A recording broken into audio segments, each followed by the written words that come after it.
How's it going, everybody? Nope, no Gears of War time because it's not out.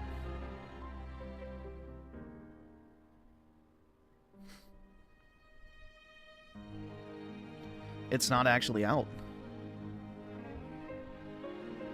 For whatever reason, they decided to do a, I guess, staggered release. Or it's not even staggered. It's like one of those releases where they release it at 11 a.m. Eastern instead of just releasing it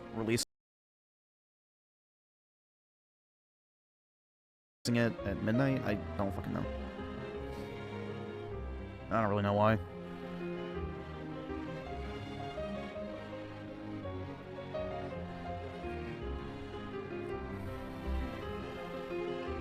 But yeah, I'm feeling like Dreamcast guy. I made a video on it already, and the game's not even out.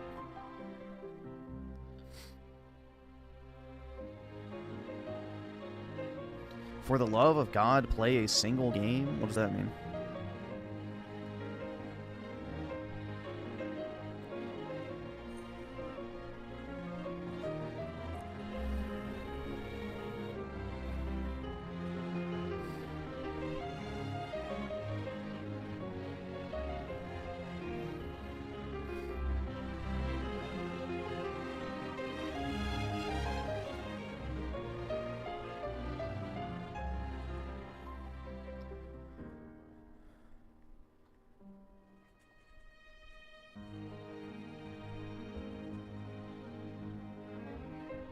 I can't afford this shit! There we go.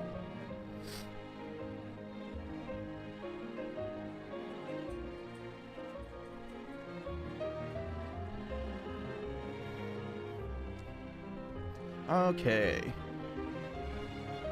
Bigfoot Papa with the fog, do you feel free now that you can't burn the American flag? Yeah, that needed to happen decades ago. Can't be having... I strongly agree with banning that. Especially if you're a foreigner. I don't think it's a strict enough punishment, personally. But yeah, not a fan of the flag burning shit. Because you can get arrested for burning tranny flags, gay flags, the Israeli flag, but it's A-okay to burn the flag, so... Yeah, no, I'm not a fan of that shit. So... That falls under what I would consider to be a majesty law, which I think we need a lot more of.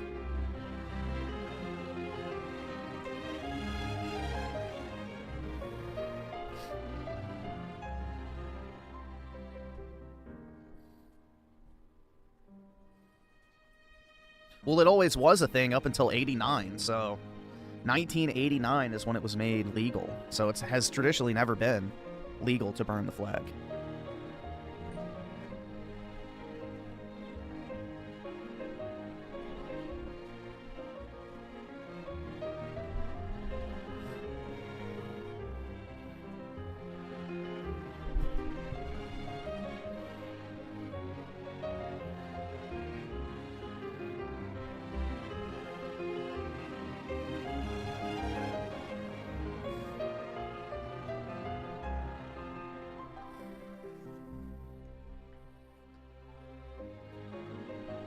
Considering how many people hate the West, things like this need to be enforced. Look how they treat the English flag. Apparently it's a racist symbol now. Yeah, they kick people out of restaurants for wearing the English flag. Flying the English flag is legal in some areas. Yup. Yeah, everybody's forgetting what a flag represents. So, it's not just a piece of cloth. It's the physical representation of your country, essentially. So, that's why, like, when you're disposing of an American flag, for example, there's, like, strict protocol to follow. Now, most people don't do it, but a flag is meant to be something that's respected. Which, good luck with that in today's modern world. No one has any respect for anything. Nothing is sacred.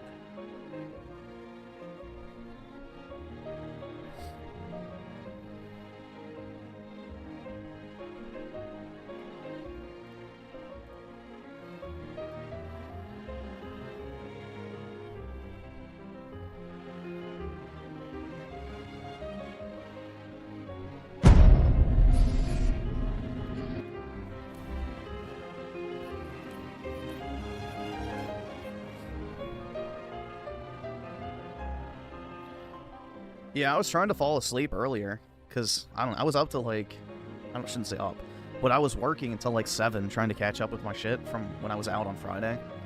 And then after that, I did some cooking, I walked my dog, and then I worked on a video. And then at that point, it was, like, I think 9 or 10. I laid down, I couldn't fall asleep. Then it was, like, 11-something. And I was, like, really, really tired, so I was like, I'll lay down for a little while longer, and then I fell asleep, so GG's. I can't afford this shit!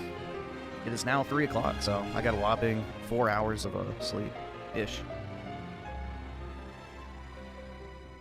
Captain Hook with the 2, great video for COD lovers. What do you mean?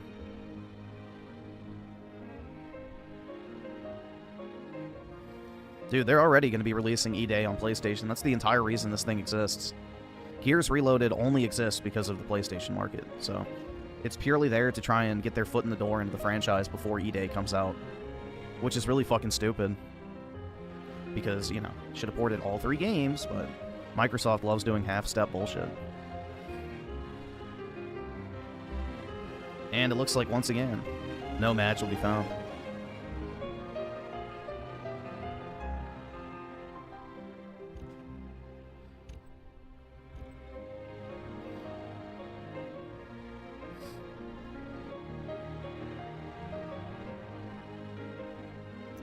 There we go. Yeah, I may be able to find a match on Halo Infinite, but I don't want to find a match on Halo Infinite. That's the difference. Yeah, it just seems like such a no-brainer, because it's like, why wouldn't you just make the Phoenix Collection? Because there's no way to play Gears 2 and 3 on PC. PC has Gears 1, 4, and 5. Like, it makes no sense. Like, it's not even like there's a way to play the classic games outside of back compat. Anywhere. But re-release the same game. That's genius, dude.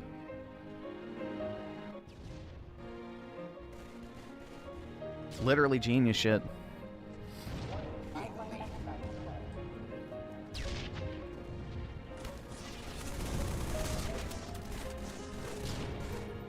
Also, why is Nintendo not getting the Ultimate Edition Reload, or whatever the fuck it's called? They could easily get that to run on there.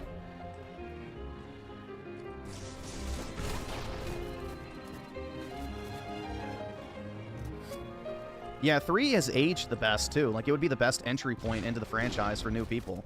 Because the thing is, too, is like, let's say you're a new player to Gears.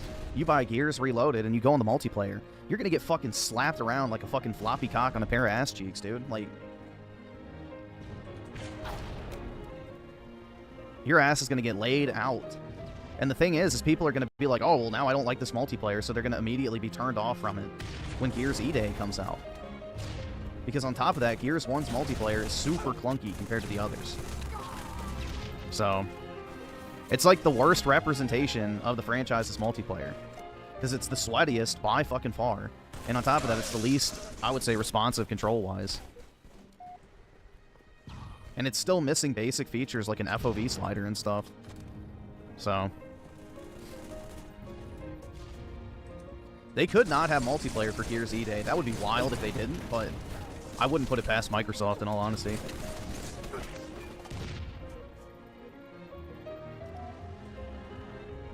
Yeah, and that's the problem, too, with the steep learning curve, is you're going to have another scenario where really the only people who are going to be interested in this are people who are either hardcore Gears of War players, like sweaty-ass motherfuckers, who have just been itching for, you know, a new Gears game. And then also people who have never played the game before, because how many people are really going to be lining up to go and rebuy this game?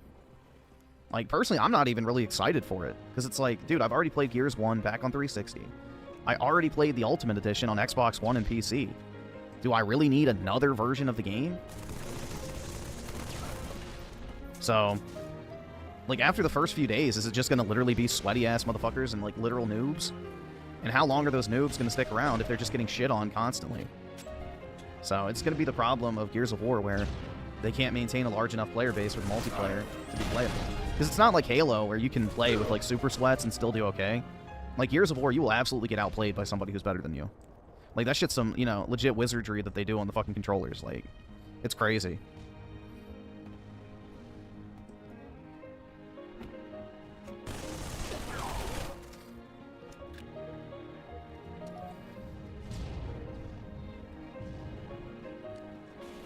Yeah, I don't understand why they didn't do a midnight release for Gears of War, bro. So gay. Hey, let's wait till everybody's at work and then we'll release it. Genius. I guess they figure... I guess they figured the Mexican fan base isn't going to be at work anyway, right? But yeah. That's another thing, too, is the vacuum cleaners are going to be full blast in the mic tomorrow.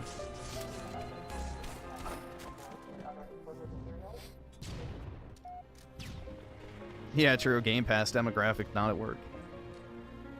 Facts.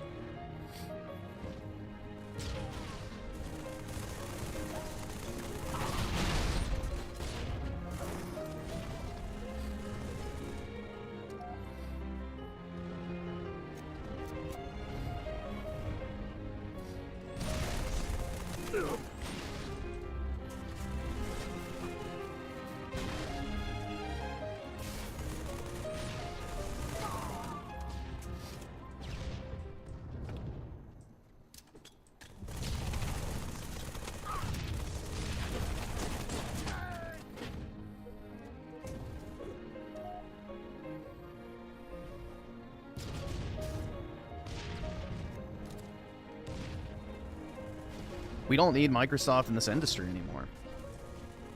Yeah, I'm at that point too.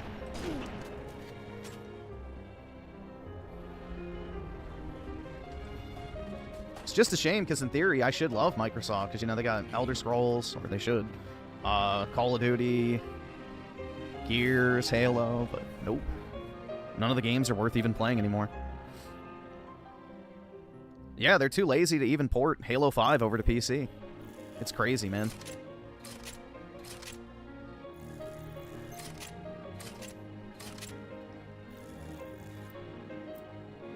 Did you see the Ukrainian chick who got stabbed to death by a youth at a train station? They're not sending their best. As in us. Yeah, the youth epidemic needs to be dealt with. Like,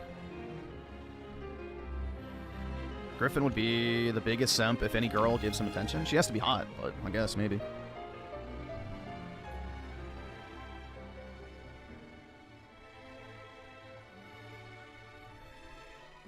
You mean our future lawyers and doctors? That's right. Our philosophers.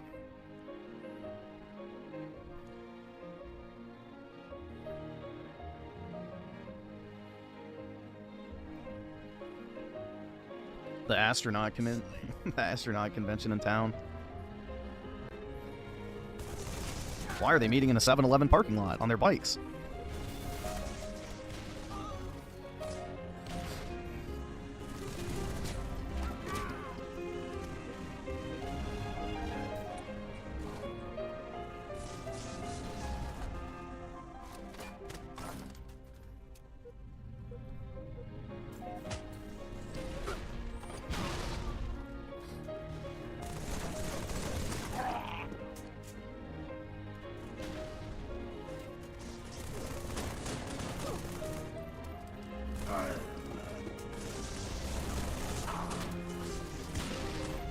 Would I travel to India for 10,000? Could I leave immediately after I got there?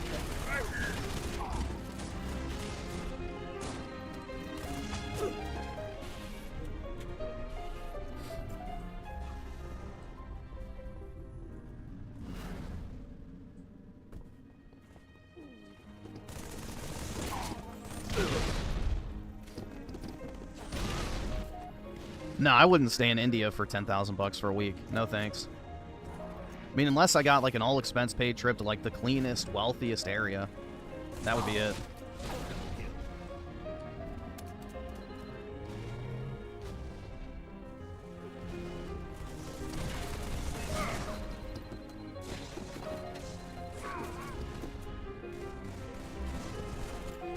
You get sick before the plane would land. Yeah, true.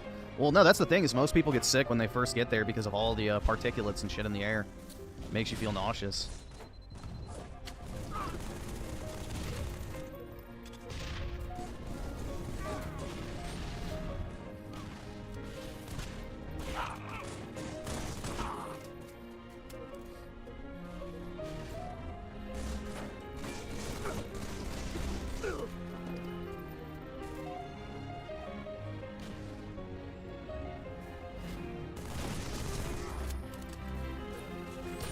Griffin would love to rule over India. That's right. They have nukes. I can turn them on themselves.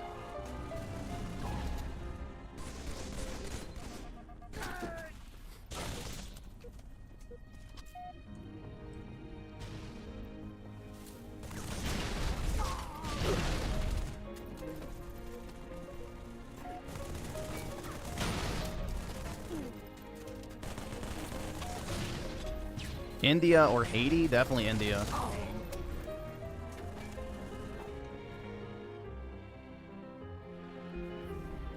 In Haiti, they try, like in Africa, they try and kill white people because they think they have gold in their head. So, yeah, no. You guys have heard about that, right? Where Africans were killing white people because they thought there was gold in their head.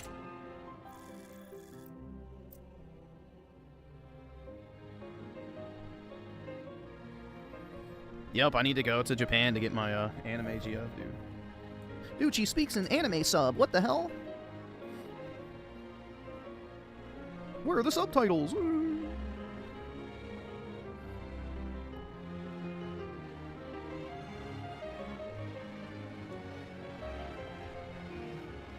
They do the same with bald men in general. Bald black Africans get killed for the same reason. But remember, they built Western society with all that gold they found in people's head. Yeah, out of all the Asian countries, though, I would say Japanese women are probably the most attractive, but I don't know. Still probably wouldn't do it.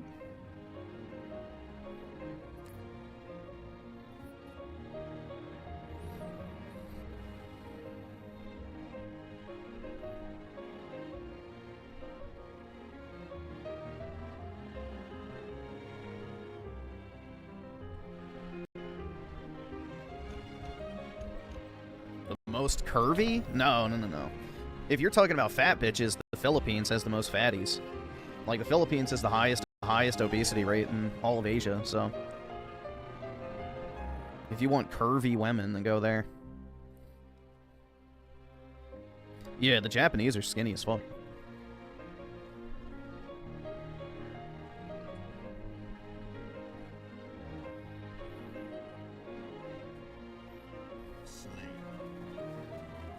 There's like 10% of women in Britain that could be considered hot. I don't know if I agree with that completely. I mean, yeah, British women aren't the most attractive, but, you know, they're not that bad.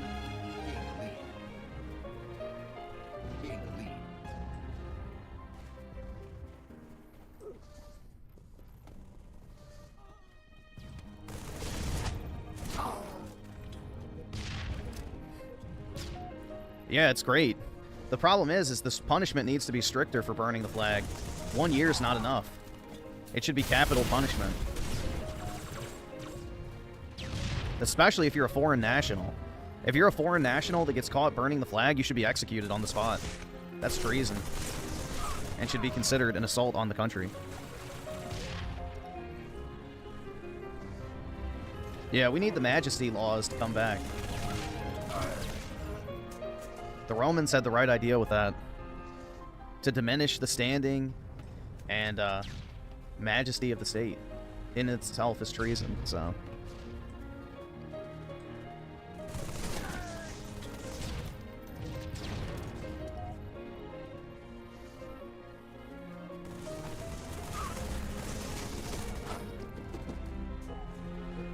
Yeah, exactly. If you burn the pride flag, they try to, like, jail you for a hate crime for years. So, yeah.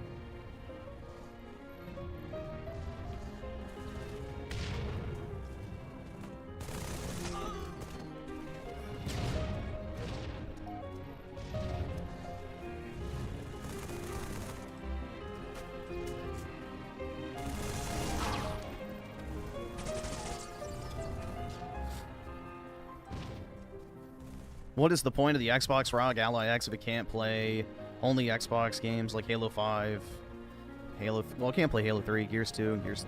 I don't personally have any desire for it. The only reason I would have bought it is if it had Xbox 360 back compat, but it does not, so... $1,000 for a handheld gaming PC is kind of a no-go for me. Not interested. I'll just keep using my Nintendo Switch.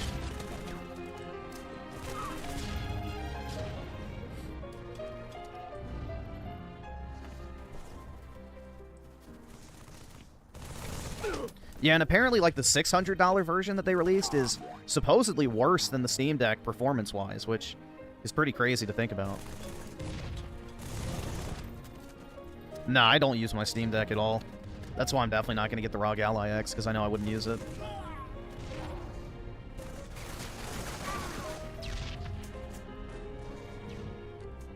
Yeah, they canceled the actual dedicated first-party Xbox handheld, so the ROG Ally's it.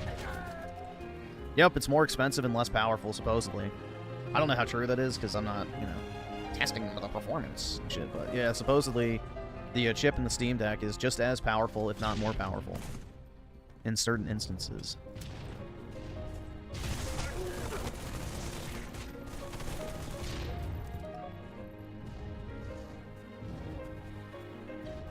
Yeah, the problem is I don't think enough casuals are going to pick up Gears Reloaded, and they're going to be turned off by the fact that everybody in the multiplayer is like getting fucking infinite kills off of them because they've been sweating the same game for 20 years.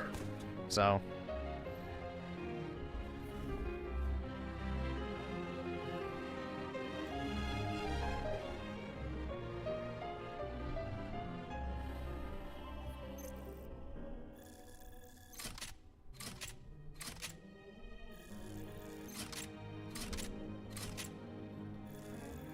Yeah, if the only player base that's in the game is just people who are super sweaty and, like, have a massive skill advantage, then yeah, I think it kills multiplayer games pretty quick.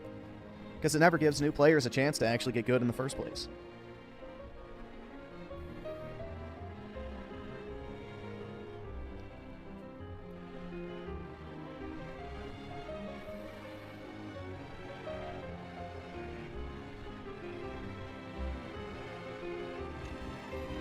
Yeah, 40-year-old Mexicans are gonna, you know, fire up Gears Reloaded and tell their wives and mothers to fire up the vacuums in the background. Unfortunately, there's no Kinect mic anymore for them to use.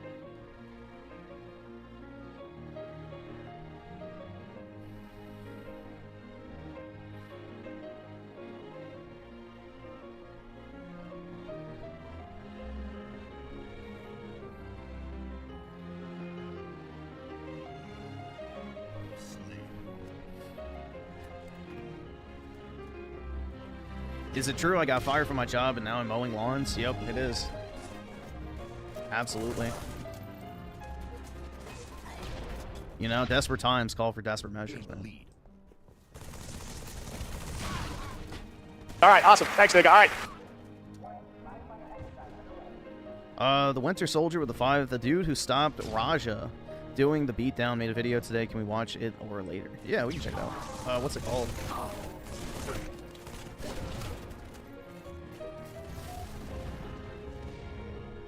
I don't know. Mexicans just love Gears of War, man. It's just a thing, you know? It's like, why do black guys like obese white women? Lord only knows.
Yeah, I already recorded my Gears of War Reloaded video today.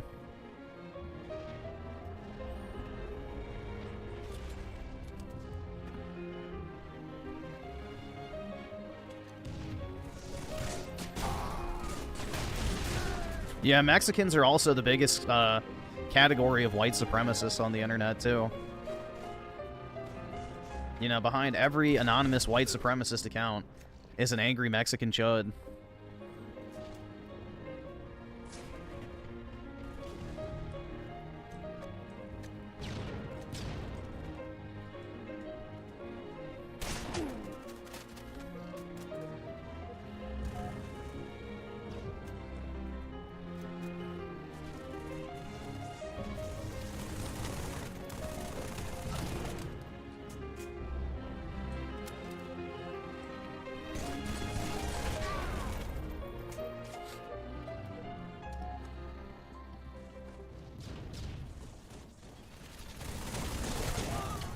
I am not a SAR, bro.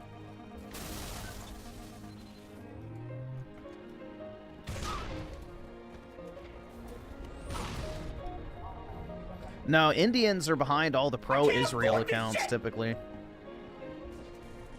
Like, the Indians are behind all the pro-Israel, so-called conservative accounts, because they'll just get paid to do anything. Yeah, the Elon Shill accounts are all Indians, because they won his H-1Bs. The Winter Soldier with the 2, Wrestler Who Style. Okay, yeah, we can check it out, man. Appreciate it. I've had Indian food like 2 times. I didn't think it was that great, honestly. Like, it's fine. I wouldn't really repeat it.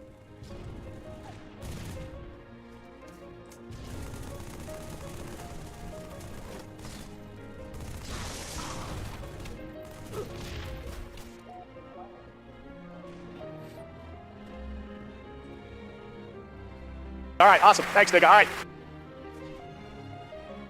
Gears of War Reloaded is a scam? Yup. Kind of. I mean, it's literally just a re-release of Ultimate Edition. There's no reason to buy it. I don't know. I'm not really even excited for it, but I was going to stream it tonight, but it's like, oh no, it comes out at 11 a.m. Which is fucking good.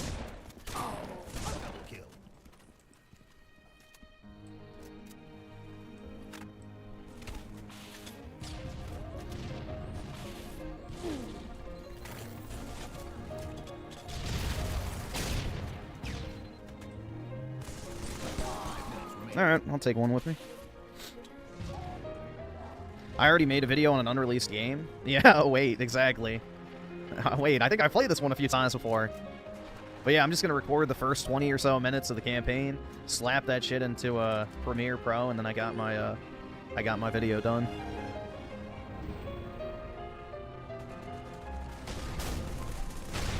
Well, you get it for free if you don't have a physical copy. If you have a physical copy, you have to rebuy it, which is pretty shitty. So, because back then in 2014, I think is when Ultimate Edition came out, most people were still buying physical games. So, yeah, they should have done a repackage of the whole trilogy. Like, it's so fucking lazy what they did. It's just a way to get money out of the PlayStation people and also market Gears E-Day to them. That's the whole point. You know, still on PC, you can only play Gears 1, 4, and 5, which is just retarded. How the fuck do you expect people to care about the franchise if they can't even play the actual main story of it?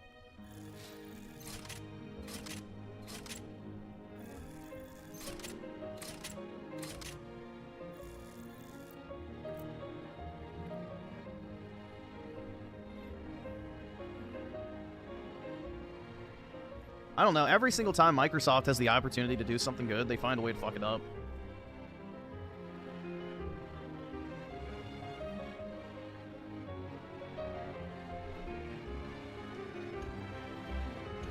Yeah, I already made my thumbnail here. There you go. Since everyone calls everything a scam nowadays, I'm just gonna do it too. So, there you go.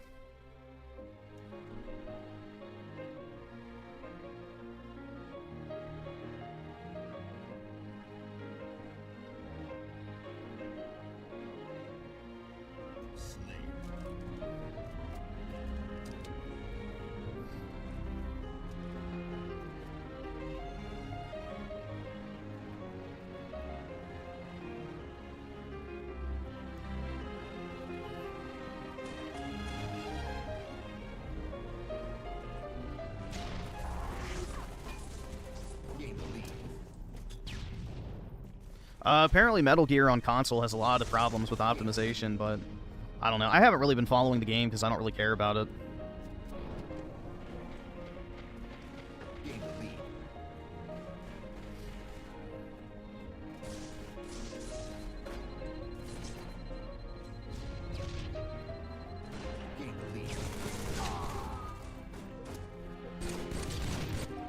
If you think the PlayStation version is bad, wait till you see the P... Oh, is it even worse? I haven't seen any footage of it or anything, so...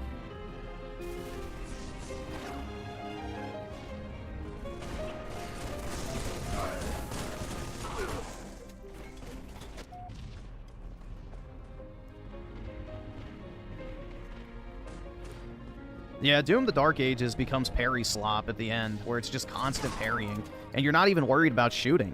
That was my biggest gripe with Doom the Dark Ages, is a lot of time you're not even concerned about shooting enemies, you're more so worried about parry chaining so that you can, you know, actually damage them in the first place.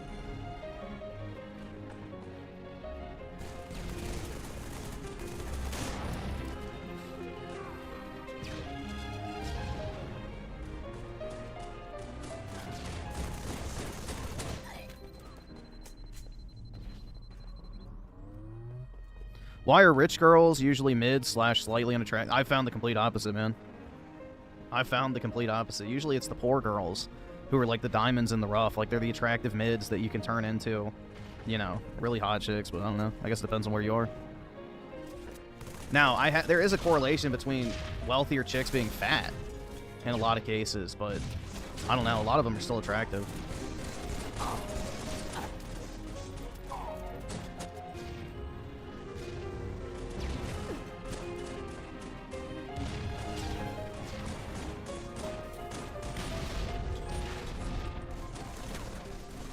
Oh, shit.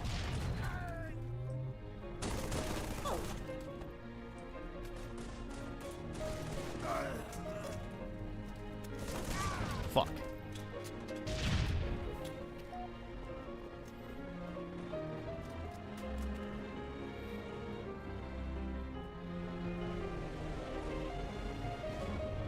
The only time you need to parry a lot is when you suck at shooting? No. Tell me you didn't play the game without telling me you didn't play the game. You have to parry constantly in Doom the Dark Ages. That's not an opinion, it's a fact. So, every single boss fight in the game is solely reliant on parry mechanics. There are enemies that take like 10% damage until you parry away their shield. Like, no.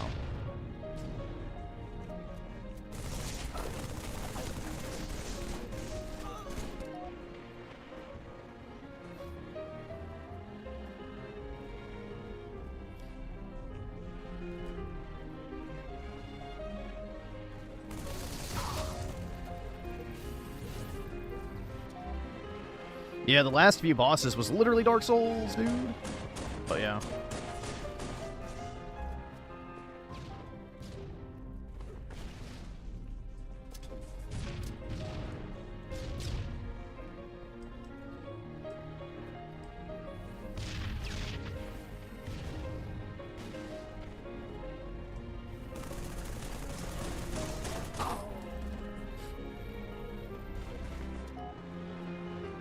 You skipped the final chapter because you got burned out.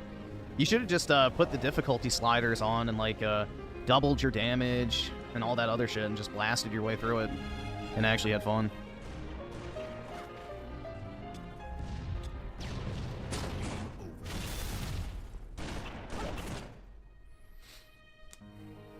Should have just turned up the damage modifier and just blasted your way through it. I'm bad at video games. I beat it on whatever the fuck it's called. Not Nightmare, the one under that. Or maybe I did beat it on Night. I don't remember what difficulty. I played it on like the 3rd highest normal difficulty or whatever the fuck it was. Not like one of the oppressively difficult ones, but I played it on one of the higher difficulties my first run through with no sliders, so thank you very much.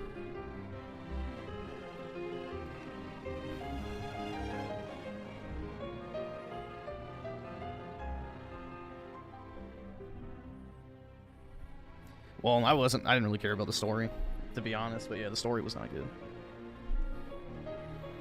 But it's a Doom game, so I'm not really playing it for the story. Let's see. Blue sent you with a 5. My bad. When's this come through? I'm Mexican and never played Gears of War. Never had a Xbox 360 either. Uh-oh. Be careful, man. You might transform. You gotta correct that. But yeah, no, it's just, I don't know. The Mexican market loved Gears of War back in the day. Every single lobby you joined would be like some guy, I'm assuming, who was Mexican speaking Spanish with like the vacuums on in the background. It's a good meme.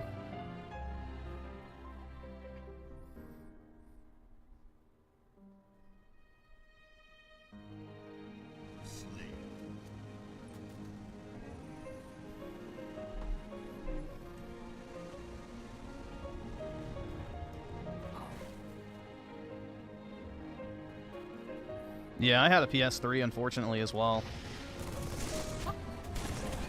I only got a 360 until I think in 2011 is when I got it, so... I got it right before Gears 3 came out, so yeah. That's when I decided to finally get a 360, was for Gears of War 3.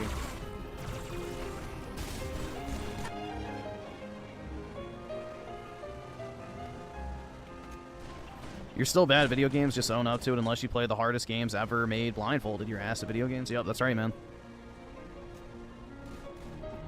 And you didn't actually beat a video game unless you played it on the hardest difficulty.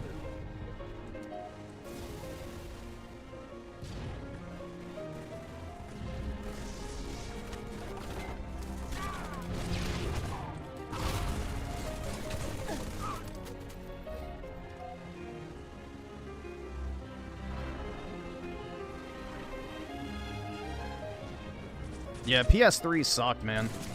We got slop like Uncharted and Killzone instead of, you know, Gears of War and Halo. It sucked. It sucked! But yeah. I have never parried once in a Souls game, and I never will.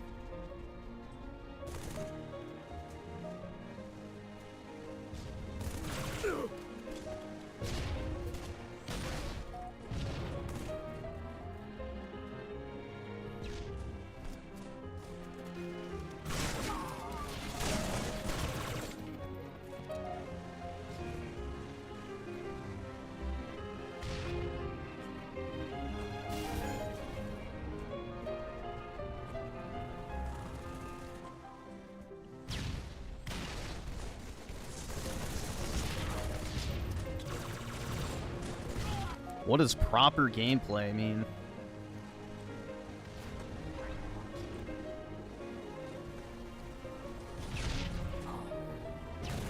Well, Mass Effect was never a real exclusive. It was just more so... Wasn't it like... I forgot what the deal was with Mass Effect. Did they pay for that one? Or was that just a technological restriction type scenario? I don't remember, honestly. I know BioShock was like a pseudo-exclusive and got ported after the fact.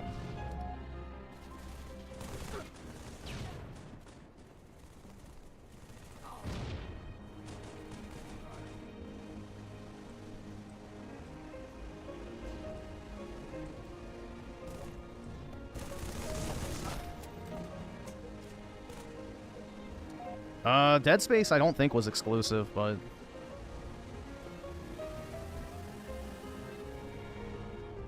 Dude, PS3's online did not just work. It was down all the time. PS3 had terrible fucking online. It was constantly down. It was super fucking laggy all the time. You had no party chat whatsoever.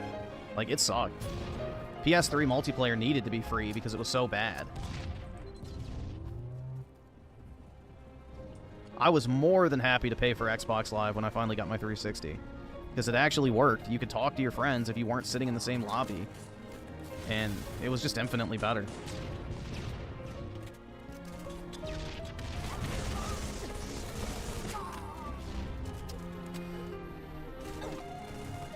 Yeah, the PS3 was a glorified Blu-ray player that played video games as well. And once you realize that fact, it makes a lot of sense what happened that generation. Like, even the UI is the same as their Blu-ray players. I think you mean Game Pass Core. Yeah, that shit's criminal, man. Getting rid of Xbox Live for fucking Game Pass Core. Jesus. That's the Phil Spencer effect, baby. Sad.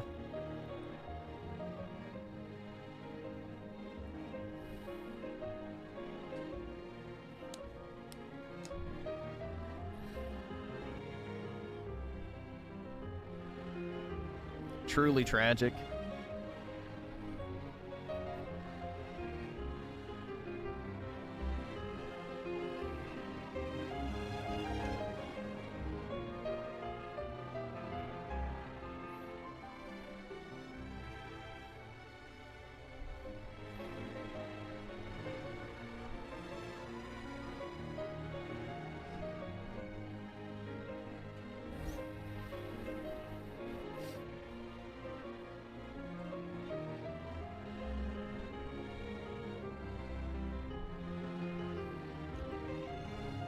Soon it's going to be the Sarah Bond effect, unfortunately.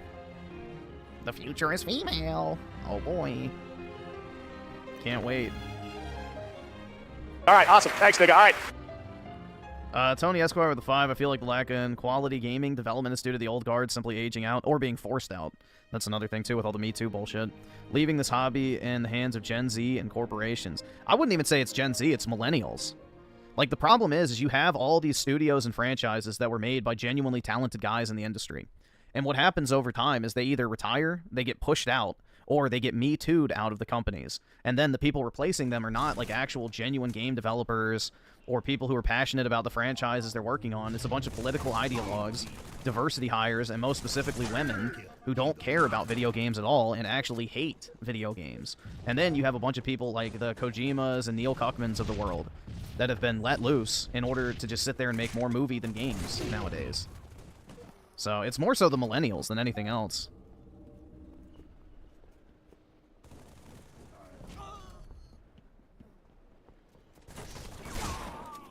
But yeah, all the talent is gone from the industry. And that's like the sad realization you come to is like, it really might be over. Like, think about how much outsourcing they have to do nowadays. Like, every single game has, like, 2,000 Indians that worked on it. Because none of the actual developers in-house know how to develop anymore. They're all just middle managers who are eating up game budgets. So, it's not good.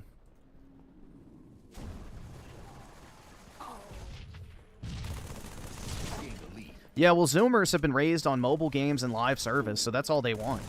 Like, Zoomers don't buy games. They just spend money on microtransactions.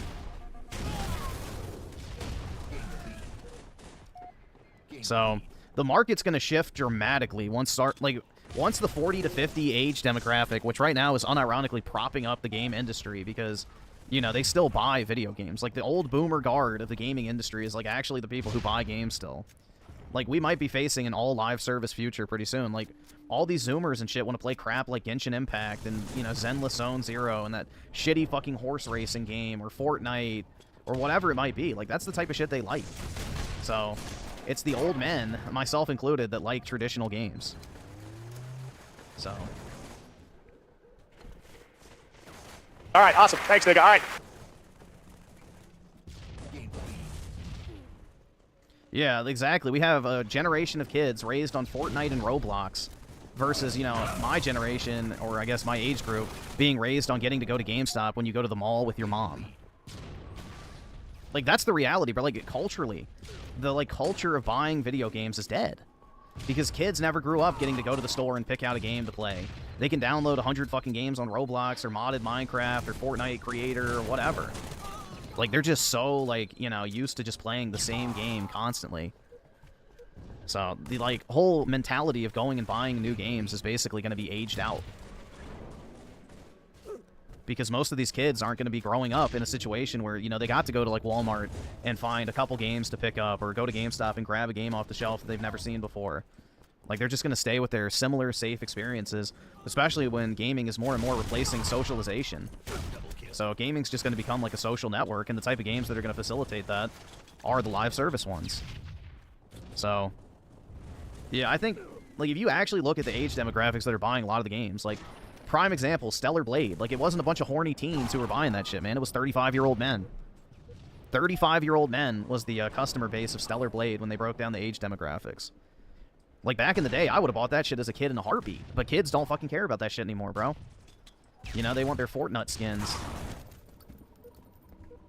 Like, I remember that one game, the One Chan Bara game on 360 everybody wanted because it had the, you know, busty bikini chick or, you know, lollipop chainsaw and stuff like that. But now, porn is so readily available, too, that they don't care about it either. So even that is not safe.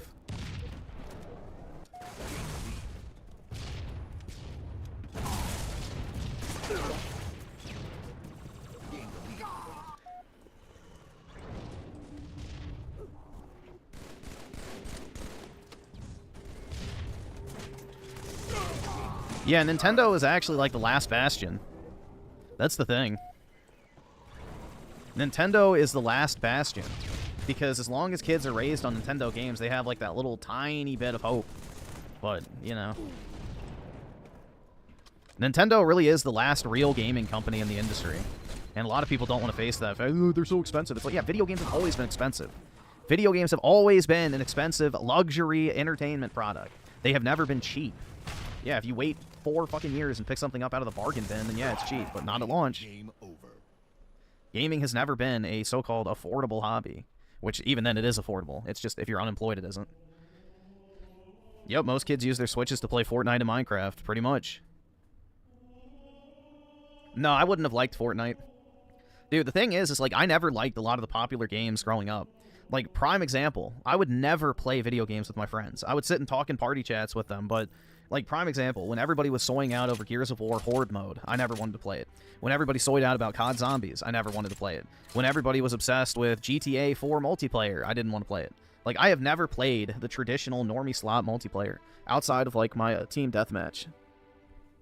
That's it. Like, I genuinely would not play whatever the popular games were, so no, I probably wouldn't have played Fortnite. All my friends would have played it, but I wouldn't have touched it. Like, honestly. I would have pretty much just ignored it.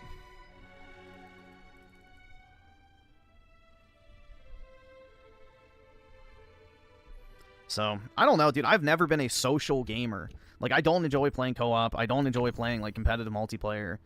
Like, gaming for me has always been kind of just a almost self-isolating experience, in a sense. Even if I'm talking with people. I've never really been a big fan of playing games with people.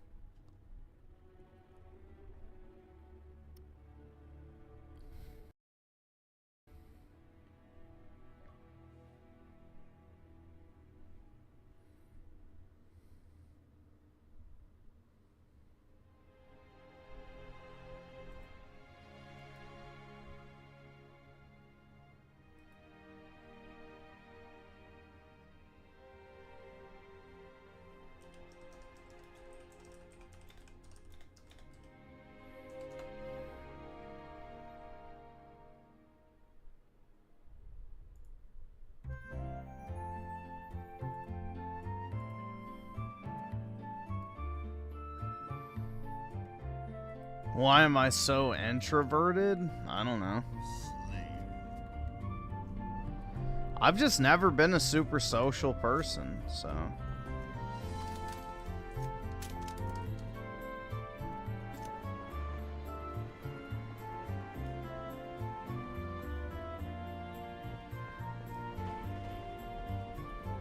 I've never liked playing video games with people.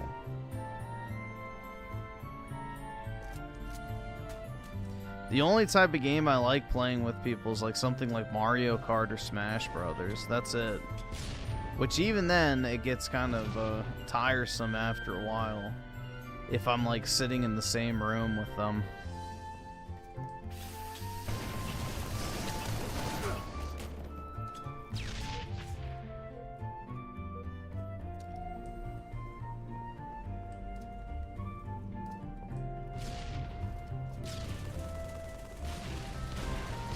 Rather just play TDM on my own while listening to music or YouTube. Yeah, I'm the same way. I don't know. Yeah, it's... Well, there's many reasons why I didn't play Helldivers. The first being the Redditor community. The more and more I saw that Redditor community for the game, it made me not want to play it. So, that was the biggest problem. But, yeah, also, I don't like games that are reliant on co-op.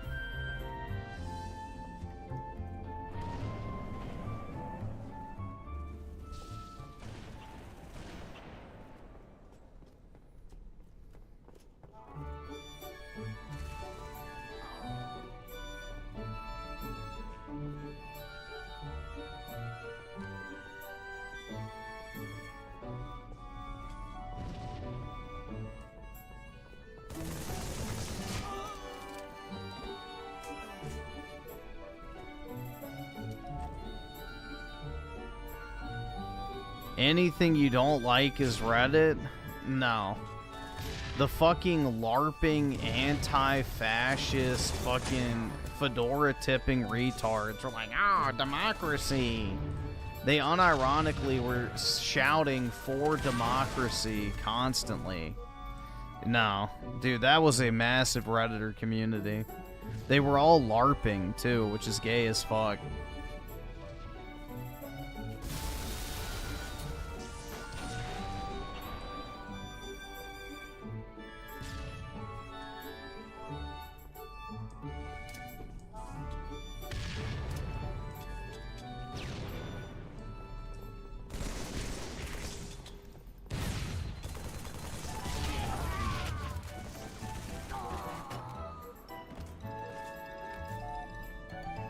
I hate the LARPers who take video game politics.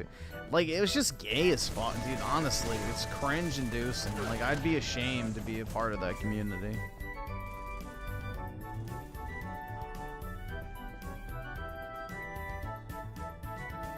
George Carlin is so insufferable. All those evil white bankers. Yeah. White bankers, the problem of our modern time. Oy vey.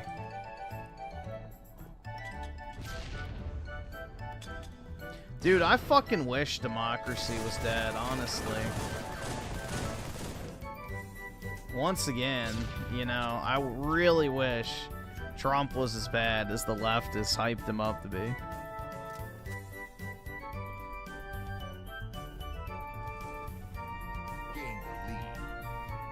Just cross that Rubicon, baby. I'm ready.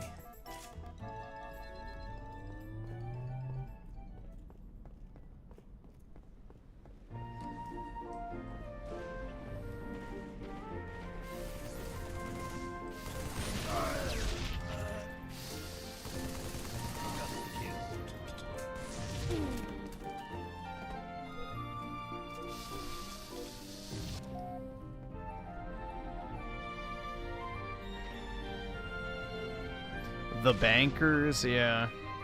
Those pesky whites, man. And their banks. And Hollywood production studios. And jewelry stores. Oy vey.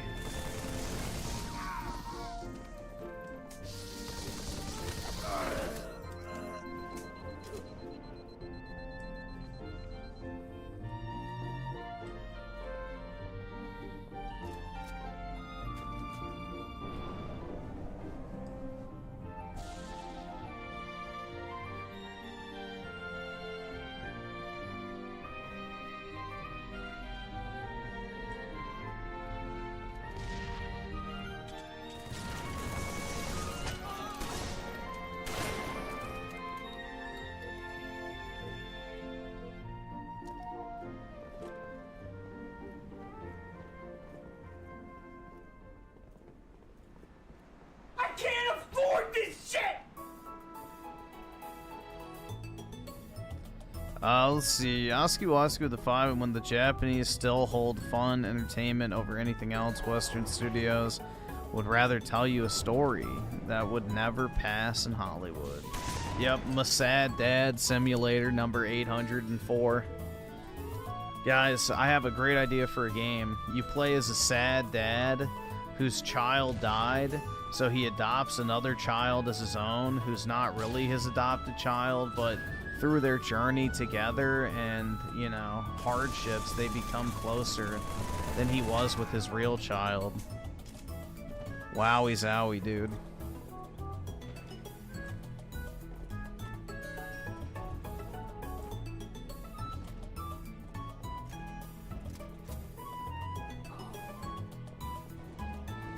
Rikaboo with the 2. First day of college got me drained, hopefully in a good way.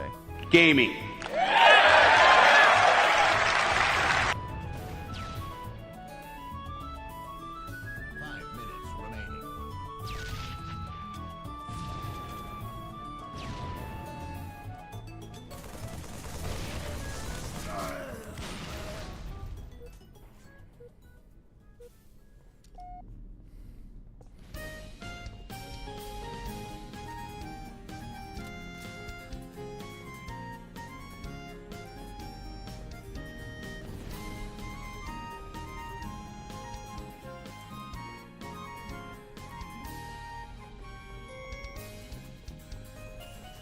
RTU said he's not gonna bang chicks that are over 100 pounds. Has he seen his baby mama? Like, the fuck? Shit.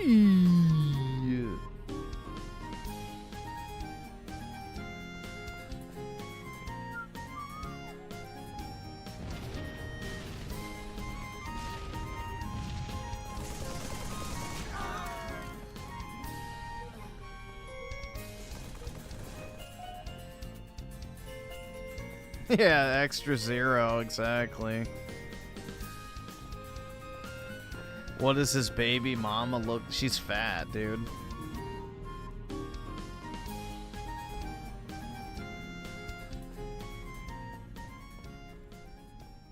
Wait, is he complaining about not being able to support his kids? Seriously?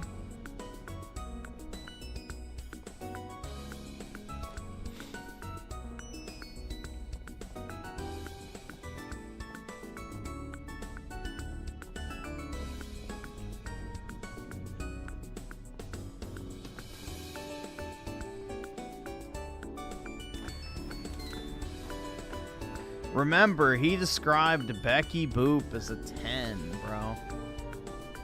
That shit's crazy.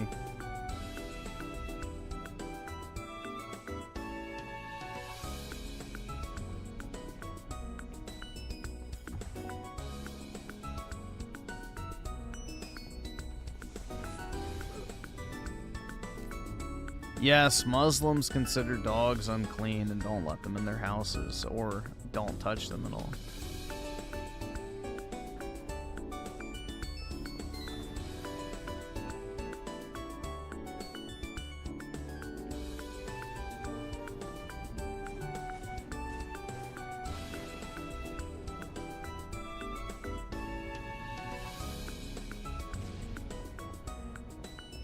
Dude, she's just another fat pig bitch. Like, she literally has a pig snout. I don't understand how anyone could find her attractive. At all.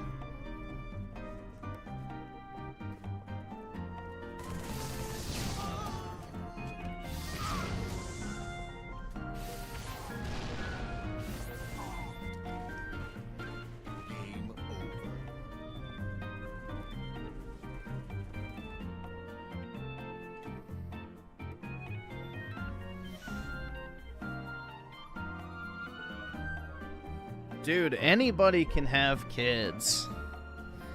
So, if you find a fat and ugly enough chick to have kids with, you too can have kids and be just like Review Tech USA. So, having children in and of itself is not like this end-all be-all.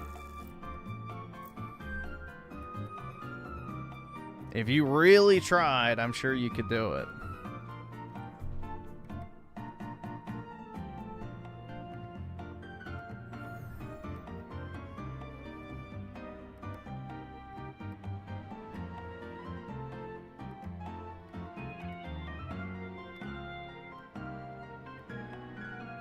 Why can't I find one? I'm not looking.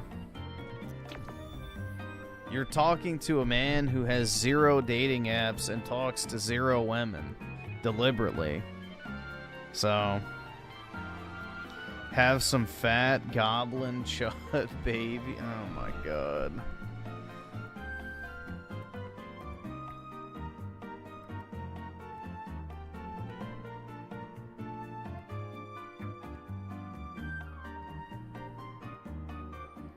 Do I talk to men? Nope.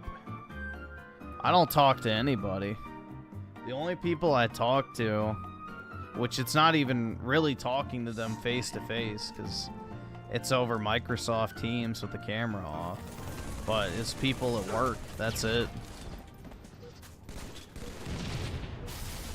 Aside from streaming, that's really the only time I talk in a day. Which at work, it's like maybe 30 minutes a day, if even that.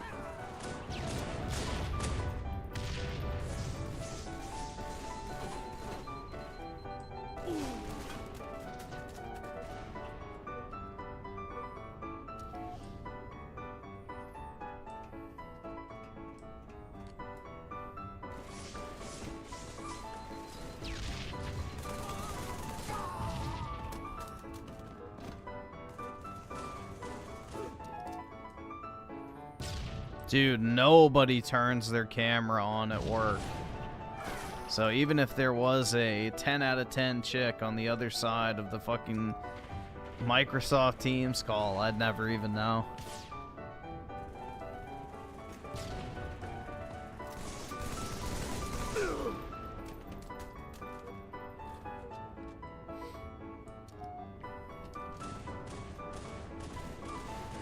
My fucking head is hurting again. Jesus. Shit's so irritating.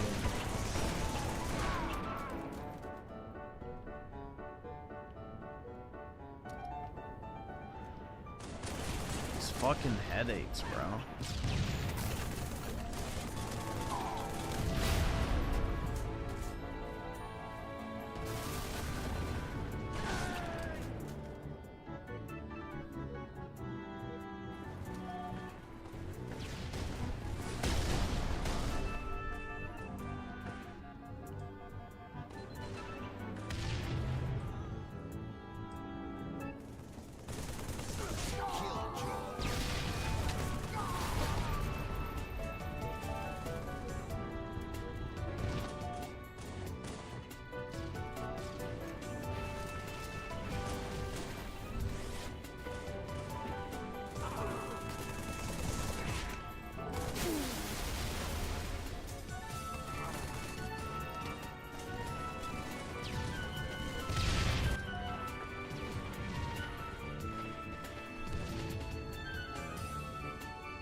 My mind is imploding from sleep deprivation. Maybe so.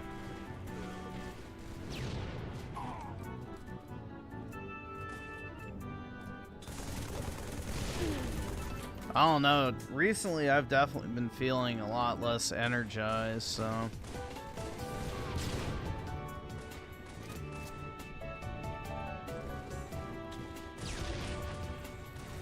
Like, I've gotten to the point where I feel like I almost need sleep, which sucks. I'm not a fan of that.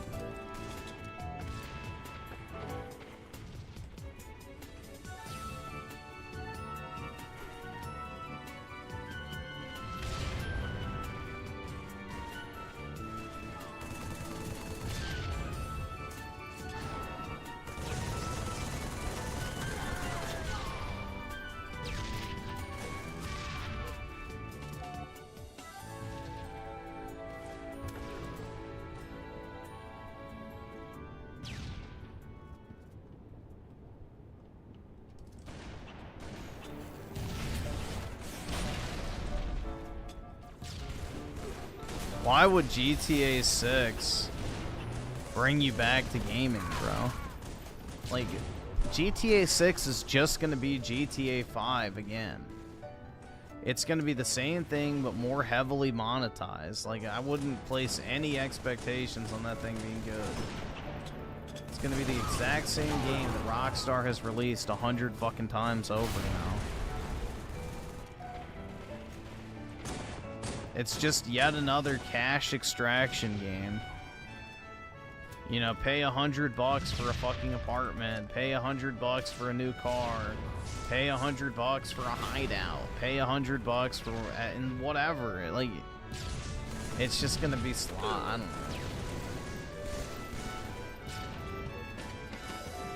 Yeah, I hope Final Fantasy VII Part 3 is the same thing as Rebirth. See? I didn't even bring it up. If Final Fantasy VII Part 3 is identical to Rebirth, I'll be very happy.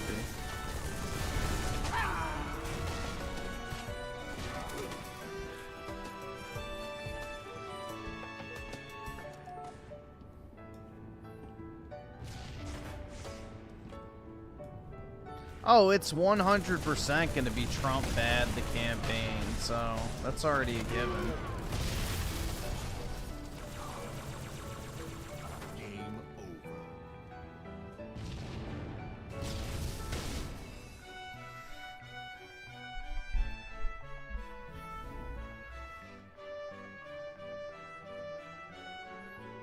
If you're banking all your hope on one video game to reignite your interest in gaming, like, it's already over at that point.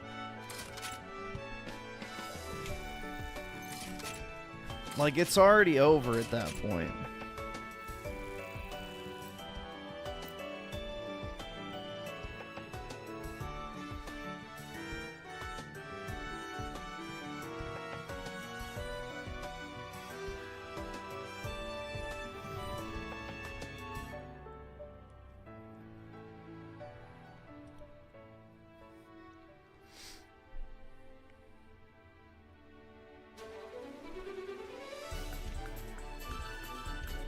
How can people say GTA 6 is woke after seeing the strip club?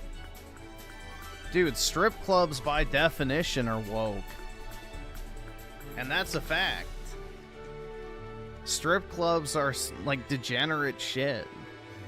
So, that's literally the definition of woke if you really want to get technical.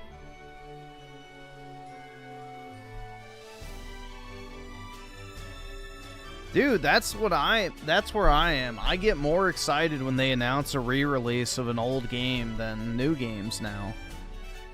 So, there is no talent left. Like, I'm more excited when they're like, oh, we're re-releasing this. I'm like, oh, that's cool. I'll buy that.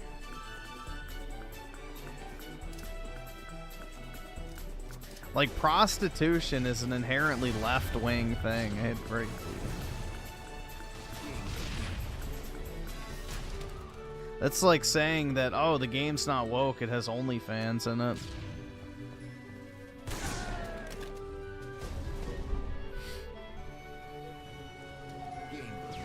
I got excited for Dawn of War Definitive Edition that came out 20 years ago.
GTA has always been woke. There was a mission in 4 where you defend a troon from transpo. Yeah.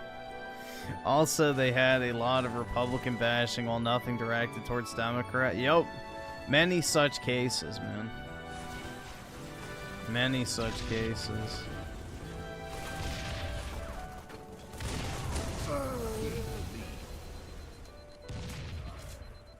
Gain the lead.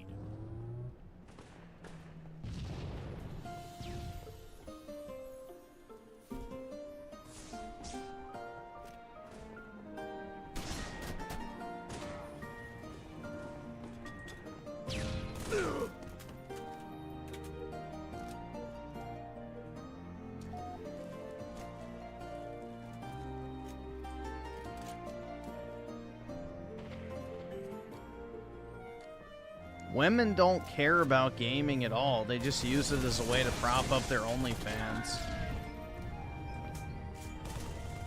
That's the brutal truth, dude.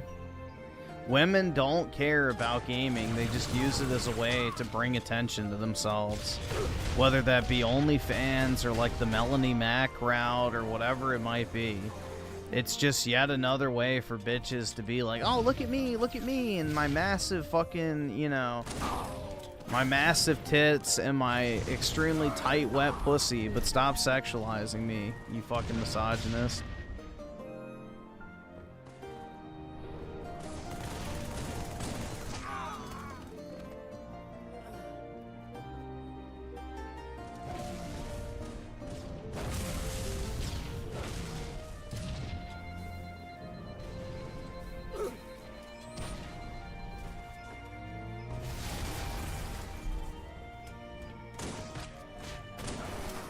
So you have two routes. Women either use it to sexualize themselves in order to make money, or they do the holier-than-thou preaching route about how much better of a person they are.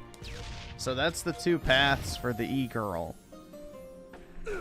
to, you know, utilize gaming to their advantage. But in either case, it's to amass wealth and attention. It's not because they genuinely are passionate about the games.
A girl will for sure learn to play a game to take all your money. Yeah. I mean, that's how they all infiltrated Twitch. All the titty streamers used to play video games. Now they just sit in a swimming pool with their tits out. Like, why is it that these passionate gamer types no longer care about video games? They just have their titties out constantly. So, yeah, it's just all a fucking, you know... It's a way to worm themselves into communities in order to sell their, you know, sex appeal. That's it.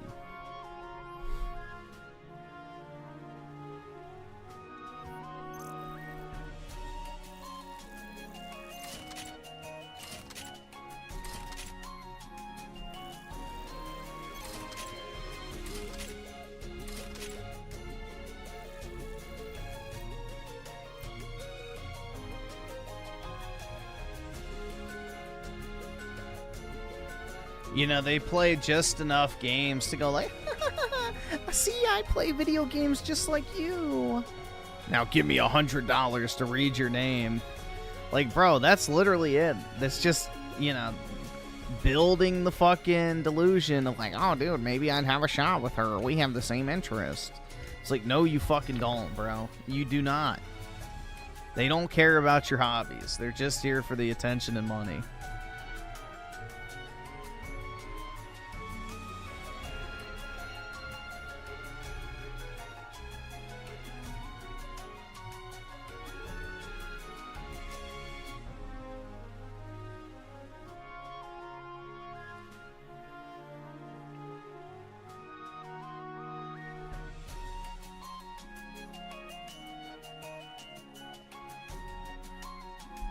Melanie Mac doesn't care about me. A liar. That's right, dude. She's my based gamer GF / pastor.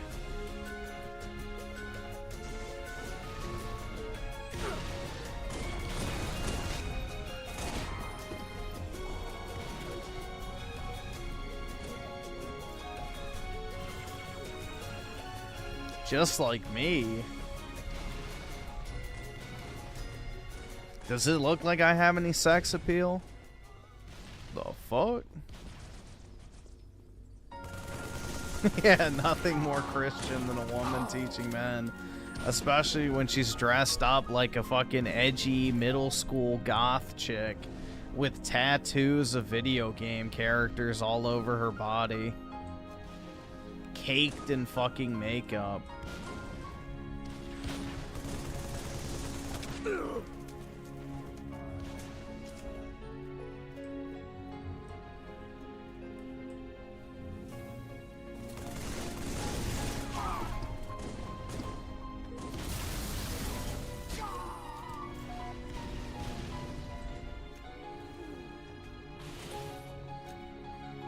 Yeah, her voice is awful.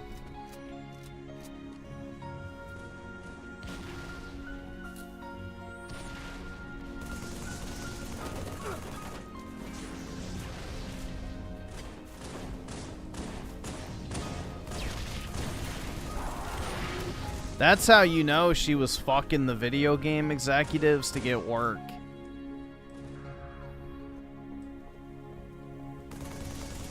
It's like that fucking TikTok or whatever I pulled up the other day where it's like a woman familiar with the world's ways waiting for marriage, which is another way of just saying a run-through whore that is now, you know, waiting for marriage with her so-called soulmate because, you know, all of a sudden she developed a sense of morality after getting run through 100 times.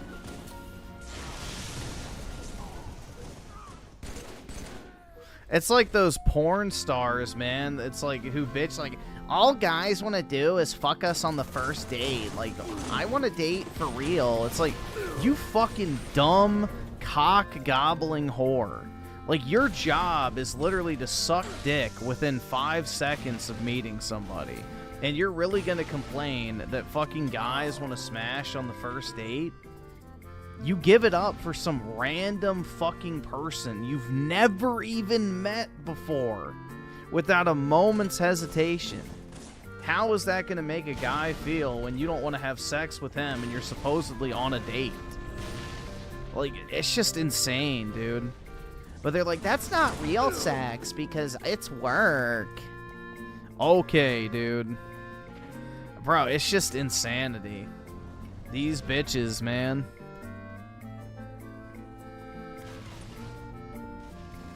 I'm still a virgin because I've only ever been fucked in a porn video.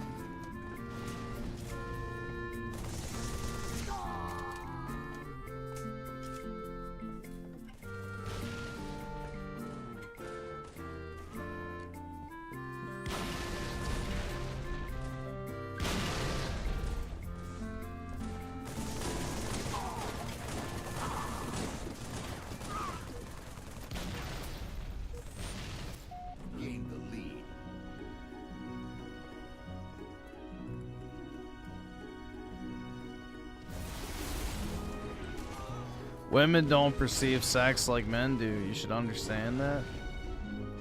That's the problem, bro. And that's why women who have too much sex get fucking fried and are incapable of actually being in a relationship. And will dump their husband after years of marriage even though nothing's wrong. Because their brain is completely cooked. Once women have sex with too many men, they lose their ability to pair bond. So, it's just a fact. Men and women have very, very different experiences during sex.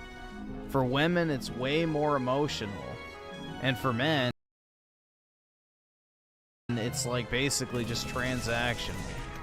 But the problem is when women have too many sexual partners, it becomes transactional to them. And therefore, they lose their ability to, you know, want to commit to a person.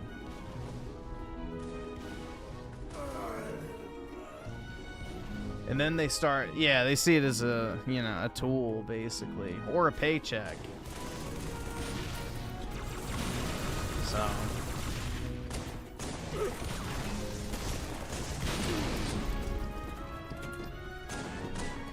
How does Griffin know, considering he never had a woman in his life? Because it's the same way I know that shit tastes like shit, even though I've never eaten shit. Or I know that I don't want to take a dick up my ass. I don't have to try something in order to know something. It's like if men watch... Yeah, it's like if people watch too much porn, they literally get ED without watching porn. Yeah, they can't get it up for real sex. They have to, like, prep by watching porn or take, erectile dysfunction medication just to have normal sex because they're so fried from, like, all the wild shit they watch. Yep. Yeah, you don't have to directly experience something in order to know something. Sorry. It's not how knowledge works. Yep, birth control fries the brain. Yep.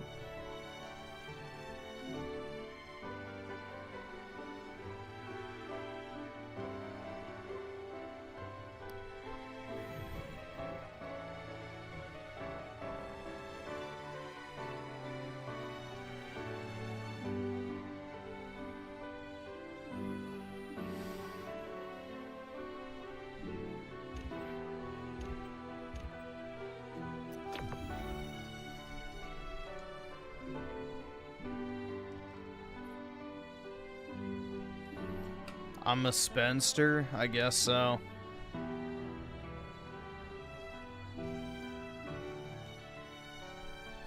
Casual sex is bad?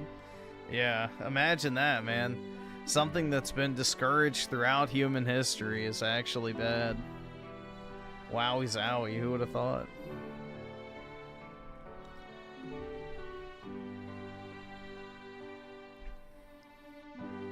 Every society and culture in all of human history has actively discouraged, casual and,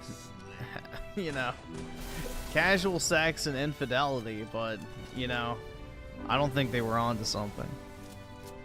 We should do the complete opposite and see how it works out.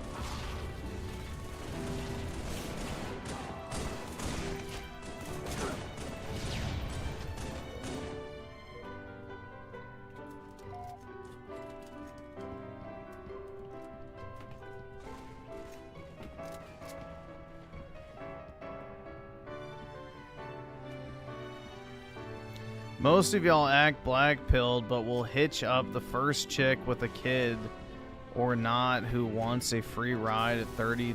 No! Bro, I will not go with fucking single mom. Stop. That's a massive cope from you. Like, maybe some people in the chat will, but I would not. Like, that's not my path in life.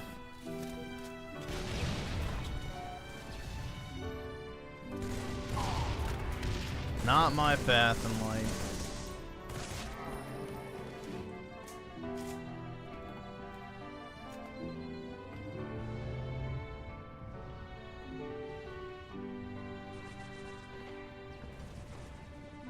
Gain the lead.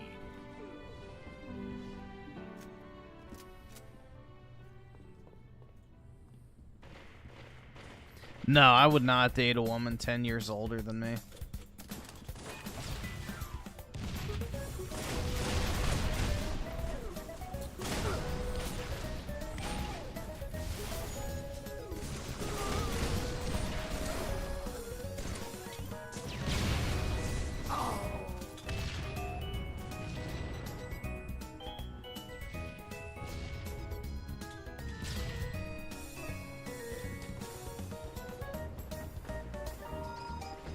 Yeah, she'd be 40 almost.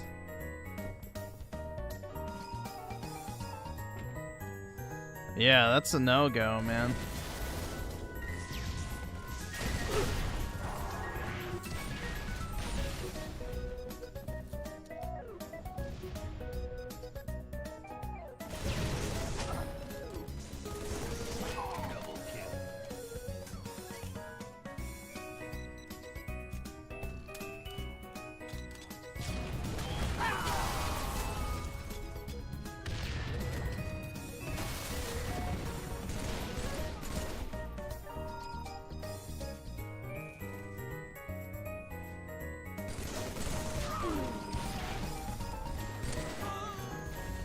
Well, Melanie Mack is 39, so she's 12 years older.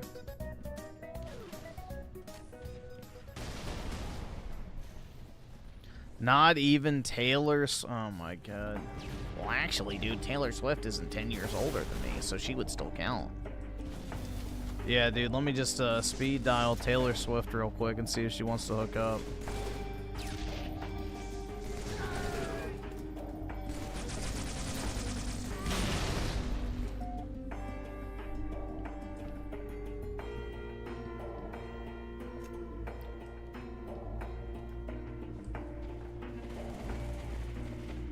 Yeah, the French fuck anything with a heartbeat. They've always been that way.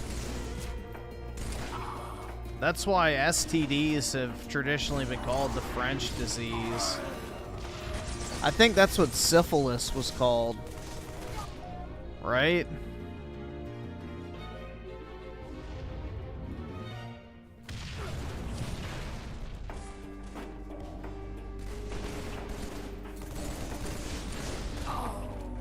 Let me check that. I forgot which one it was.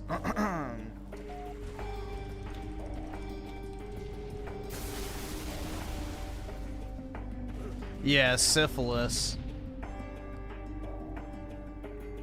That's known as the French disease because the French would fuck anything and everything and would spread STDs as a result.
Looks or money, which one is more important to get into a relationship? Looks.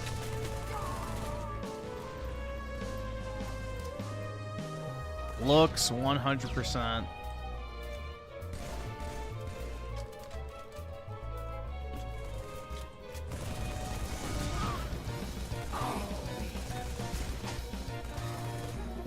Because the thing is now is women have money because they get paid more than men for the same jobs because of so-called equality. So they don't need money. So if you're an attractive guy, you can easily pull bitches. So...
So we should be looks maxing over money max. I'll take the money.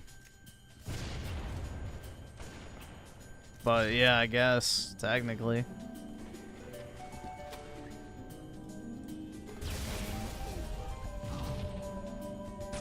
I'll take the money still, but yeah.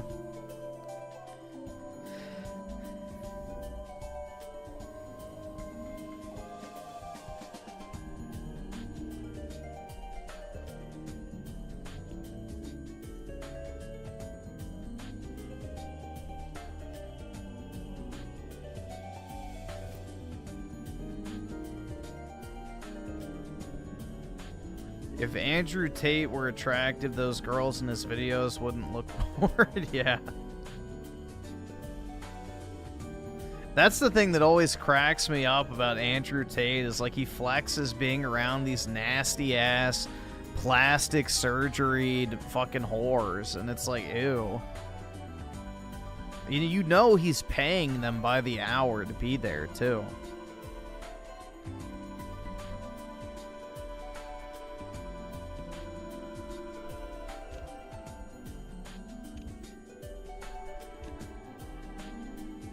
I don't understand how that's a flex. Like, a flex would be going and pulling, like, some 20-something-year-old, like, sorority girl who's, like, actually naturally attractive who you can have a family with. Like, that's an actual W.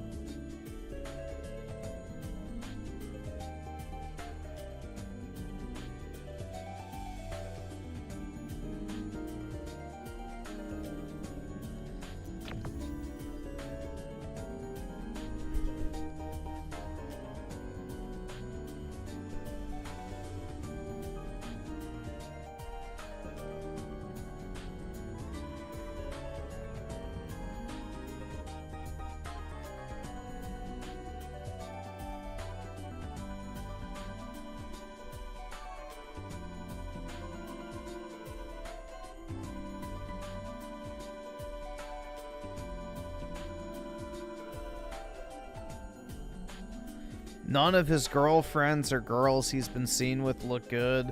They all look plastic. Maybe that's what... Yeah, he's black, so... Yeah.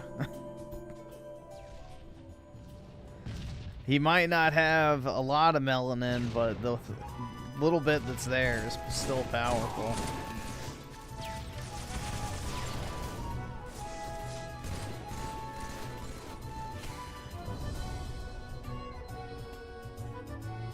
For whatever reason, black dudes love the fucking botched, like, fucking plastic surgery experiments. I don't get it. Like the BBL and boob jobs and fucking lip fillers and all that crap.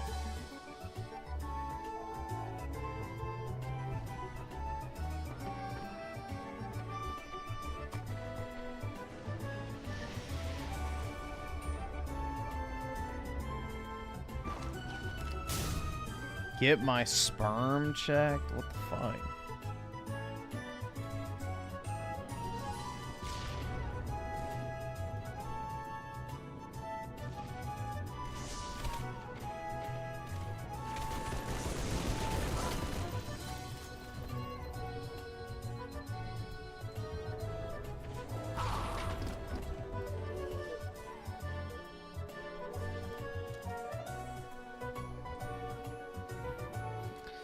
Yeah, that's what's so dumb about people who say you should ask women out at the gym. It's like, unless you're the tallest, buffest guy there, like, no woman wants to be asked out. Like, it's just the fact. It's a terrible place to ask a woman out because you're surrounded by other guys who are probably more attractive than you are.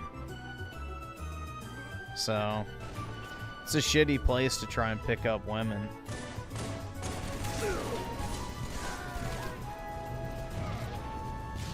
Am I impotent? Last time I checked, no. Well, I never checked, so. But I'm gonna still go with no.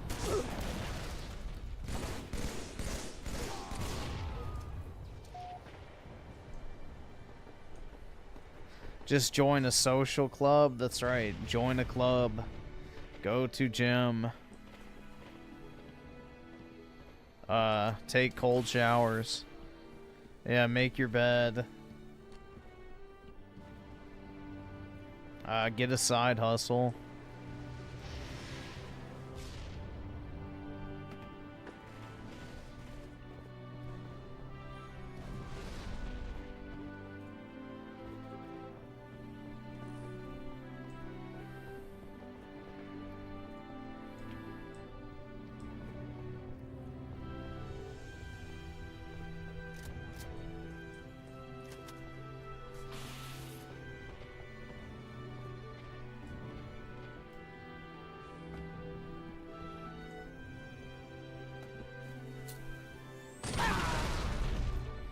Yeah, I definitely need to clean my room for the 0 people that have stepped foot in it in the past, what, like 4 years?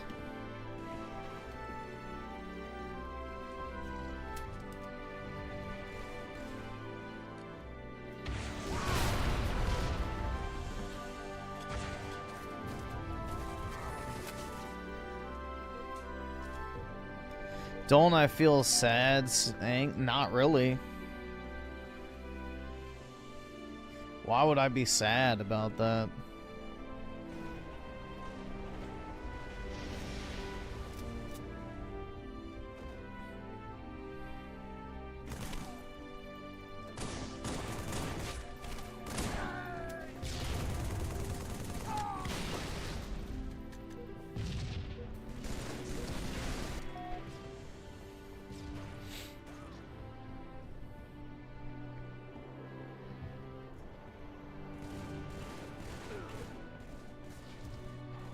Griffin pulls the hottest baddie during church. So I don't go to church. That'd be kind of hard to do.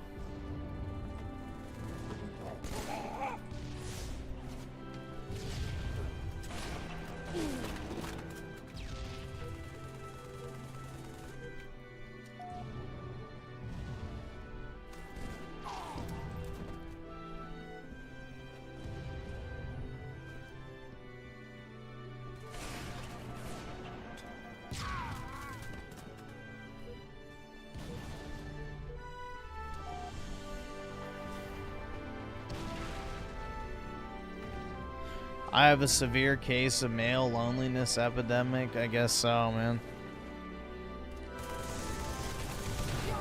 This is my truth. Validate me.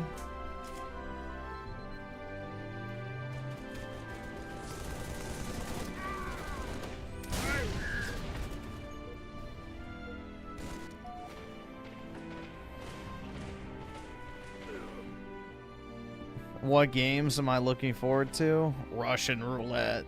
But, I guess, Battlefield 6 is the main one.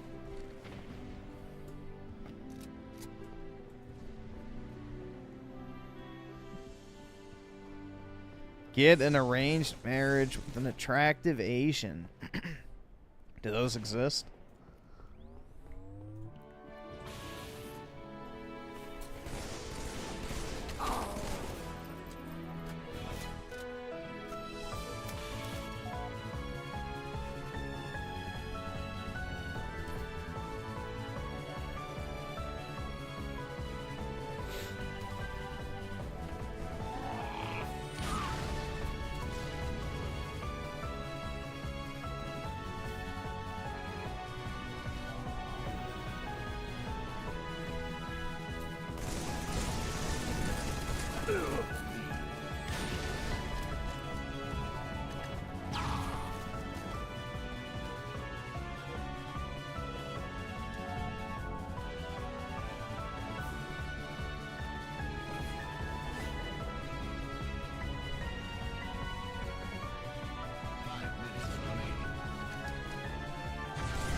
Griffin lives in the most affluent part of the United States and earns in the top 10%. Not where I live, I'm not in the top 10%.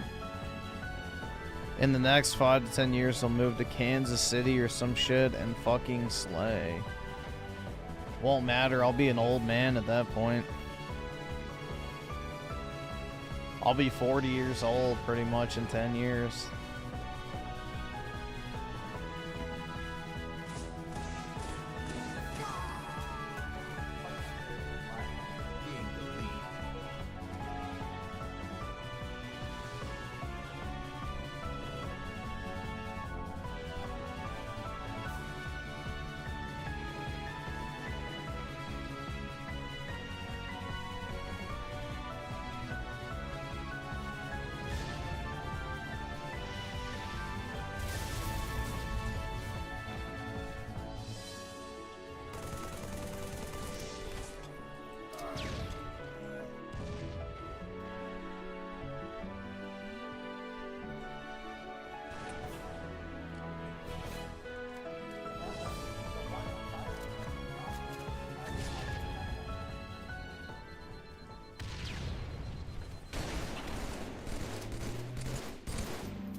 If Griffin really wanted to, he could get a woman. Yeah, but what type of woman? That's the issue.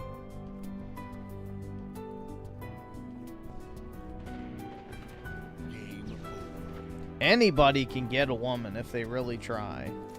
But it's what are you gonna settle for? Is the question.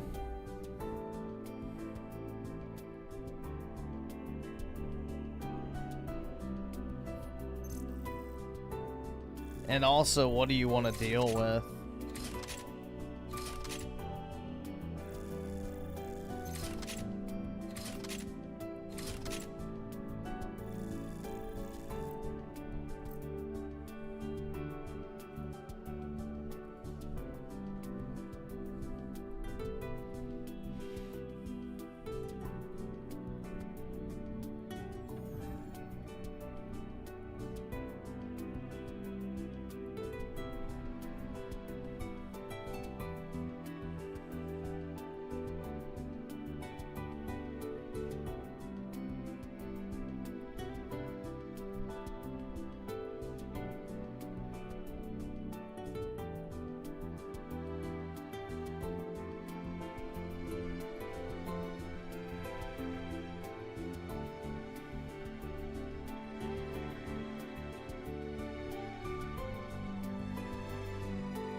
He'll take an insufferable 10 and yeah, I bet.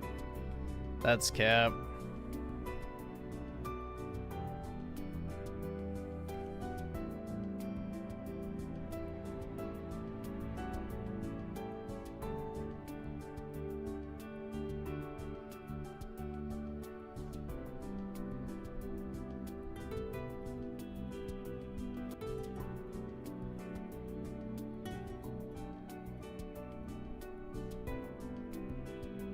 You realize that most women would find what you do on here absolutely disgusting, even though you make a ton of money. I don't care.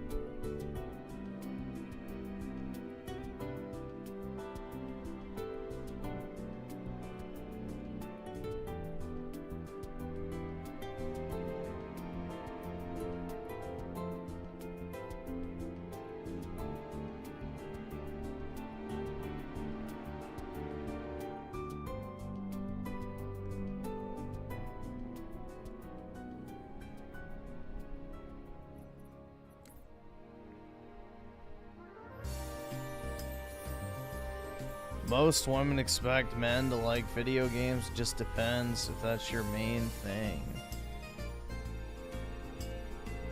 Or just get a hobby. You gotta lie to get laid. Yeah, I just don't give a shit about getting laid at all. Henry Cavill is a gamer and loved by... Well, yeah, dude. He's also worth tens of millions of dollars and is considered probably the ideal male phenotype by the majority of women on planet Earth. So, yeah, he's got a few things going for him other than just being a gamer.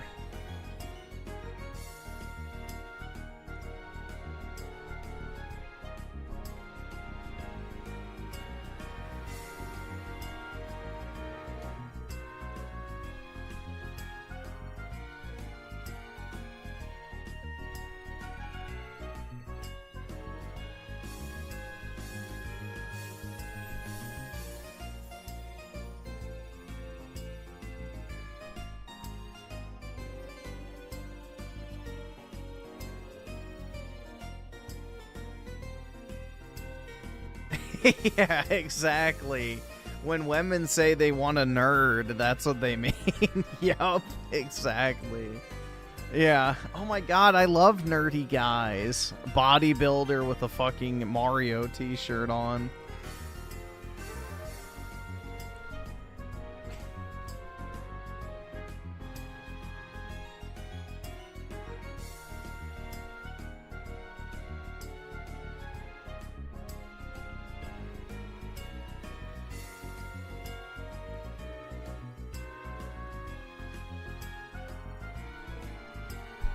Yeah, some dude who has like a fucking Greek god build, 6'3", and has a fucking Mario shirt on. That's their idea of a nerd.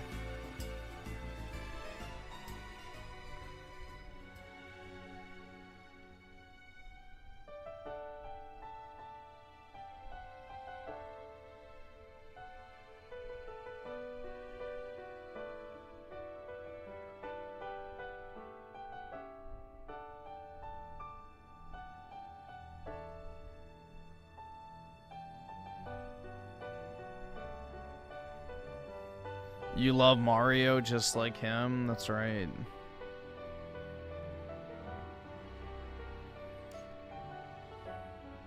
Either subscribe, donate, or get the Dude, fuck out. that's the thing though, is like there's been all those experiments people have done where they like pose as like the Giga Chad guys and they ask women like the most retarded shit like, hey, do you want to come over and watch the Teletubbies?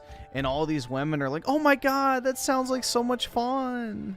So yeah, if you want to be nerdy, a gamer, or whatever, just be hot, dude. Then you can do whatever you want. Like, literally, they would just, like, cold ask, like, the most retarded questions on, like, dating apps and shit. And all these chicks would be like, oh my god, that sounds like so much fun. Like, watching the Teletubbies or anime or going to, like, these fucking... I don't know, it's just very, very sad.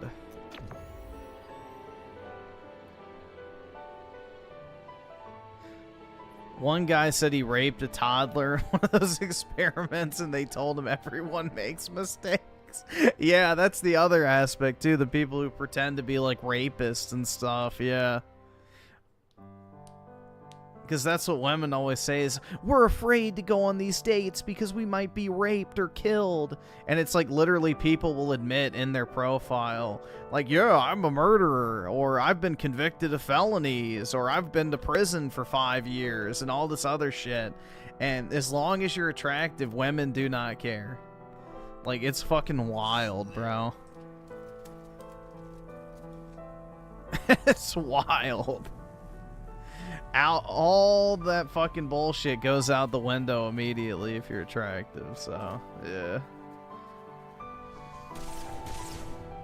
That's why when somebody asks looks or money, you definitely want looks.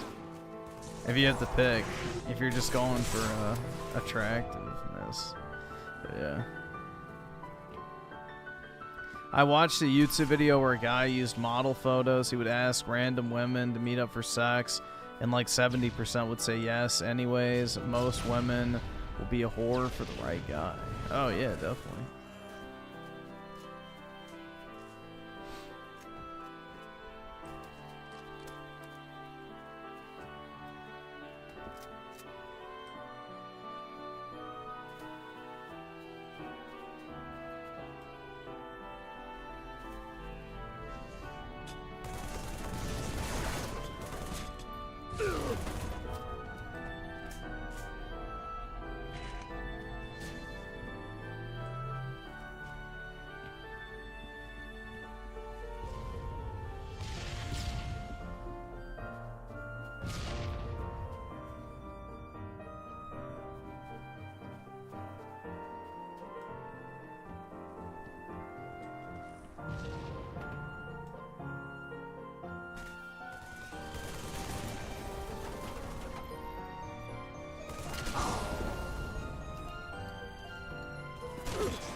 There's a certain level of mysticism that guys that don't get women have about them, but if you've been with enough women, the magic is gone.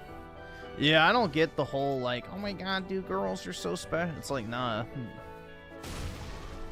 They eat and shit the same as you.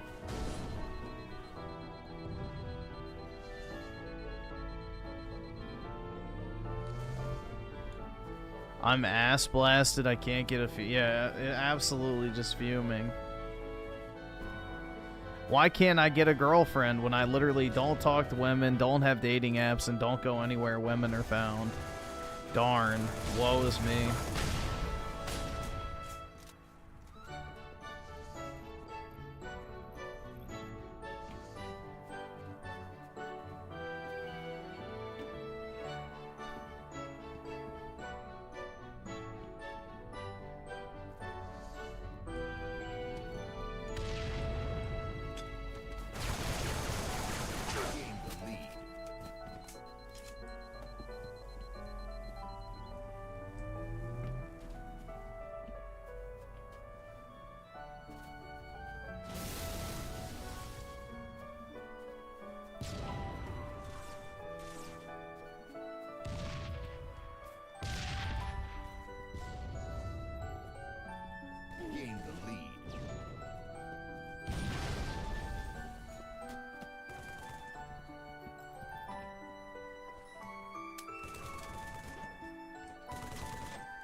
I don't know, bro. I'm so repulsed by normies in general. I don't even know if I could interact with a woman at this point.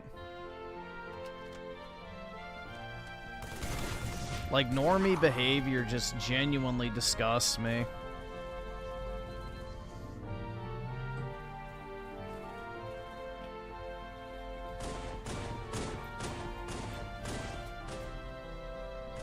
Like, I think I would crash out the first time somebody asked me to go to a bar. Like, unironically, I might crash out.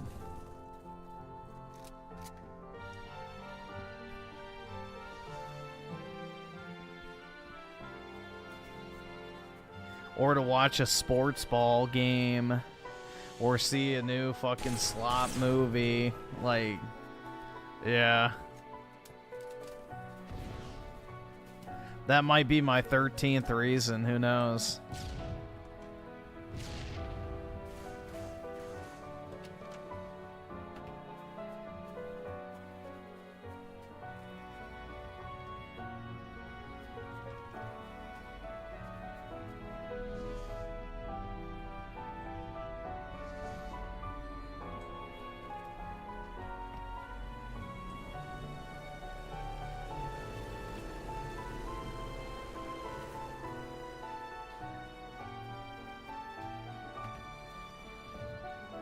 Last time I hanged out with normies, they wanted to go to one of those anime cafes to get bubble tea and pet cats. Yeah, dude, fuck that.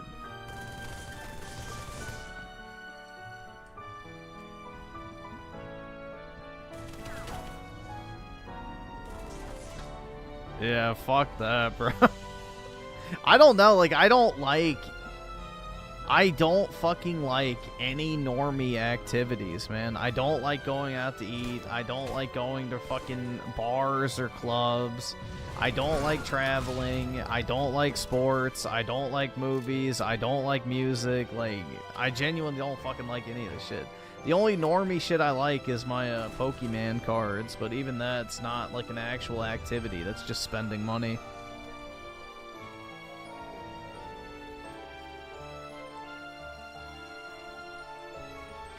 So, yeah, there's genuinely nothing I want to do anymore. So, other than, like, sleep.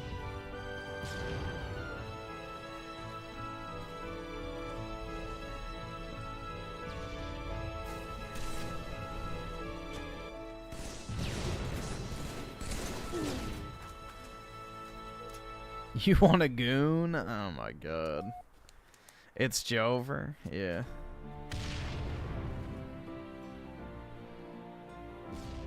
The only thing you say you do other than work and stream is sleep. Yep, and go to the gym and stuff and walk my dog.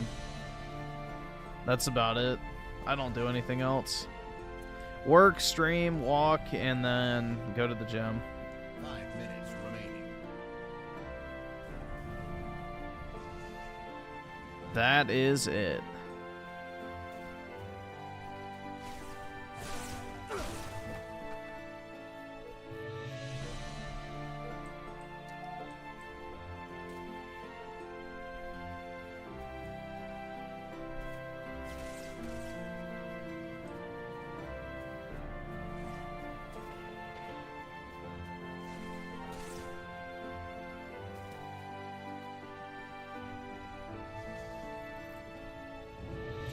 That sounds like mind cuck slave mentality. Oh yeah, dude. I mean, what else am I supposed to do? Go spend my Goy bucks on Goy approved activities? I should go to a casino and gamble, right? Or who fucking knows?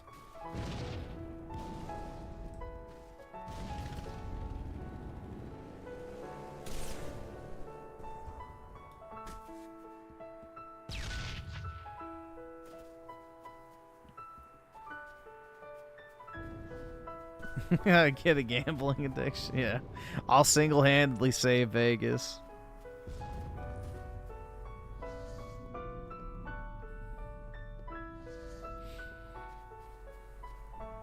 Your dog/money should absolutely get you ass, but it's the room of sealed anime games and PSA slabs that you have to hunt.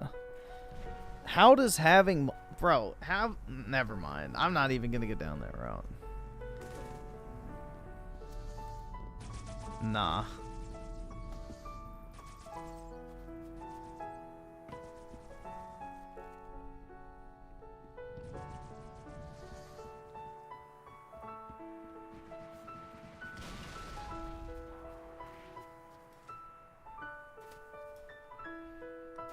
You guys act like there's so much better shit to do. Like, there's nothing to fucking do.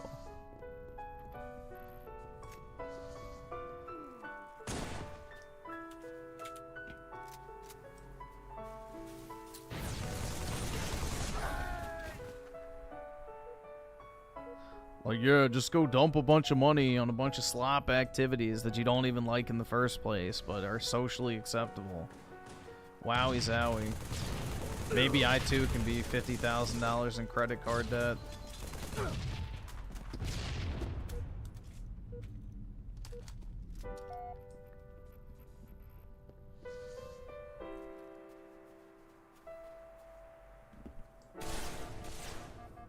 When did life become so shit for you? Like 2018-ish, I would say. 2019, 2018. Around that time is when I stopped enjoying most things.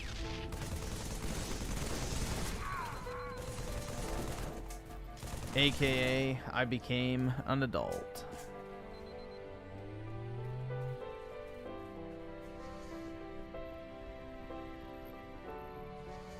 Whenever I started streaming? Nah, that's not really it. It's more so just college.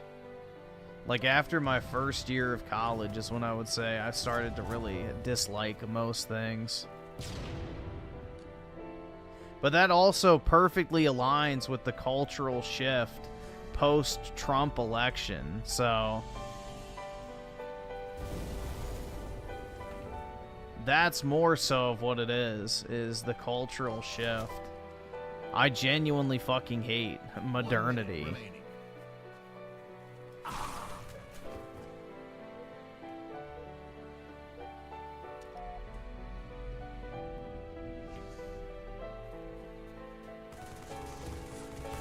No, if I was a drone bug man, I would be going to work and then blowing my entire paycheck doing a bunch of consumer activities.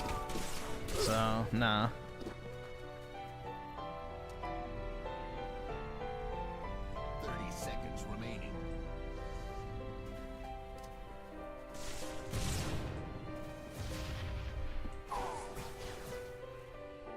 I would make an excellent wingman? I don't know about that.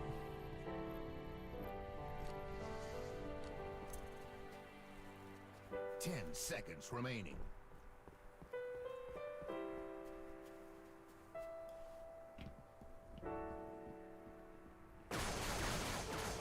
Game over.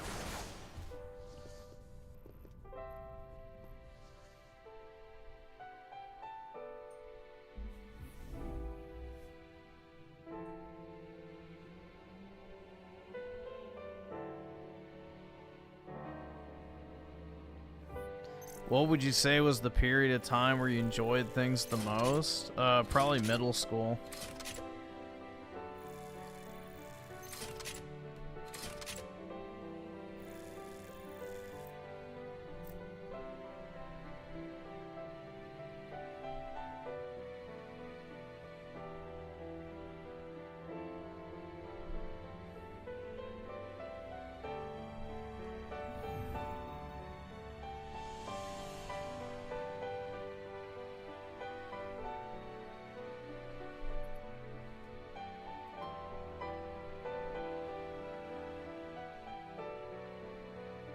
You hated middle school? Why? I would say that was probably when I was at my happiest, looking back on it, but I don't know.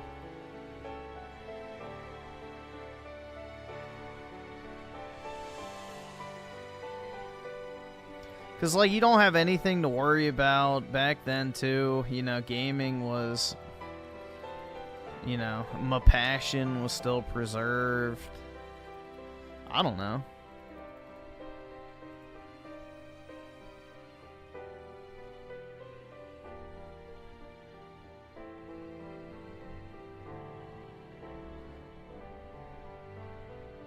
That's the thing is, like, I've always been kind of like, ever since middle school, I've been kind of, well, elementary school, I've been kind of politically aware. So, that's the thing. Is, you know, watching the deterioration of modern society genuinely makes me mad.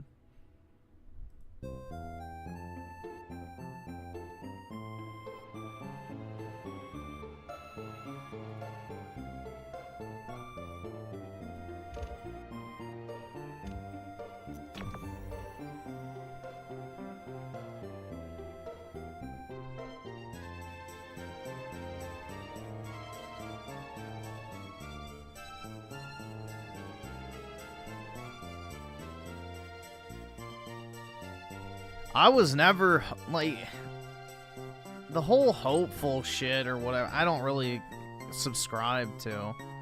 There was never a doubt in my mind that I would not do well. Like, I knew for a fact I would succeed in life, but I've never, like, been hopeful about anything. I'm not that type of person.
You're a middle-aged man with no children. You failed already? Yup, it's Jover, man.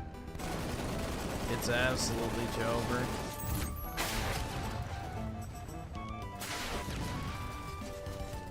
Nah, like, all bullshit, though. Like, your best chance of actually finding a good, like, you know, wife or whatever is in college. Once you're past that stage, it's almost impossible. Like, real talk. Because not only does college act as a fucking scum filter, but it also is the one time in your life where pretty much everybody that you're surrounded by is at the same place that you are. And you all have something in common. So, realistically, college is your best bet. After that, it's kind of Jover anyway.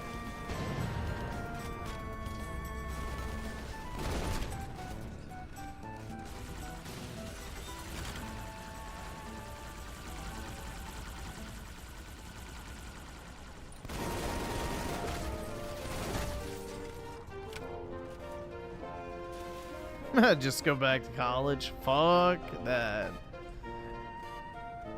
Absolutely not. I will never go to another college or class or take another fucking test for as long as I live. Fuck that, dude. No. Absolutely not.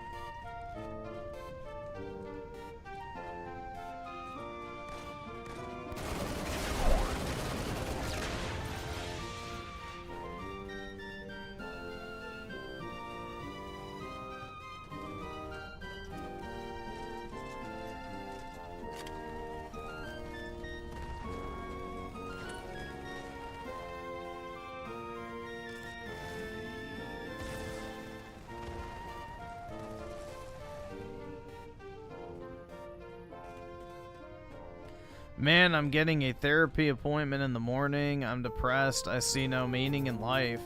I'm lonely, and this chat makes me sadder because I know what Griff is saying is true. Nah, you just have to exist out of spite, bro. That's the thing. They want you to give up, so take as much as you can from them as possible. That's the thing I don't get about the black pill is the not trying shit. Like, nah. That I don't get.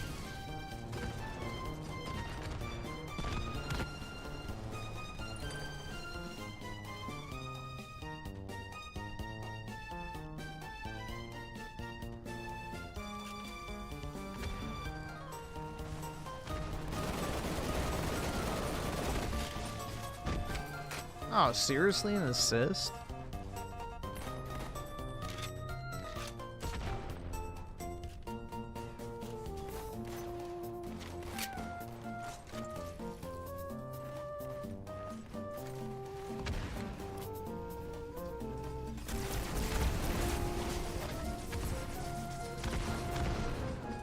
Take as much as you can, give nothing back. Exactly.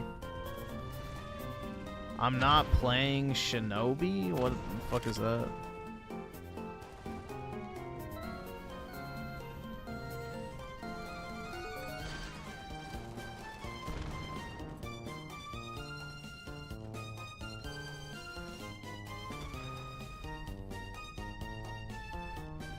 If you don't have a wife or kids yet, you exist, pay taxes, and buy a new product, then you do exactly what the agents of demoralization want. That's your existence out of spite.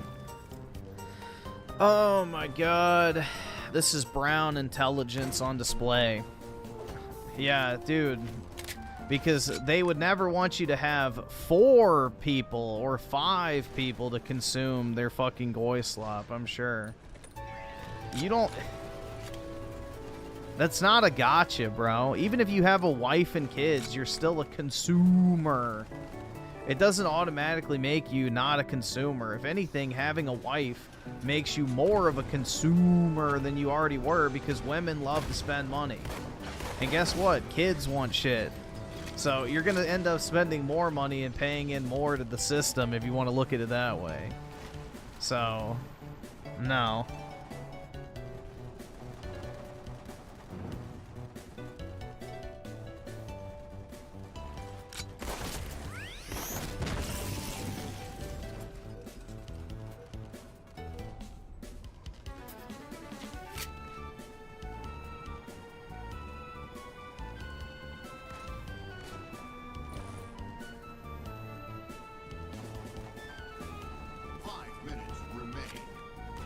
That's such a massive cope. How is amassing your own personal wealth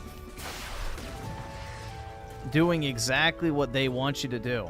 Doing what they want you to do is going to fucking Disney World, going and seeing the Marvel movies, eating at McDonald's, buying the new fucking Nike Air Jordans. You know, make sure to go buy the new fucking Funky Pop or the Labubu, whatever. And, you know, make sure to go spend all your money on fucking bars and restaurants. And make sure to buy a bunch of jewelry you don't fucking need. You know, that's what they want you to do, bro. Working, saving, and investing your money and making money is not what they want you to fucking do. You know, unless you're carrying credit card debt, you're not living the Goy-approved lifestyle. Hate to break it to you.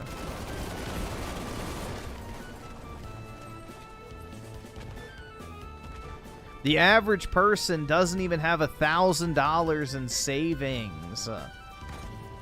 But go off about how that's, you know, exactly what they want is for you to be independent and wealthy.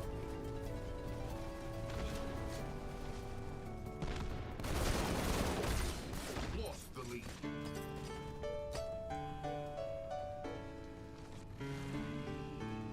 Yeah, the average person doesn't even know what the S&P is. Exactly.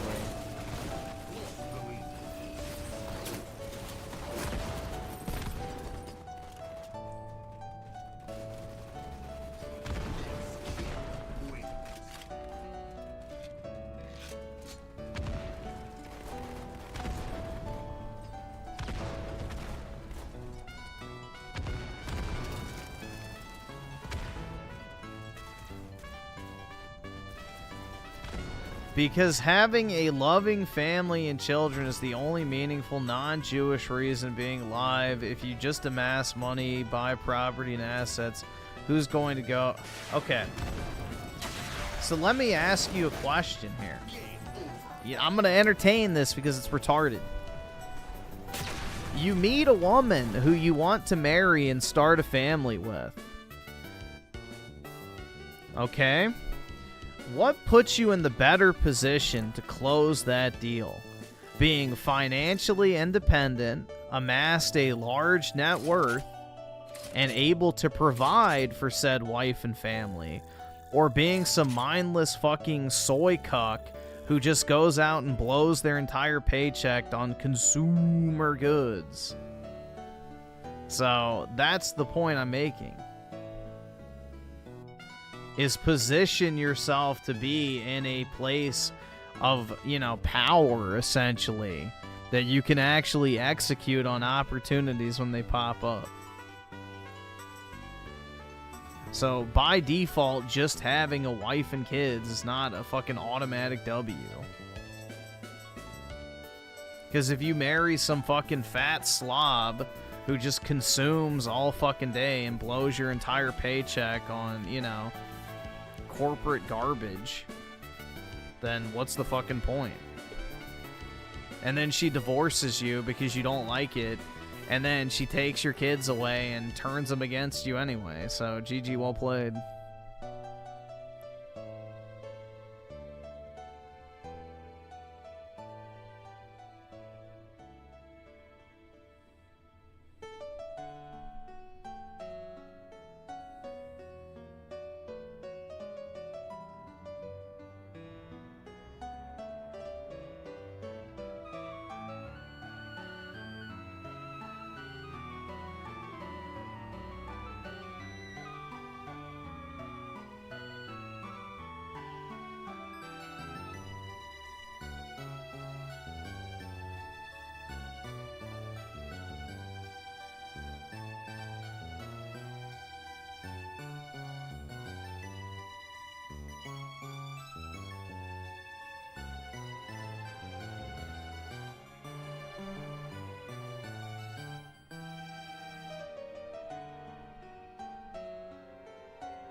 Griff is being exposed as a demoralizing glowy.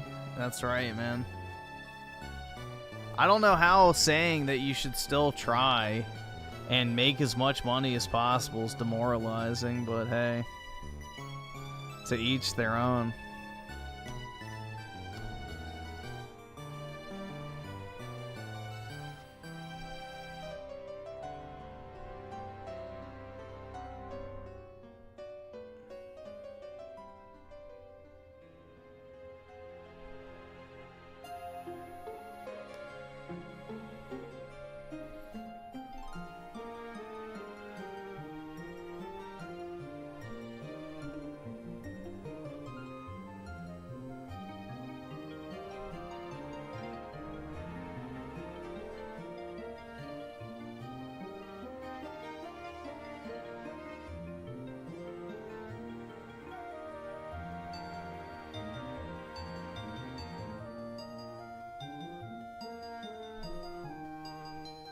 Here's another, wait, somewhat of a white pill. The whole point of life is to keep trying. Maybe do that.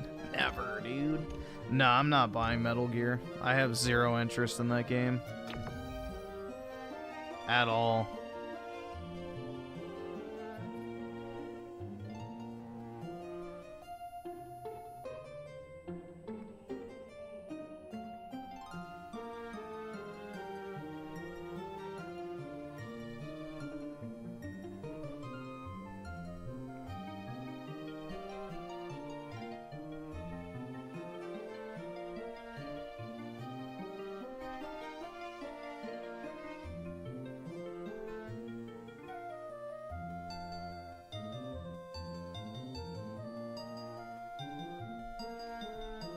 The only point of living is to make others jealous of your lifestyle. That's right. Shit, I gotta flex on them.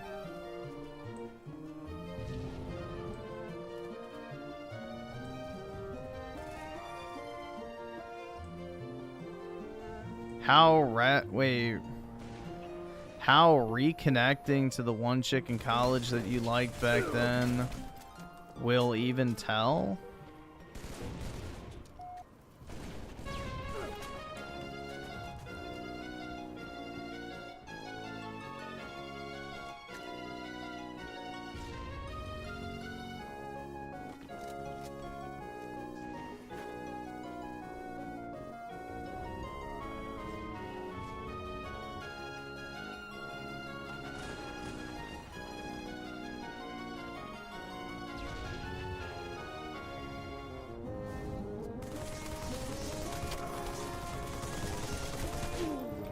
Gears Reloaded should have been 1 and 2, and the next Gears... No, it should have just been Gears 1, 2, and 3. Like, they could have easily just ported over the 360 versions that they up-resed on the back compat version and just called it a day, but no, they're too lazy. Microslop puts in the bare minimum effort always.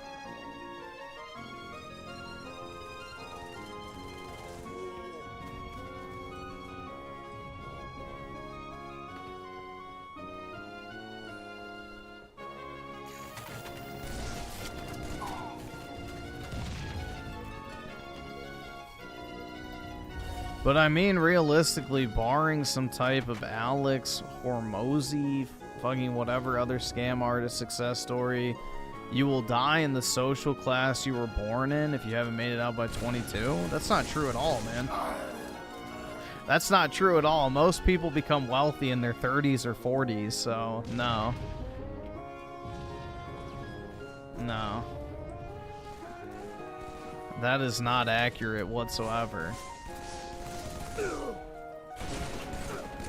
Most people generate wealth later in life.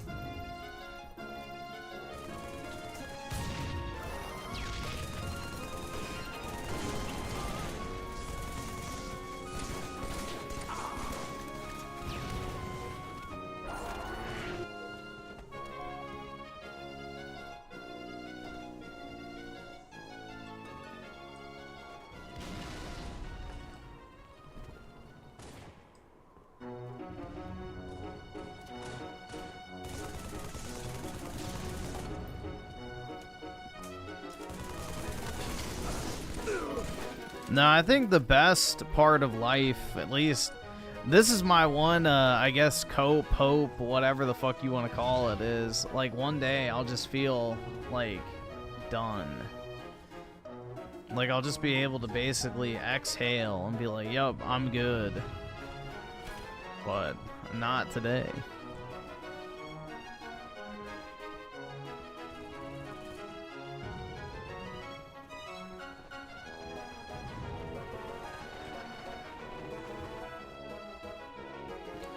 Griffin, you're exceedingly privileged and have worked hard from a position of advantage. Yeah, my white privilege. Can you imagine the people in this chat who having heat during the winter is more than they have ever had? Are you describing Dreamcast guy right now?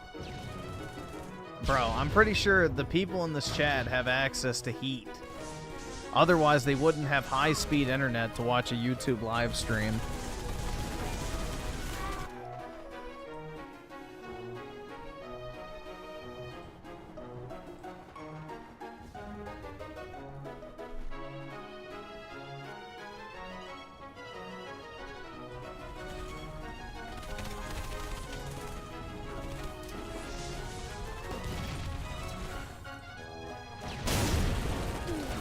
Ah, shit.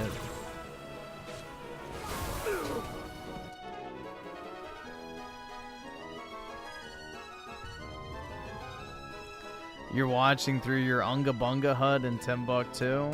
She.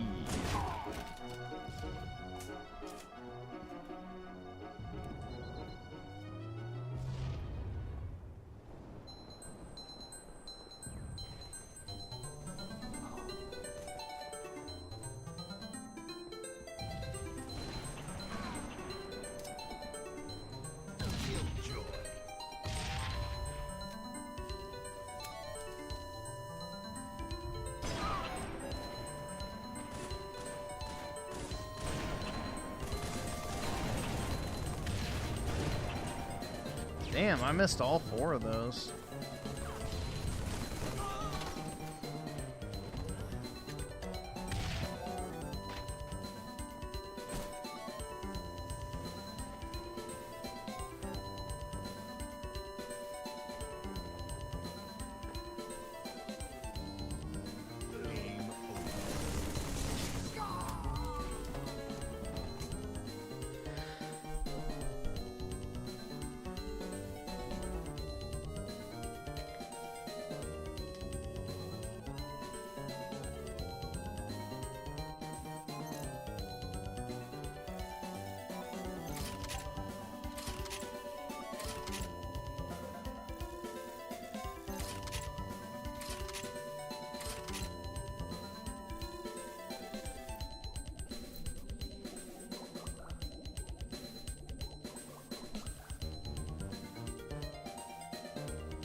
An American Express black card? Yeah, no.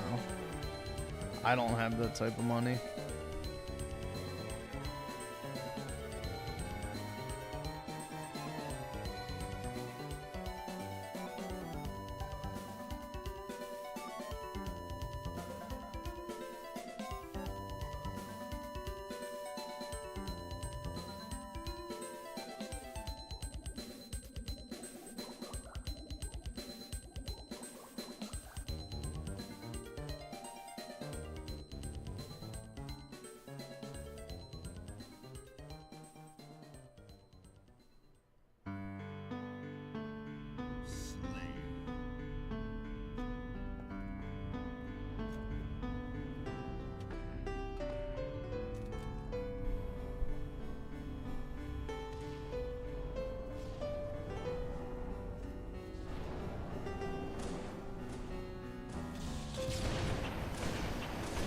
Akon's Wakanda. There you go, man.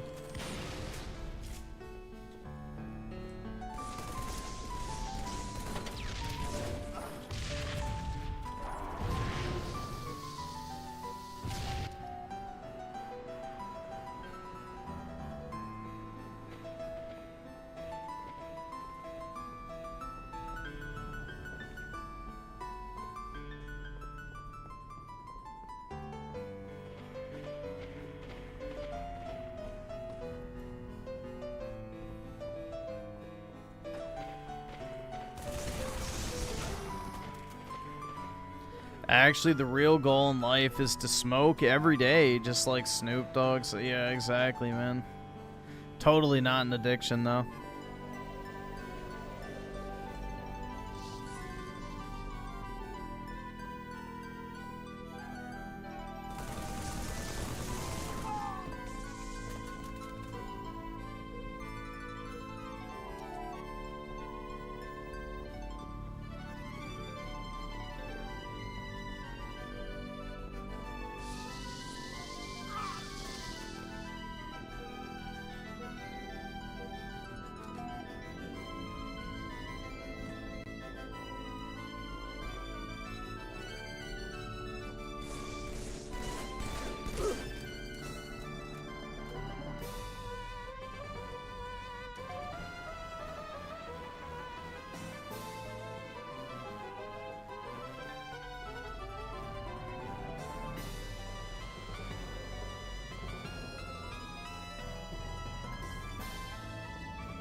Yeah, I'm gonna get it on PC probably. Since Shadowplay seems to be working now with recording, so.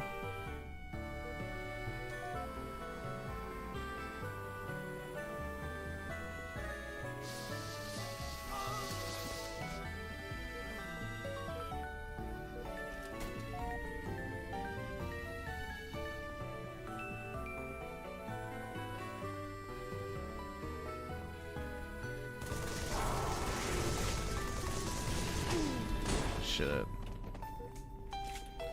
Trade school is humiliating. How so? I know you have to work for like nothing for the first like year or two, but the school itself isn't humiliating.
What?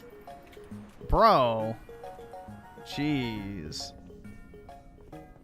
I mean, blue-collar jobs are looked down upon. Yeah, who cares? All that matters is you make money.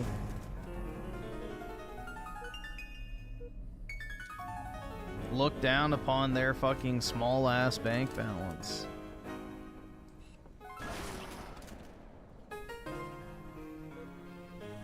I'm the only person on my team. Great. This will be fun.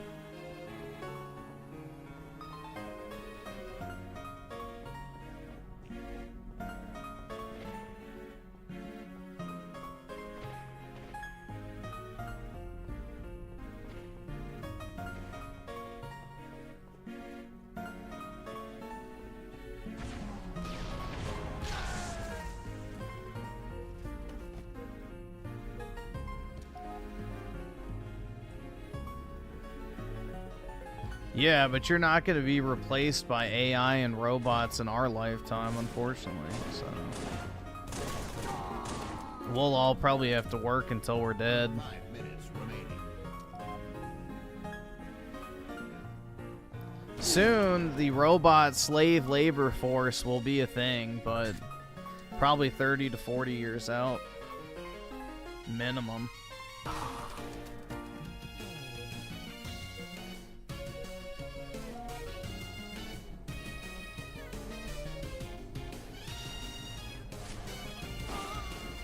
I never use ChatGPT.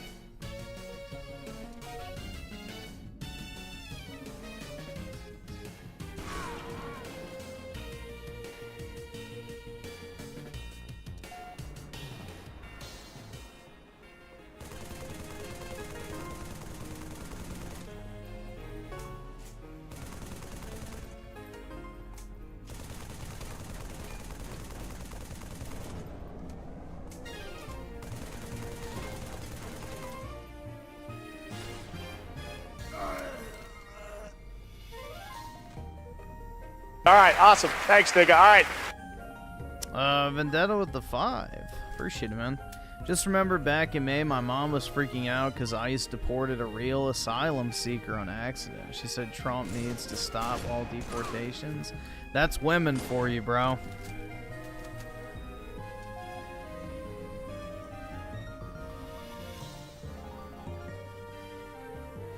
It's weaponized empathy. It's the most effective weapon on women.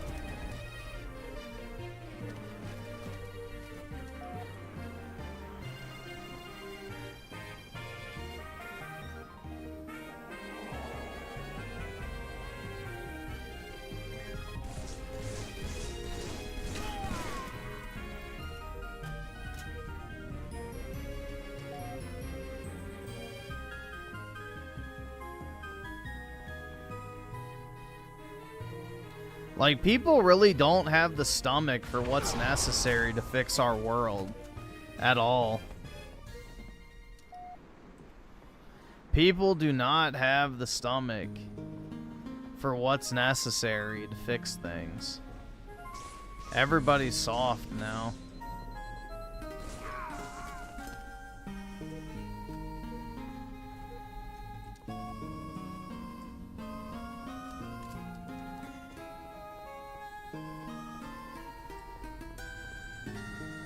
I can't afford this shit!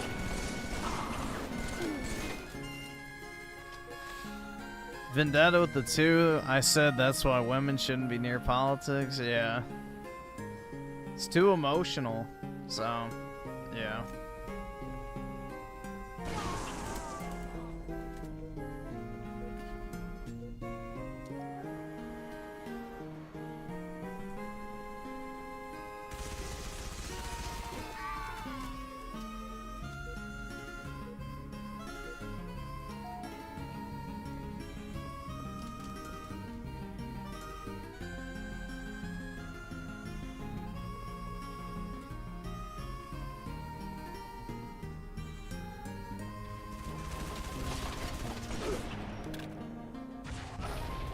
Apparently they're about to ban the vaccines for the COVID shot.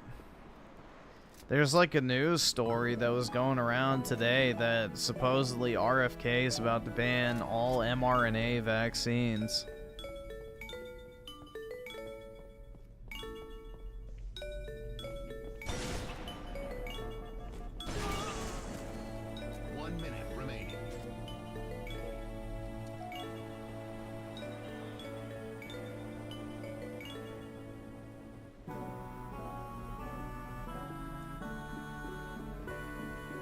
Yeah, the Pfizer and Moderna shots are poison, so 100%. So anything with that mRNA shit's not a real vaccine. So if you got the Johnson & Johnson one, you're probably fine, because that one does not have the mRNA in it. It was basically just a repackaged flu shot. The Pfizer and Johnson & Johnson ones are the mRNA shit. 10 seconds remaining. Source? But yeah, nah, it's basically it rewrites your DNA. You can look into it, it's pretty bad. But yeah, if you had to get one, you should have done the Johnson & Johnson one, because not only did the FDA try and remove that one from the market, which means it actually was a real one. It's the one that didn't have the mRNA technology and had nothing to do with Bill Gates. So, yeah, the Johnson & Johnson one was safe. The Pfizer and Moderna ones were the bad ones.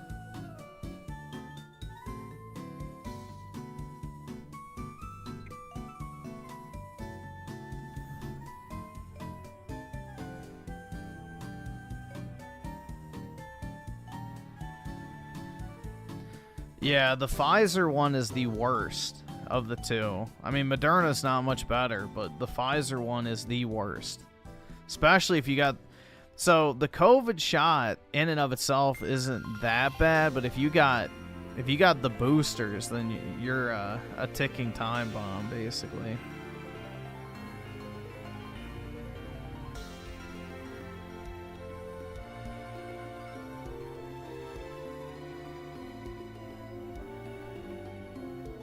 The boosters are what are gonna kill people. The shot might make you, you know, weaker or whatever, but the boosters are what's deadly.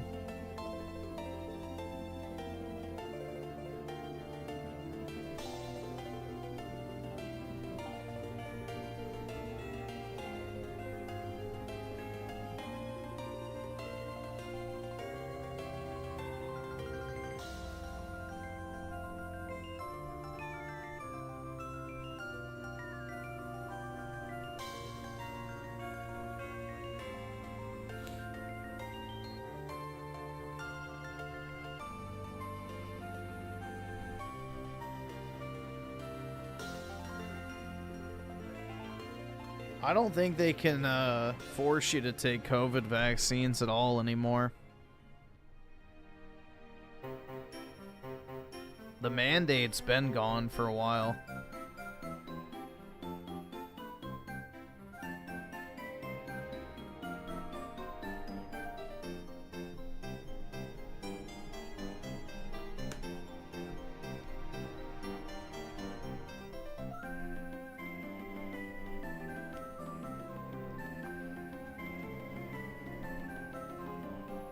How one might die, you'll have a bunch of circulatory issues. It accelerates any latent cancer cells in your body. Any pre-existing condition you might have also becomes more invigorated. So essentially what it does is it just accelerates the natural death of your body. So if you already have something wrong with you, it makes it way worse. Also, it fucks with your circulation, it fucks with your heart, and people are getting like these blood clot things. So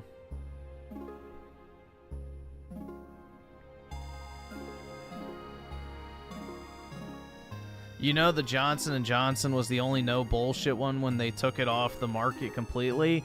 Yep, and it's the only one that didn't require 2 shots. It was only 1 shot. You didn't have to go in twice. Why would you need to get a vaccine twice in order for it to work? Make that make sense.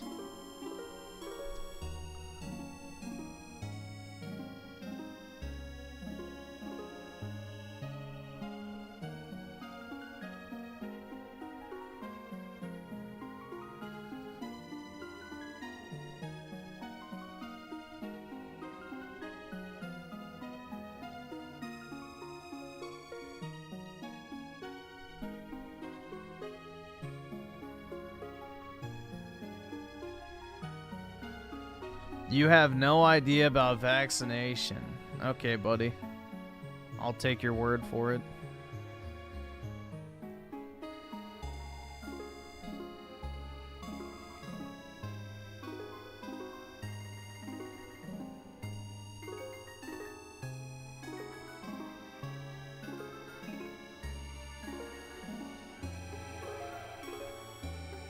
But yeah, I remember they lied and they were constantly saying like, oh yeah, it'll make you, it's 100% effective, it's 100% effective, it's 100% effective, and it wasn't at all. In fact, more people got COVID as the shots became more and more common.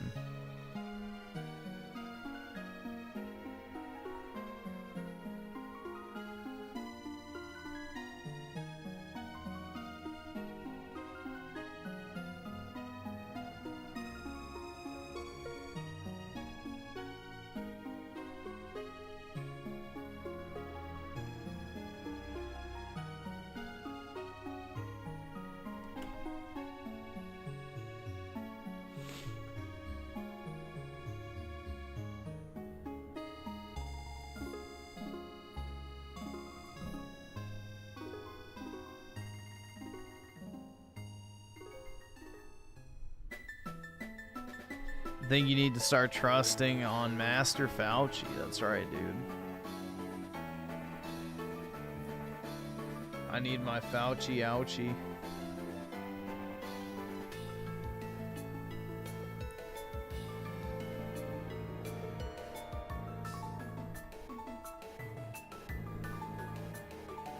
Remember, guys, we went from, like, what was it? Several tens of thousands of flu deaths a year to 500. It's crazy how that works.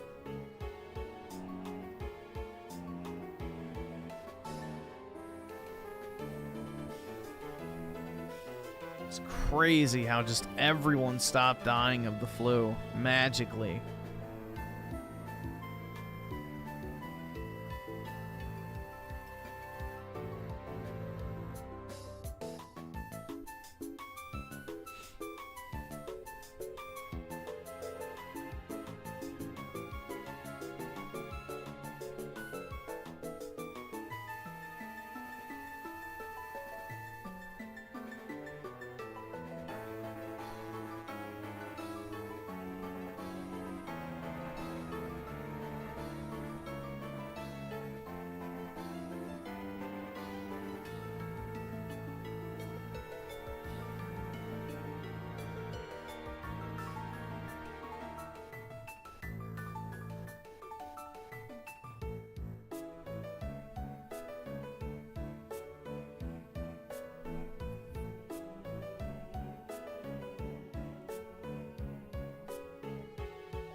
I'm trying to find it.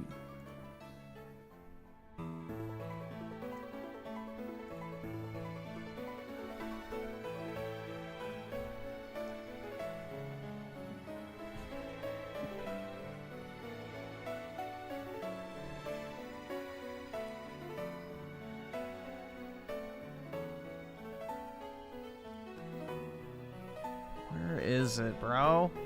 Trying to find this chart.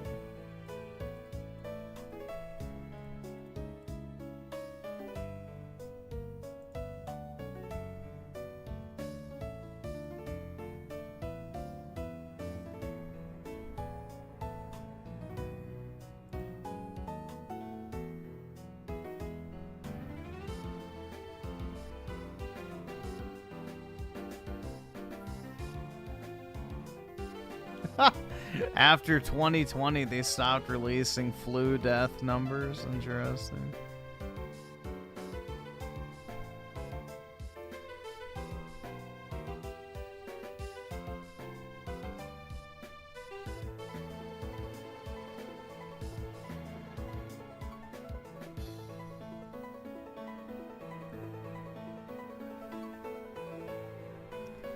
Okay, here we go.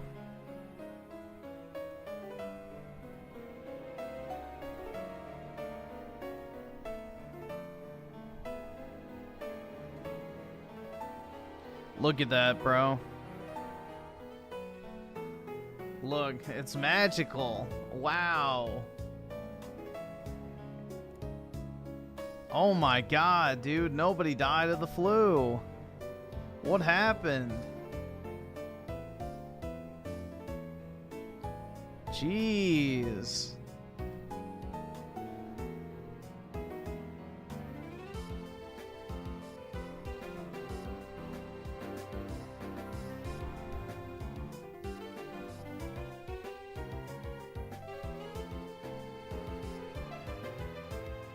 Take a look at this one, too. Look, nobody got the flu between 2020 and 2021 either. This is the seasonal flu rate, by the way. As you can see, there's always a spike. But what the heck, man? Nobody got it? Literally no one? What the fuck? It's just so fake, bro. So fucking fake.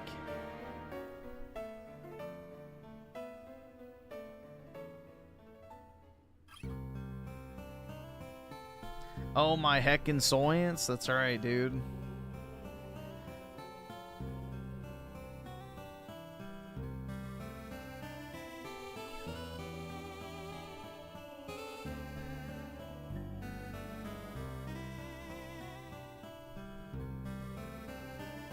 You idiot, people who would have died from the flu died from COVID instead?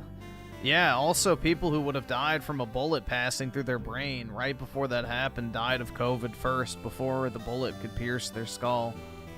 It's amazing how COVID works, man. You know, I died from COVID right before accidentally stepping out into oncoming traffic. You know, I knew somebody who died from COVID right before he fell off a ladder.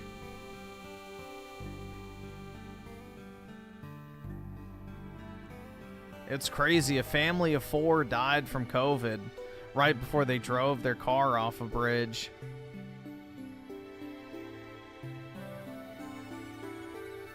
Truly the greatest pandemic of our time.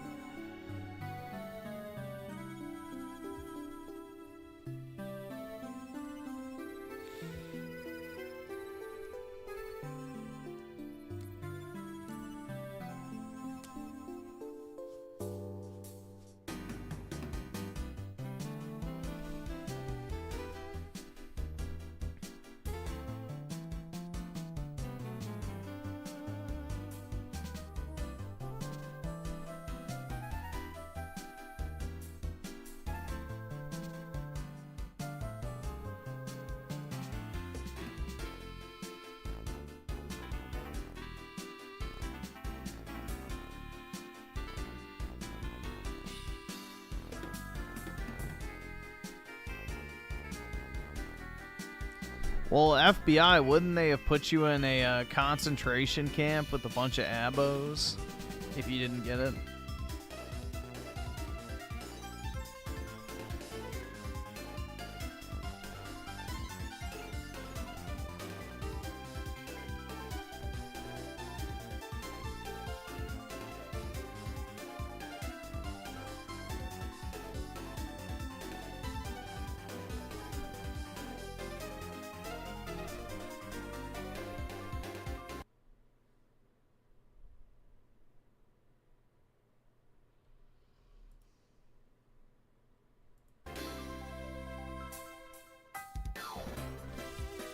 I'm a certified globalist. That's right, dude.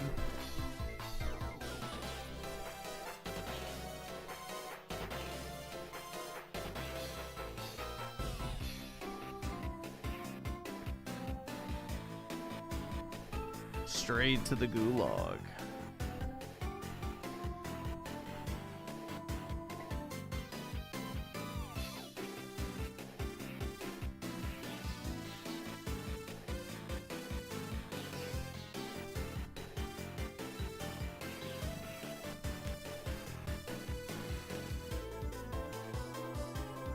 What was this thing called? There we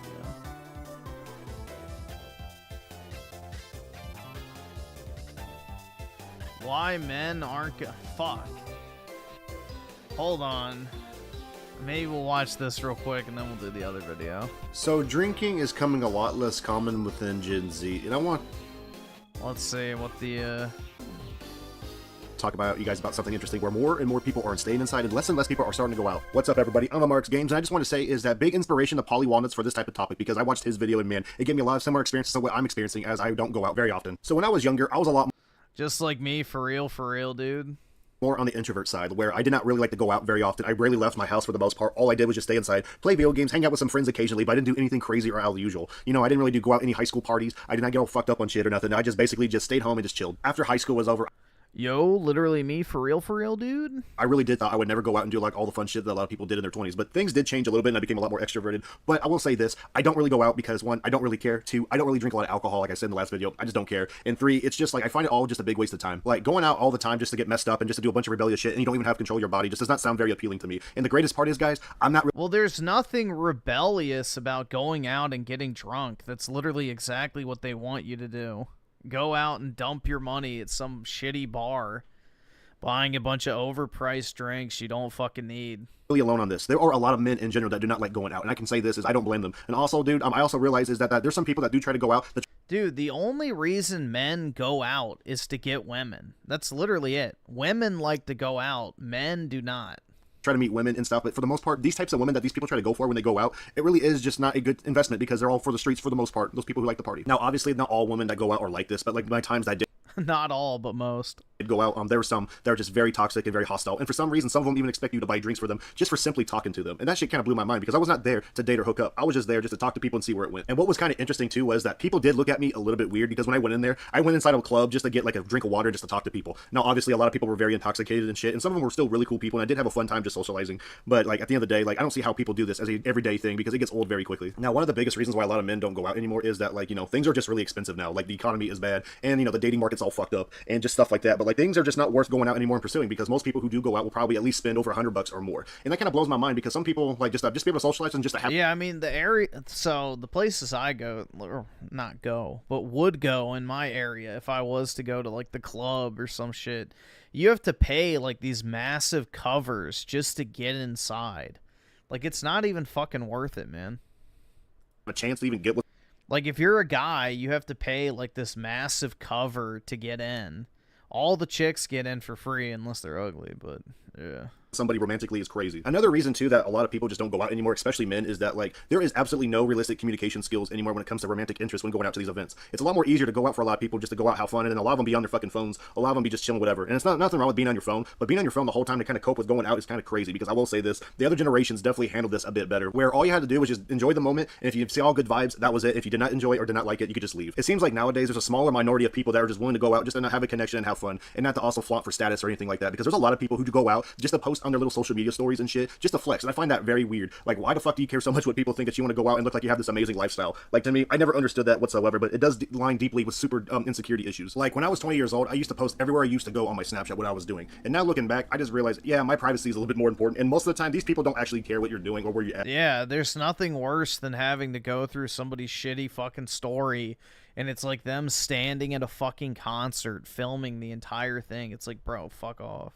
Most of the time, they're just going to skip right over it anyway, so when it comes to going out, it's really nothing much special than anything else. Another reason why a lot of men or anyone else are not going out anymore is that, like, people just find it rather easier in the same exact thing by just staying home, either getting high or drunk, and just partying at home because, one, it's safer, two, it's just, like, easier to get home because you don't have to get an Uber home or anything like that, and just three, it's just, like, yeah, it's just more, like, fun for some people, and there's a lot of people who don't like to go out with other people meeting strangers. Sometimes it's best to do all this within your friend group, if you have some. Like, the closest thing I'll ever do to going out nowadays is yeah, big if. that my buddies will come over, we'll get a beer pong table or something set up, and we'll play beer pong. Like, for me, I drink water when I play beer pong, so I just play the game with them sober while the rest of them are getting a little fucked up and drunk, and they respect me hella for it too. And yes, a few times I have gotten drunk over beer pong willingly when I was younger, but I just don't like that feeling of not being able to control your.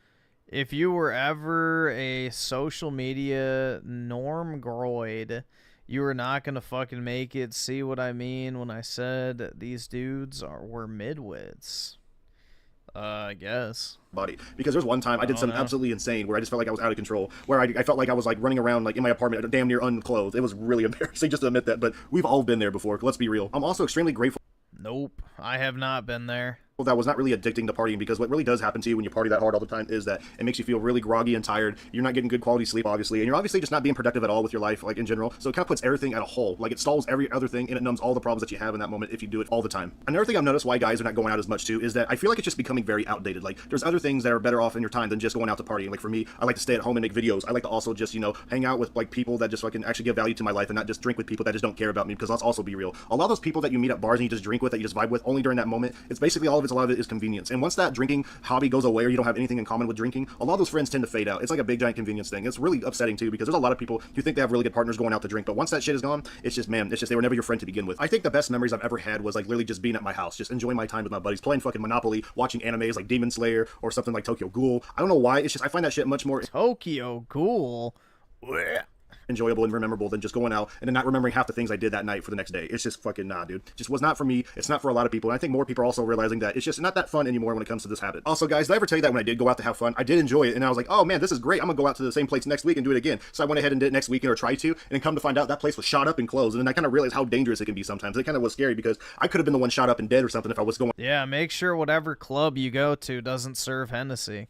Out to that same location, because where I was at, it was like my hometown in Westport, which is a little shadier at night than I thought it was. Like, I knew it was shady, but I didn't know that people were getting shot up at nightclubs. Like, damn, man, like it was like Grand Theft Auto type of situation right there. Another experience I had too, which was so weird, was I do find that drunk people while at these events are the most obnoxious motherfuckers ever. Like, I know you guys have dealt with somebody who was drunk while you're sober, but man, if you're just trying to go out, have fun, avoiding all the really drunk people is really annoying, because a lot of these people try to get in your face and stuff. And of course, when you're intoxicated, you don't really care, but when you're not really drunk, like, fuck that, dude. And a lot of them, unfortunately, were like being super toxic, hostile. And there was this one chick I do remember, for some odd reason, was laughing in my face. Or yeah, I've only ever been to a bar once, and it was for a work event.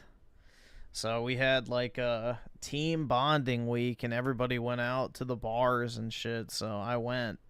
And that is the only time I have ever stepped foot in a bar in my entire life. And probably will be the last time. I don't know. I didn't even like it. It sucked.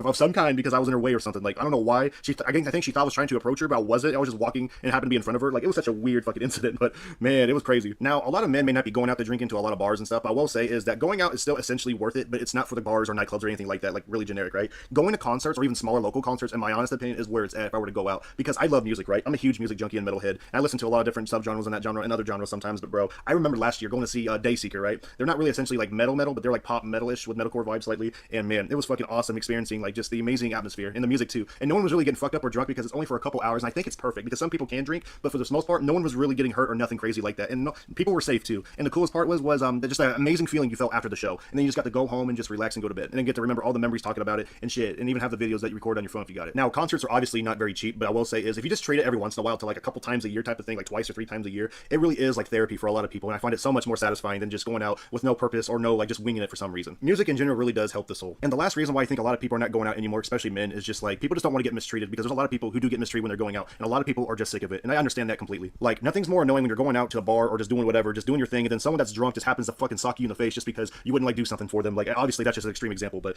I've heard stories of shit like that happen. I've also seen people at bars when they are drunk yell at people, be nasty drunks, and just cause a lot of fucking unnecessary chaos and tension, and it's just not fun for other people that just want to enjoy themselves, because that's not the reason why they want to go out. They just want to go out and chill. It is most definitely way better to just stay home and enjoy your peace and I guess. I don't know. quiet than just to have some douchebag just ruin your whole night and vibe. No one likes that, and it's the most awkward feeling too, because it just never goes.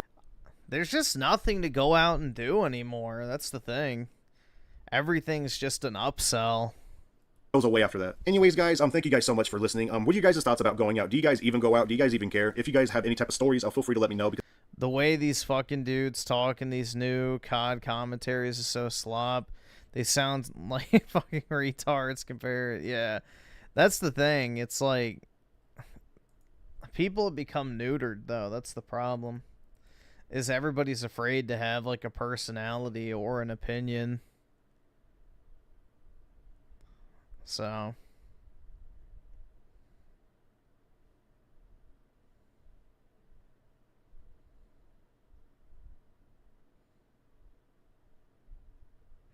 bowling with the boy. What the fuck? Yeah, no.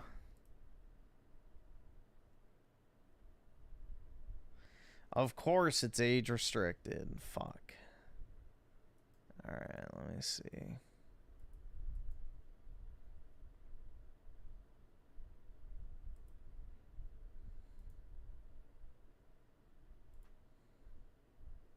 Welcome to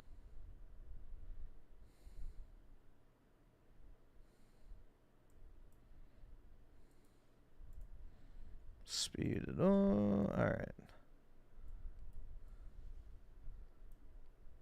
episode 34 of the Scaling Up podcast, a very impromptu last-second emergency episode. We've got Doug and Ian here from our Predcaches. You guys might recognize them. And we actually wanted to do an episode where we would introduce them so you guys could kind of, learn more about them. But that is not the reason we're here today. We're here today actually because Doug has been all over the news today over something that's going super viral right now. Because for those of you guys that haven't heard, Raja Jackson, Rampage Jackson's son, tried to kill a man yesterday. And Doug was actually the one who pretty much stepped in and saved them. So we're going to actually play a few clips first of everything that happened. It initially started with the wrestler, Psycho Stu, smashing a beer can over his head, thinking that he was also a wrestler, that he was there working. Who are you worried about Psycho Stu? Psycho Stu.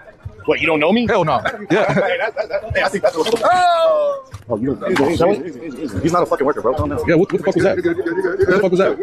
You don't sell it? No, he's not a fucking Bro, worker, bro. what the fuck was that? Hold on. I don't play that shit. And then after that, Psycho Stu apologized multiple times to him, and he was told to give him a receipt, which in wrestling basically means if you're hit for real, hit them back later. Hey, yeah, I'm sorry, bro. Hey, it's gonna all work out. Yeah, I appreciate it. You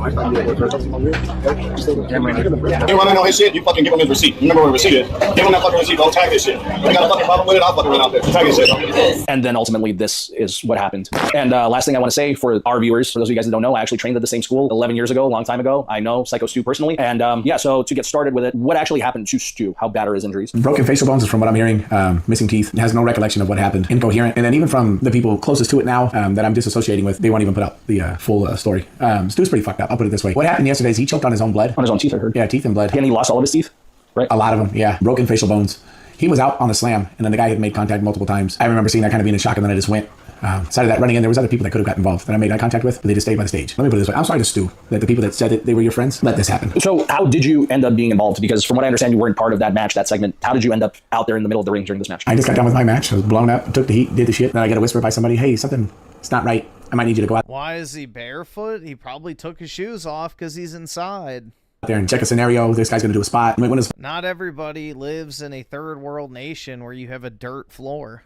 oh, we'll let you know. Well, you want to let me know, but like, you're not telling me when the cue is, when is the spot supposed to happen. You're just going to let me know just in case. Right, so I'm stuck waiting for this cue. I walk out to somebody with the radio. I said, hey, talk to the back. When do you guys want me to go? What's happening? I was informed about the beer can incident. Actually, shortly before that, they told me that they, made up, shook hands, hugged it out multiple times. So it was going to be fine, but they just want to make sure. I talked to the person out front with the radio. I walk back to the ring. I see the slam. I see the first punch, second punch, and by then I'm at people in front of me, and I just start moving. I kind of wish I would have just sprung on like the slam. So that's where I'm at. I mean, honestly, there's nothing worse than you watch somebody you care about. He's a veteran. He's me, and these are people who are supposed to love him, and I'm the only one on the outskirts to be told to watch this apparently. And then I'm in there and I'm battling, I'm doing whatever, trying to like work this, and I'm telling the guy to calm down, and now he's trying to fight me. It's all fucked, like it's so them telling you to watch this and get involved. If this was supposed to be an angle, it kind of doesn't make any sense because you have nothing to do with their storyline or whatever. It seems like they kind of wanted you there just because you're the only one who can shoot, which in wrestling means for a real fight, right? If I like it. Bro, white people wear shoes in the house. I fucking don't. So I don't know what type of brown mixture with white you are, but not in my house.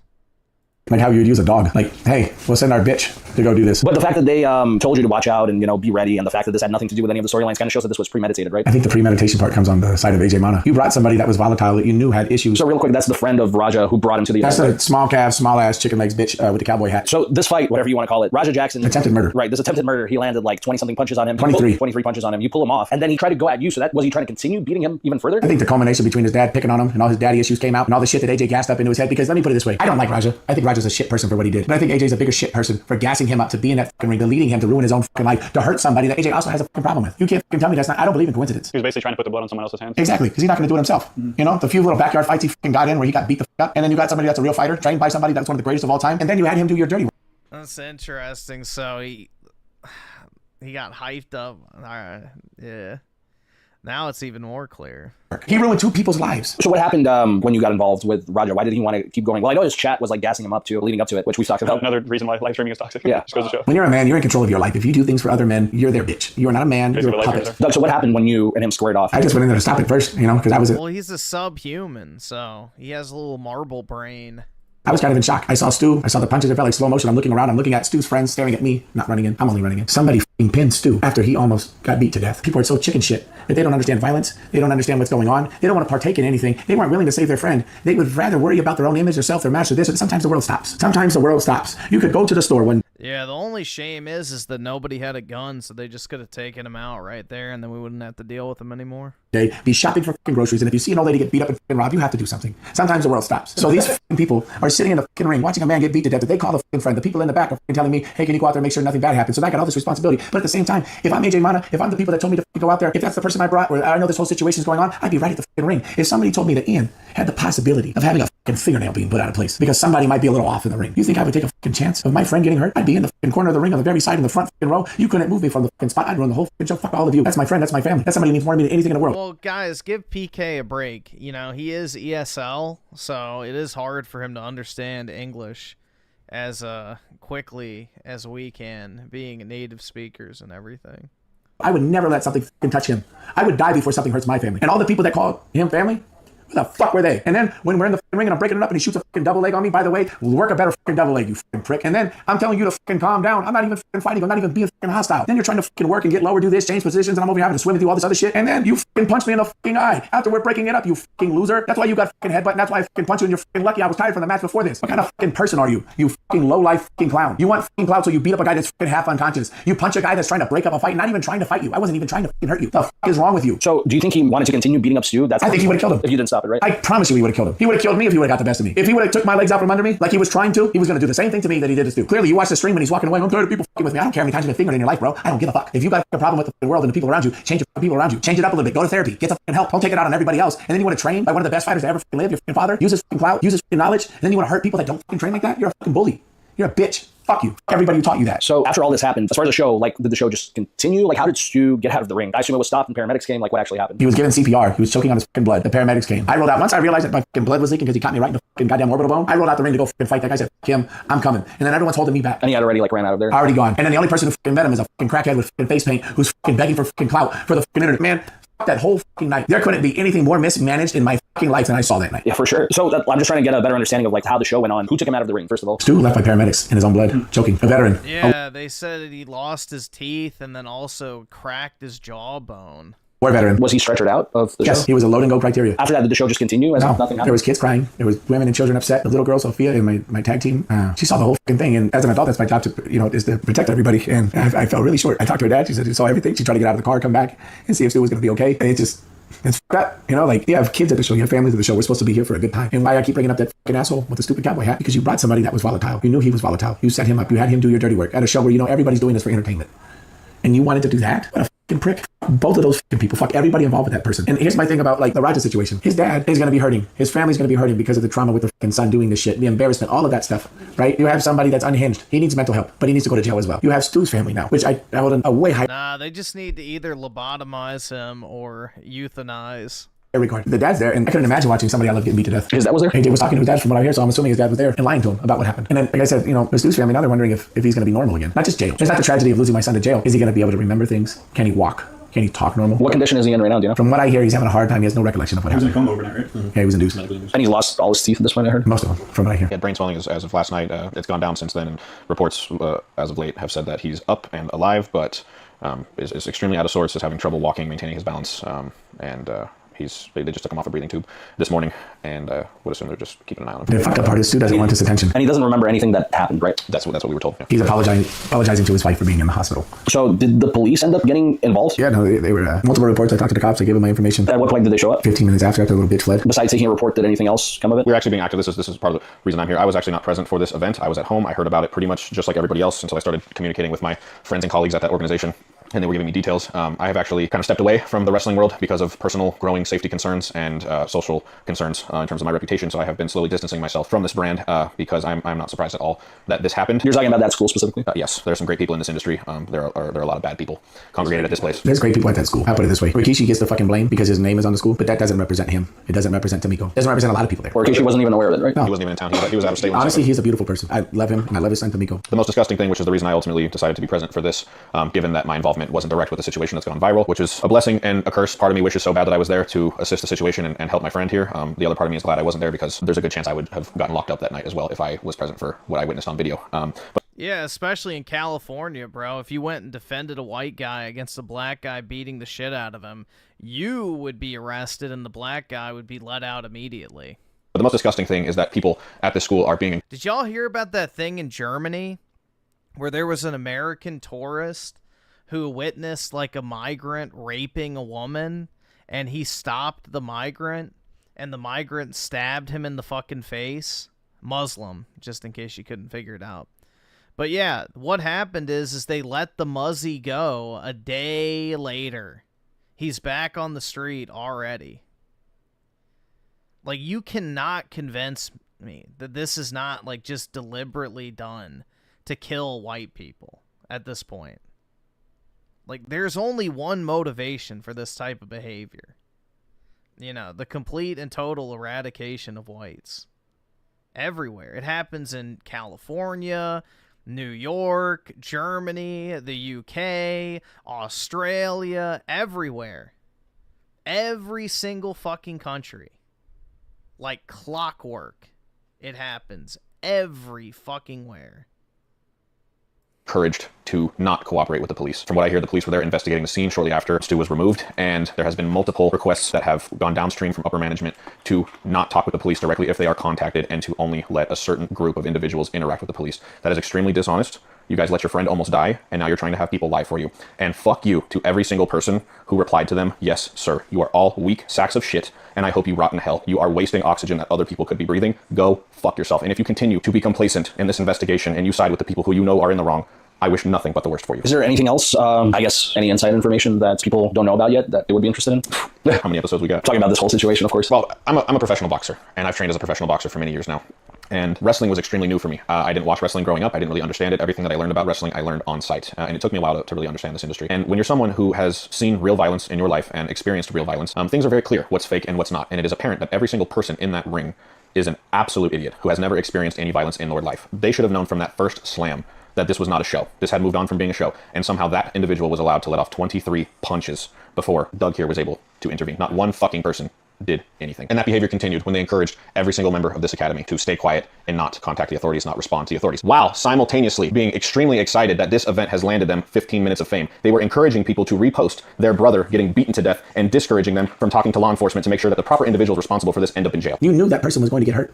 You knew something was fucked up. I made eye contact with people from the side of the fucking ring when I was going in. I saw you by the fucking stage. It's not a big fucking room. You could have went around. You could have went to the stage. Well, what the fuck did you do? You watched your fucking friend die. You watched somebody that you call family die. That means nobody is important to you. Not me. Not anybody. So if I'm working for you guys and I sell as many tickets as I do and I put all this fucking money, time, and effort into this shit like I fucking do, I'm your number one fucking ticket seller. I bust my fucking ass for you fucking guys. That means the minute something bad happens to me, you guys will just watch it happen and you won't do shit. How long have you been there? 3 years? 3 fucking years. Stu's been there since day one, and they let that happen. And he's a fucking sweet human being. Yeah, he was there when I was training 11 years ago. I love you, Stu, and I'm sorry for the trauma. And I'm sorry for the people at Knox that don't deserve this. So, Doug, are you still part of Knox Pro? No. What's the point? They would watch me die. Facts. How can I trust you with my body? I'm going to let you pick me up for a body slam? I think it's all fun and games. I'm having fun. I think it's fun. I get hit with chairs. I'm laughing with my friends. But if I'm getting hit with chairs, metal fucking chairs, my head's bleeding. I got scars all over my fucking dome from this shit, right? And I'm having fun and I'm thinking, we're all having fun together. But then I realize you're trying to hurt me. And then I'm thinking, maybe they didn't mean to hurt me. But after this, it's apparent. It's terrifying. You trust other people in there to do their job properly and to keep you safe. When you're a fighter and you have a fighting background like me, you're taught to keep your hands up. You're taught to protect yourself at all. Could you imagine if a white guy did this to a black guy? Like, just think about that for a second. Like, if the races were reversed, let's say Raja was the one who got punched. That fucking guy would have been arrested in 5 minutes. But I don't know. Is it still, like, confirmed or not if he's, like, still free? I think he is. I don't think he's been arrested yet. But yeah, if a white guy would have unleashed on a black dude like that, he would have been arrested in 10 fucking seconds.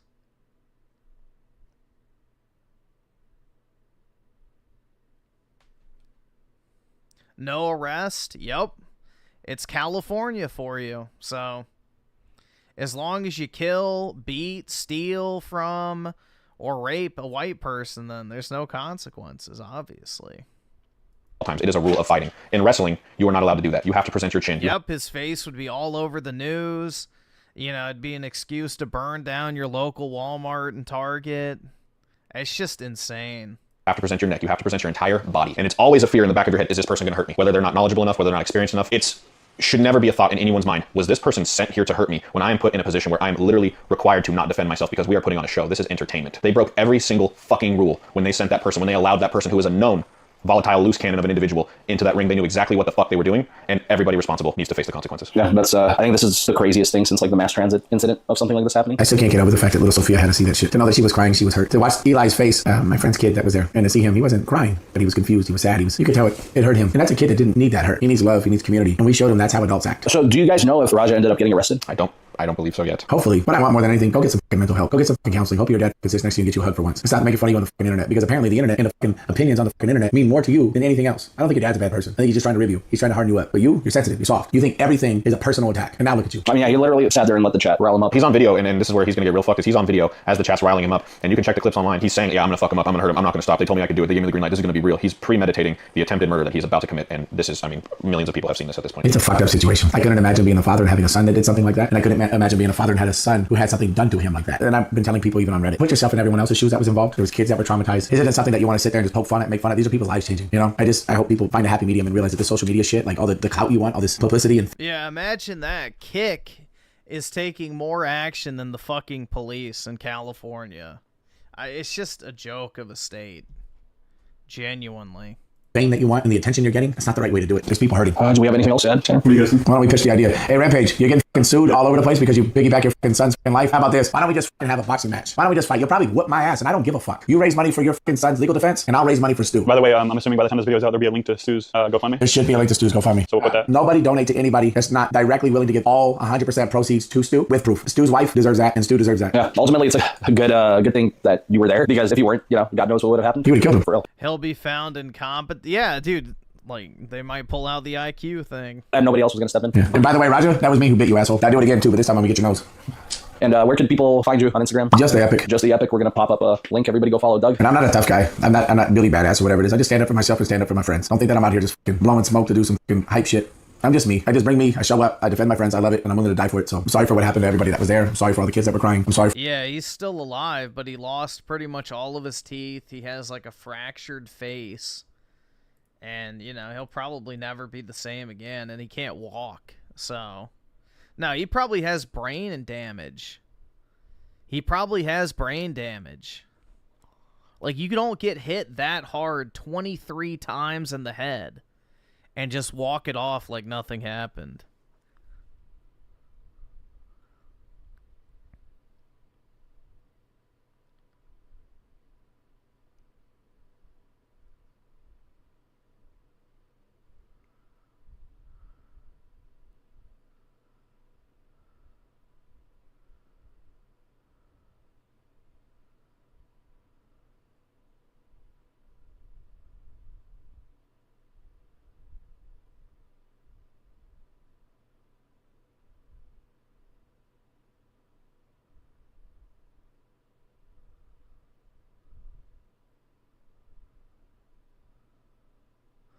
No, not brain damage from the slam. Brain damage for being smashed in the head 23 times with a fucking fist. The slam is not going to give you brain damage necessarily. Getting punched in the face 23 times while you're unconscious will. If he had just slammed him, like, yeah, it could have still hurt him. But he probably would have been fine.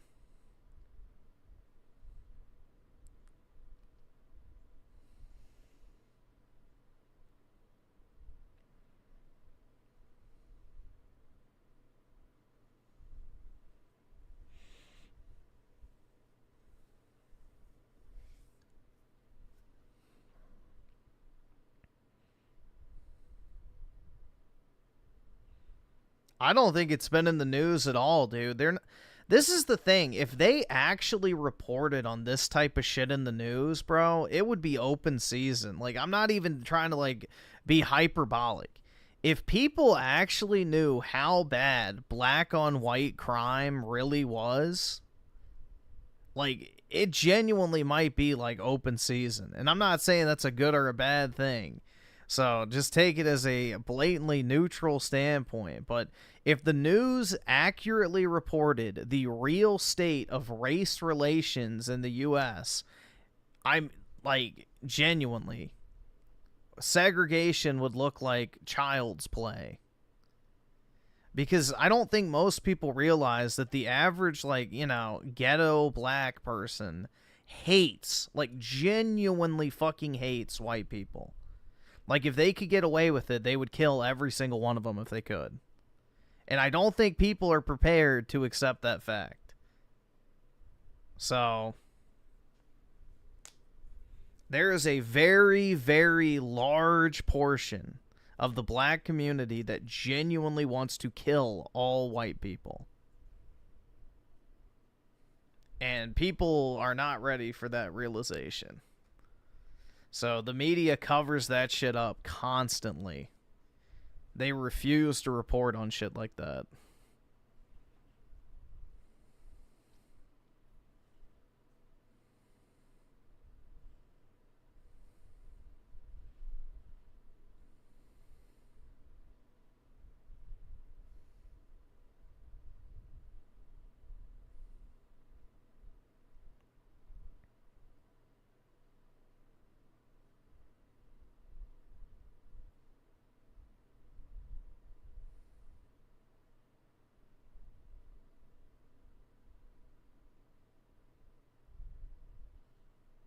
People have no idea how violent things will get. Yeah, dude, it's really bad. It is very, very bad. When you raise an entire demographic of people to genuinely hate the other and blame them for every single wrong in your existence, this is the natural outcome. So, it's just the way it shouldn't be this way. But yeah, the average normie is not ready to accept how bad truly things are.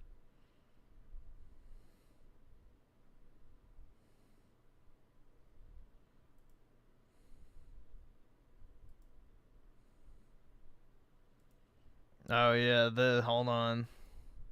This is so retarded, man.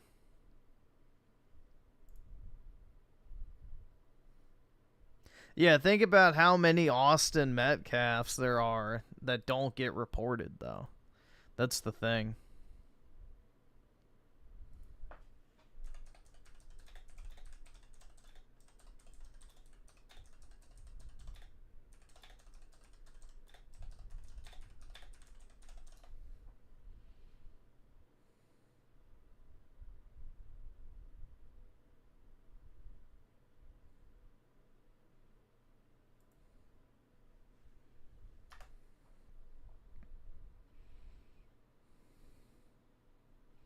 Let's see.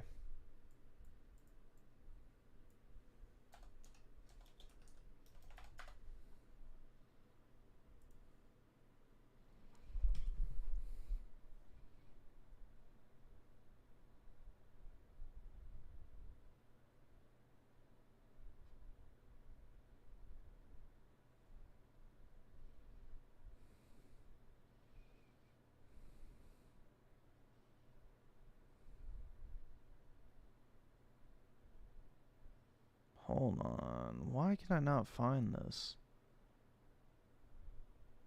I'll play it in a second. There's something else I'm trying to find real quick that went with this, but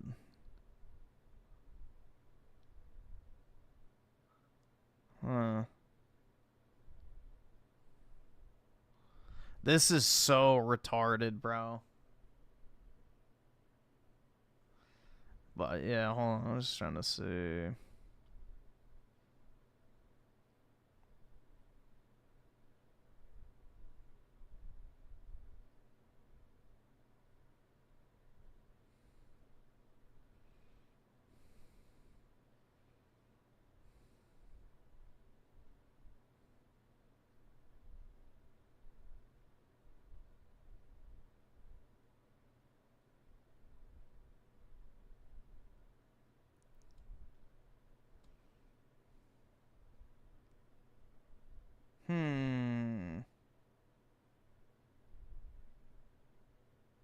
Okay. I guess I can't find... I sent another one, too, where it was like... I'm trying to remember exactly what it was, but it's a similar video to this. But I can't find it. Oh, well. But yeah, just watch. This is really bad. Okay, wait. Say again what you just said. Okay. Yeah. I was talking about my first boyfriend and how I had a sit down with him. This is the guy that I lost my virginity to, and was like, yeah, if you want to be serious with me, I need a weekend where I can go have sex with someone else so that I don't cheat on you when we get married. Because I'm always going to wonder what it's like with someone else. Jesus Christ. How did he take that? Not very well. I mean, he still stayed with me. He just I guess didn't understand. Because my idea was, I'm gonna go. Yeah, so for all you people that are like, oh, I want an 18-year-old virgin. Yeah, well, here you go. Oh, I'm gonna have sex with someone else. Here you guys go. Here's your autistic, neat, virgin GF. I come back and be like, it's different with you. I think you're the one. and he wouldn't let me have that experience. You told him that in order to not cheat on him long term, you needed to cheat on him short term. No, it wouldn't be cheating because he'd give me permission. You never understood why he was confused? No, but you like pointing it out to me now, I get that. Like drawing the parallels, it's kind of like I either cheat now or I cheat later. Yeah, she's just a whore. There wasn't like a... And she's ugly, too. No cheating clause. Even the ugly autistic bitches are whores now. So... They're just whores.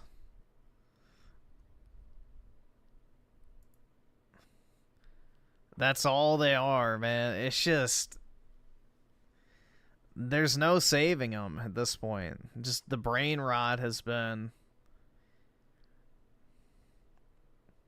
completely just implemented into every aspect of their daily life.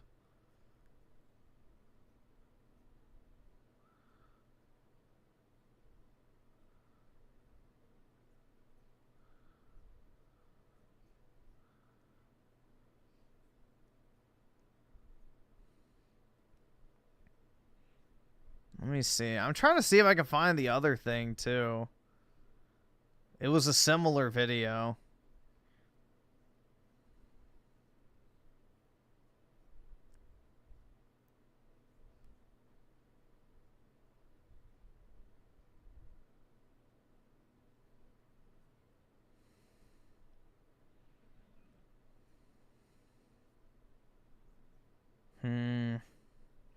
Yeah, I don't know. I can't find it. I thought I sent it to myself, but I guess not. I was checking my bookmarks and all that type of shit, but nope. Damn. She looks like she smells like unwiped ass. Yeah, that and granny perfume.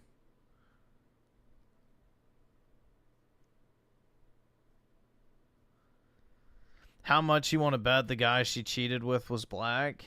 There's a pretty good chance. I don't know. But, dude, it's just, people are completely fucking morally bankrupt now. They really are. I'm gonna throw away my relationship because I want to fuck some other guy. Like, Jesus Christ. It's pitiful.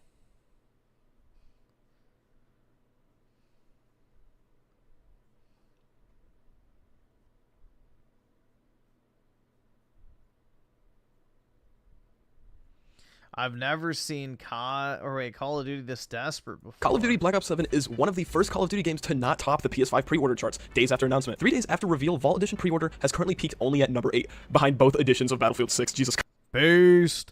We are currently living history. I think we are about to genuinely see the downfall of Call of Duty. Like, this game is actually falling off for the first time in history. And I can prove it right here. Here, let me show you guys. All it really takes is going onto Steam, checking out the stats. If you go to the top selling games from Steam right now, it's gonna, well, show you the best selling games by revenue on the Steam platform right now. Now, for reference, Battlefield 6 is sitting at number 9. God damn, that is actually pretty high up. Just getting beaten by Marvel Rivals, Peak, of course, it's Counter-Strike. Now, what do you think Black Ops 7 is sitting right now? Here, let me show you. This is not a based video. He just said Marvel Rivals was Peak. You guys. Number 70. Jeez. That's Hellblade numbers. For the first time in history, we are looking at a Call of Duty that is not topping the charts whatsoever. Even Infinite Warfare had a surprisingly high pre-order ranking. Like, 72, that's crazy. Especially since there are so many not that impressive games up on this chart. Like, seriously, how is TF2 more profitable than BO7 at the moment? What else we got here? Lego Batman 3? I don't even remember the last time I played this game. I played this game when it released in like 2017, right? Battlefield 2042 is apparently more profitable than BO7 right now. But to be fair, that game is on sale for $3, but still, like, the bar is so low right now for BO7. It's very obvious that this COD is falling off really badly, which is exactly why a lot of people have been skeptical that these guys are resorting to very shady practices in order to artificially bump up the pre-orders for this game. Now, everything I'm about to talk about in this video is very hypothetical. None of this is confirmed, but a lot of things in the Call of Duty community has happened in the last week or two that just feel way too sketchy. So let's talk about this, but before we do that, make sure you sub to the channel, because we do have a tradition. If I hit 226k subscribers, people bought Infinite Warfare for Modern Warfare Remastered. Yeah, I mean, obviously. By the end of this week, I will eat the most liked comment. Literally comment whatever you want. I don't care. I will eat literally anything. So try to surprise me. So Yeah, that fucking horse racing game is very popular because they're paying all the big streamers to play it. Channel, I appreciate you guys. Anyways, actually, real quick, I'm on the COD subreddit right now. I have to see this because there's 0 upvotes on this. Why are people hating on BO7? I personally think it looks amazing. I'm hyped. Give me original opinions. No Battlefield 6, no bandwagoning. No bandwagoning. Yikes. Okay, that's a bold statement right there. Yeah, I'm not gonna lie. Going through this comment section, it's literally just people saying the exact same points that I made in my last video on BO7. If you want to check that video out, go ahead. This game just feels like a nostalgia slap. But to add insult to injury, the fact that they are forcing nostalgia down your throat. I don't even think it feels like nostalgia slappa though. It's not even nostalgia. It's just fucking let's try and imitate what we had with Black Ops 2, but then add in a bunch of, you know, trippy psychedelic bullshit that everyone, you know, soyed out over in Black Ops 6 for some reason. But, you know, I'm crazy for not liking that campaign. Game is heavily going to take place in a simulation, and it is heavily implied that, yes, they are going to start shoving more bundles and microtransactions down your throat. As a matter of fact, the entire trailer was just littered with shitty Valorant bundles, right? Yeah, I can't wait for another COD game with the Terminator with a Labubu-themed AK. Yeah, honestly, this entire comment section is just spitting facts right now, because every year they do one minor thing different in Call of Duty. Not to mention they constantly prey on nostalgia. That's not even including the predatory skin bundles. Are you talking about, like, the American Dad one? One skin, 2 guns, and a bunch of random garbage. 30 bucks, please, and it doesn't port over to the next game. Activision is the greediest company out there lately. Okay, now on the real though, let's actually talk about what's been going on as of recently. So I'm assuming that this is a response to the pre-orders being not that good, but there has been some updates rolling around with some of the newer Call of Duties, especially Black Ops 6. So this guy on Reddit here says having the quick join button the same as the pre-order button. And as you can see here, the quick join button is the exact same button used to pre-order Black Ops 7. What the fuck is this? Oh, they're scamming now. What the fuck is COD turned into? They need to stop. Now, a lot of people are saying that this is a dark pattern. For those that don't know, a dark pattern is a business practice that you can actually file a lawsuit against, which is kind of scary to think about. It's when a user interface is designed for you to intentionally accidentally do something that you're not supposed to do, usually with the intention of trying to sell you a product. This is exactly what is going on here. This has to be illegal. That's got to be intentional, considering Activision's very recent track record. This is also apparently on the COD launcher. First thing selected is the COD BO7 pre-order now, so sometimes I accidentally click on it. Speaking of the COD launcher, we have to talk about what's going on with Modern Warfare 3 right now, because apparently Modern Warfare 3 is rendered unplayable at the moment. According to this Redditor, physical media is so important. That's okay. It's already unplayable anyway, so no action needed by Activision there. Just let it die.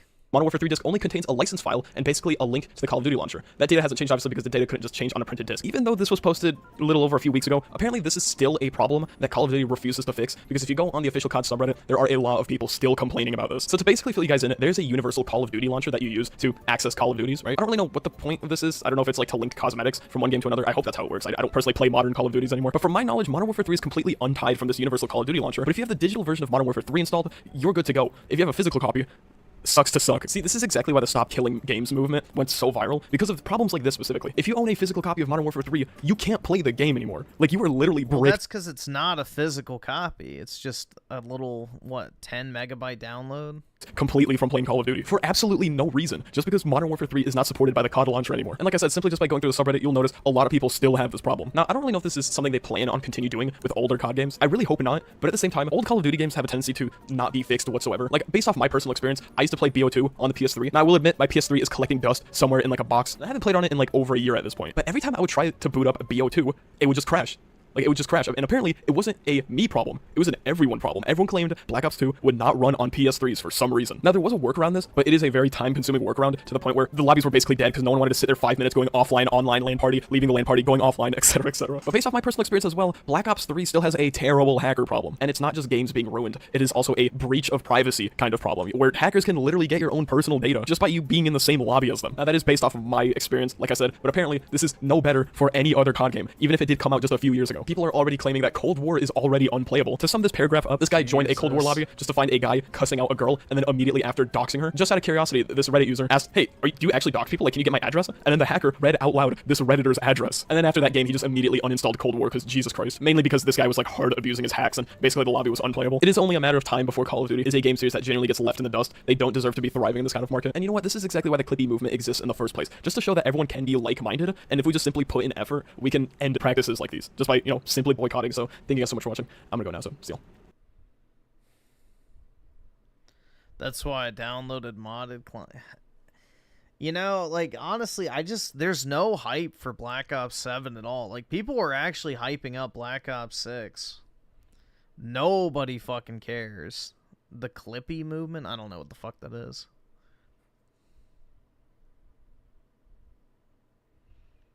What is the Clippy movement?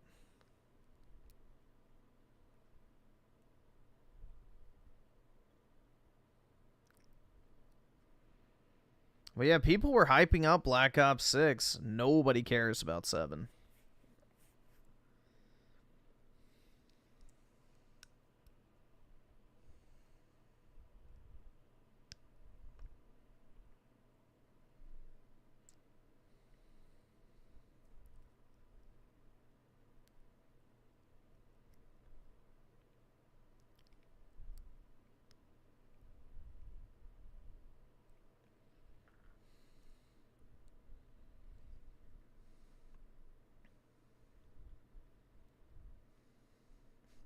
Save your money? Yeah, go buy a GameCube and it's $200 games. Go buy $200 GameCube games.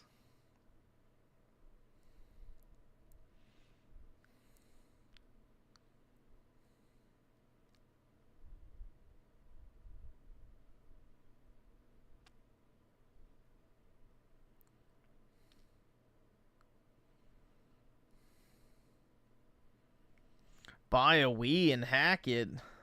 I'm not a hack. Oh God, is that what it is? Okay, Clippy. Change your profile picture to Clippy. I'm serious. Oh God, is this another We Did It Reddit thing?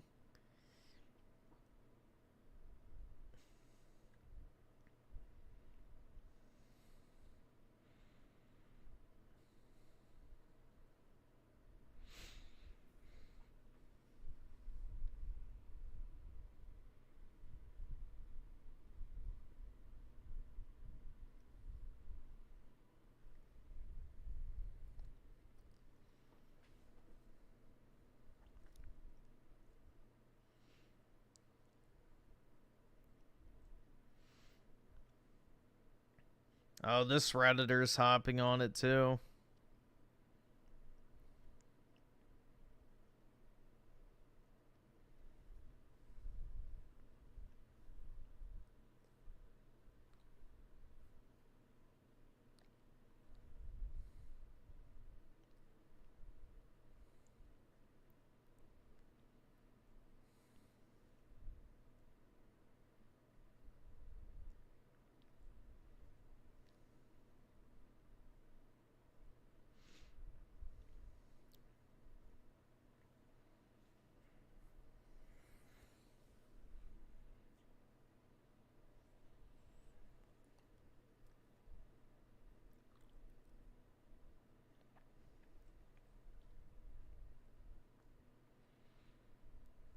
What time is... I don't know if we have time for it tonight. There's a quartering video I want to watch from Kino Casino, but I think it's too long.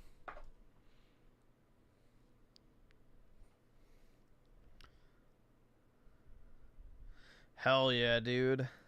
Peak.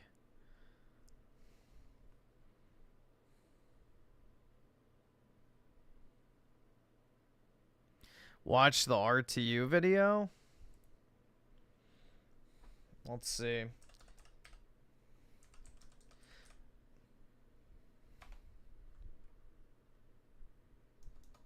I always spell that wrong. There we go. RTU claims he lost weight. Yeah, the one I want to watch is this one, the quartering. It's an hour, though, so it's long. This is insane. You know, they're talking about how, like, Phil is delusional, pathological liar, but does even he tell lies this big? And I mean that literally, because, like, what we're witnessing is a gargantuan atrocity against human nature. Oh, the RTU, folks. No, we can't. Don't worry, it's very short. It's very short. The RTU segment. Goodbye, viewers. Goodbye. I see it going down. It's going to go down, down, down, down, down. Oh yeah, Quartering was coping, saying that anti-woke / right-wing content is dead just because no one wants to watch his 10-minute slot videos reading news. Yeah, it's like, the Quartering... The problem with him is, yeah, he has like his core viewer base, but the problem is he doesn't bring in a lot of new people because his content is very, very boring. And once you watch like 4 Quartering videos, you've pretty much seen every single one of them. So you can pretty much just use the Quartering as like a headline aggregation channel. So you don't actually have to watch his videos. You just can read the title and then move on, because really that's all the substance that's in the videos anyway. Oh, down. Viewers tuning out because Dicker's blinded his daughter. He's fat as shirtless bum. All right. Stop with Dickers. I was gifted a sub. Let's go. And Demon Psychiatrist for a sub. Thank you. You ready for this? It's eyeballs. Wow, that's good. I'm okay with being obese. You are, buddy. You obviously are. You've made the decision to be obese every day of your life for 45 years, bud. Like, just stop coping. I also am obese, you fucking gelatinous bum. He's offended here. Look at him. I'm okay with being obese. Oh, I'm upset. I'm a tough guy. You know, I'm a big deal. I work out. I get my steps in. I'm actually a sexy hunk of a man, if you want to believe it, boo-boo. He's a pig. He dyes his beard. Dude, I've lost I'm going on 50 pounds now, dude. Shut the fuck up, you lost 50 pounds. This guy's average fucking dump is 50 fucking pounds. What the fuck are we talking about? Well, Review Tech used the toilet, guys. He lost so much weight. It's seltzer weight. Holy He shit. lost the seltzer weight? Right. Buddy, the stench of it. That could fucking knock a rhinoceros out cold. If he lifted his arms in front of any sort of large zoo animal, whether it be a rhinoceros, an elephant, a lion, a tiger, a bear, none of them would be able to handle the smell of the wild and fucking wicked Dickers. Yo, why does it look like his arms are detachable? It looks like a... They basically are, man. Like, look at this fucking shit. What is he doing? What is this fucking power pose he's in? The ballerina. Ballerina? Ballerina Dickers. Yeah, you know it smells...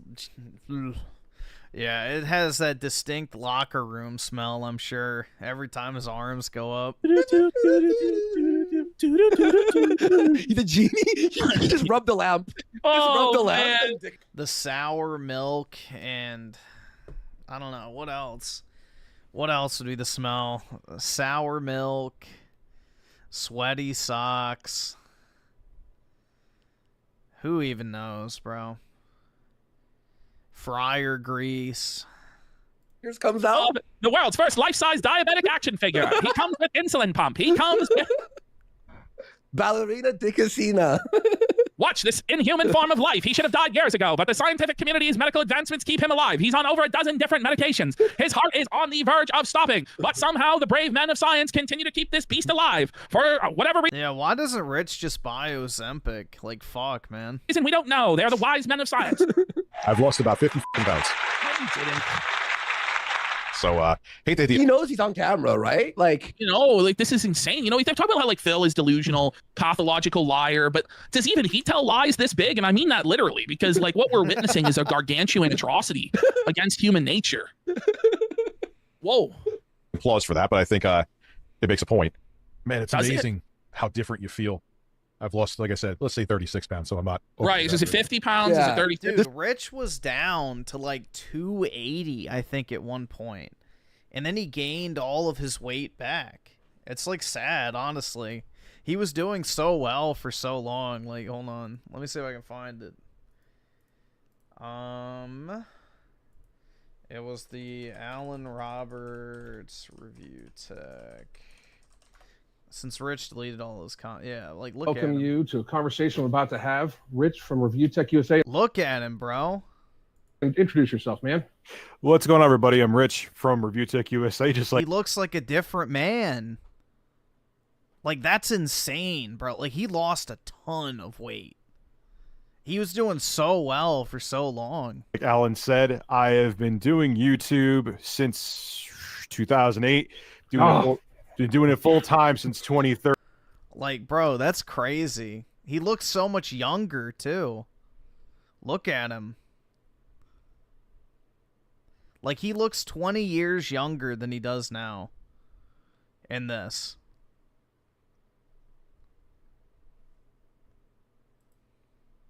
This is 2 days later, by the way. This is 2 days later. So it's 50. The numbers are just completely made up. Today, They pulled right out of his ass. Buddy, we're supposed to believe this guy's losing weight. He's eating on live stream. He's eating ice He's cream. eating as he tells. He's eating ice cream as he tells us about his weight loss journey.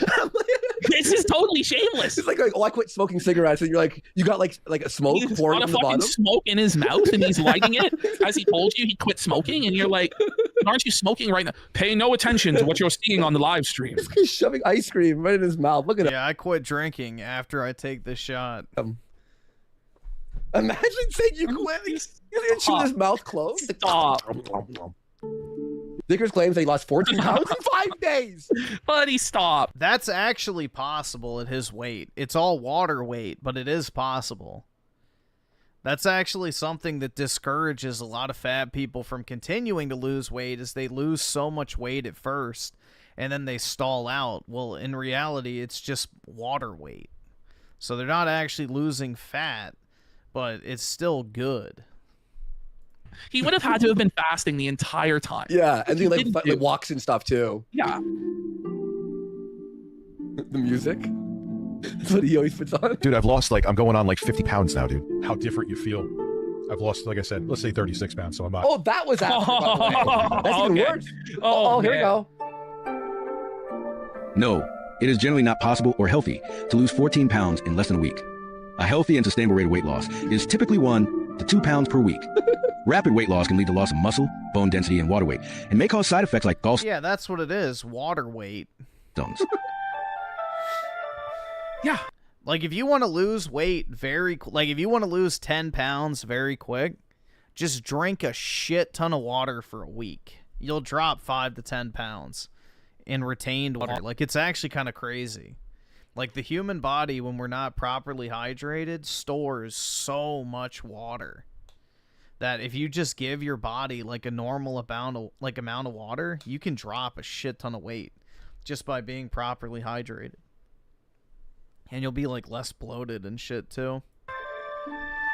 Yeah, I've lost 35 pounds. I just checked. It's the more my ass shrinks, the more this chair hurts. Yeah, I've lost over 20 pounds at this point, dude. There's no difference. The same. The pictures are exactly the same. But I actually noticed. Why doesn't he get on a scale and show us? How about that? Yeah, live scale readings. I haven't done this in a few days. I looked at my face. I'm like, oh wow, I look even less bloated now. What? Your watts going? Dude, that's 100. They're going great. I make sure I get them in. I've lost 20 pounds in a little over a month and a half. I'm going. Yeah, I've lost over 20 pounds at this What point. is going on? You know what I actually noticed? I've lost about 50. I've done this in a few days. I looked at my face. I'm like, oh wow, I look even less bloated now. Thomas, I don't see it. I don't see it. Gained weight.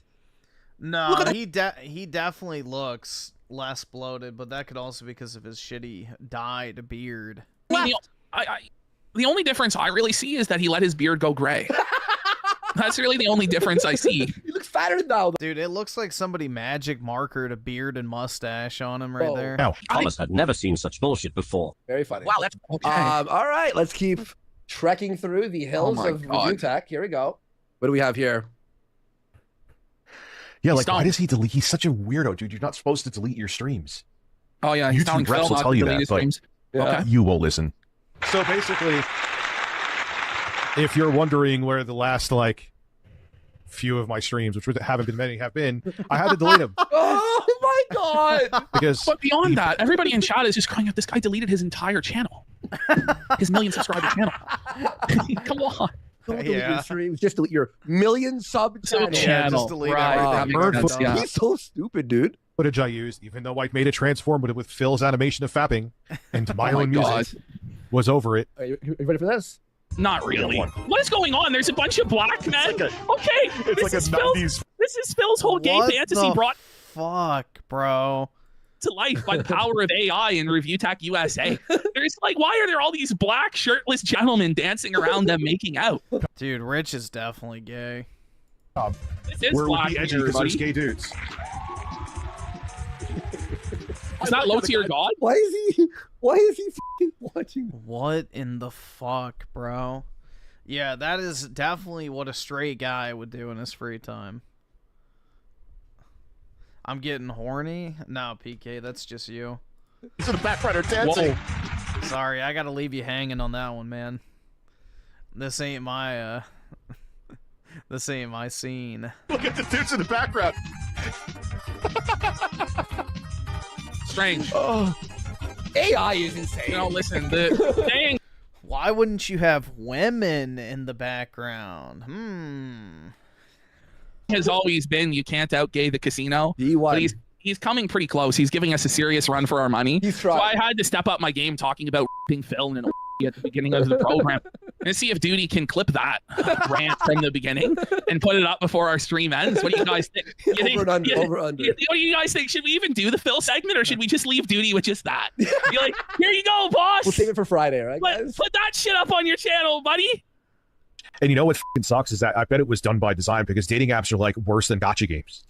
And like when I was on apps, I would show like I'm fat, but I'm not like photo. I was liar. Not the very definition. You're a 5'5", 450-pound walrus. You fucking cheeseburger locker on legs. What the f are you talking about, Mr. fucking onion ring gut? This sucker is greasier than a fast food dude. Holy shit. Fryer. Is this guy for real? It's crazy though. If you go back to his dating profile from back in the day, he said he was of average build. It's here. It's in this video. It's insane. It's insane. Well, average where? Average. Fucking mustard tiger. This fucking guy is the fucking relish walrus. This fucking guy is getting there again. Thank God I stopped. Are you fucking kidding me? But he's getting there. Like I'm fat, but I'm not like he's fat. I was getting there again. Thank God I stopped. But I'm not like that kind of fat. You could tell. I'm like, no, you're real large. Like I'm cool with thick women, but you're like, are you? You better be. You better be, son, or there'll be no fucking women to be had. This guy's talking about he's like dating models and shit. 10 out of 10s. Like we've seen Lauren, right? We've seen Lauren. She's fucking balding. She's fat. She's fucking walled. She's gross as. We've seen what you simped for, what you pined for and couldn't have, which was Becky Boop. Ooh. So don't try and come at us with. My favorite tuba one is this. I think this is it. Yeah, this one.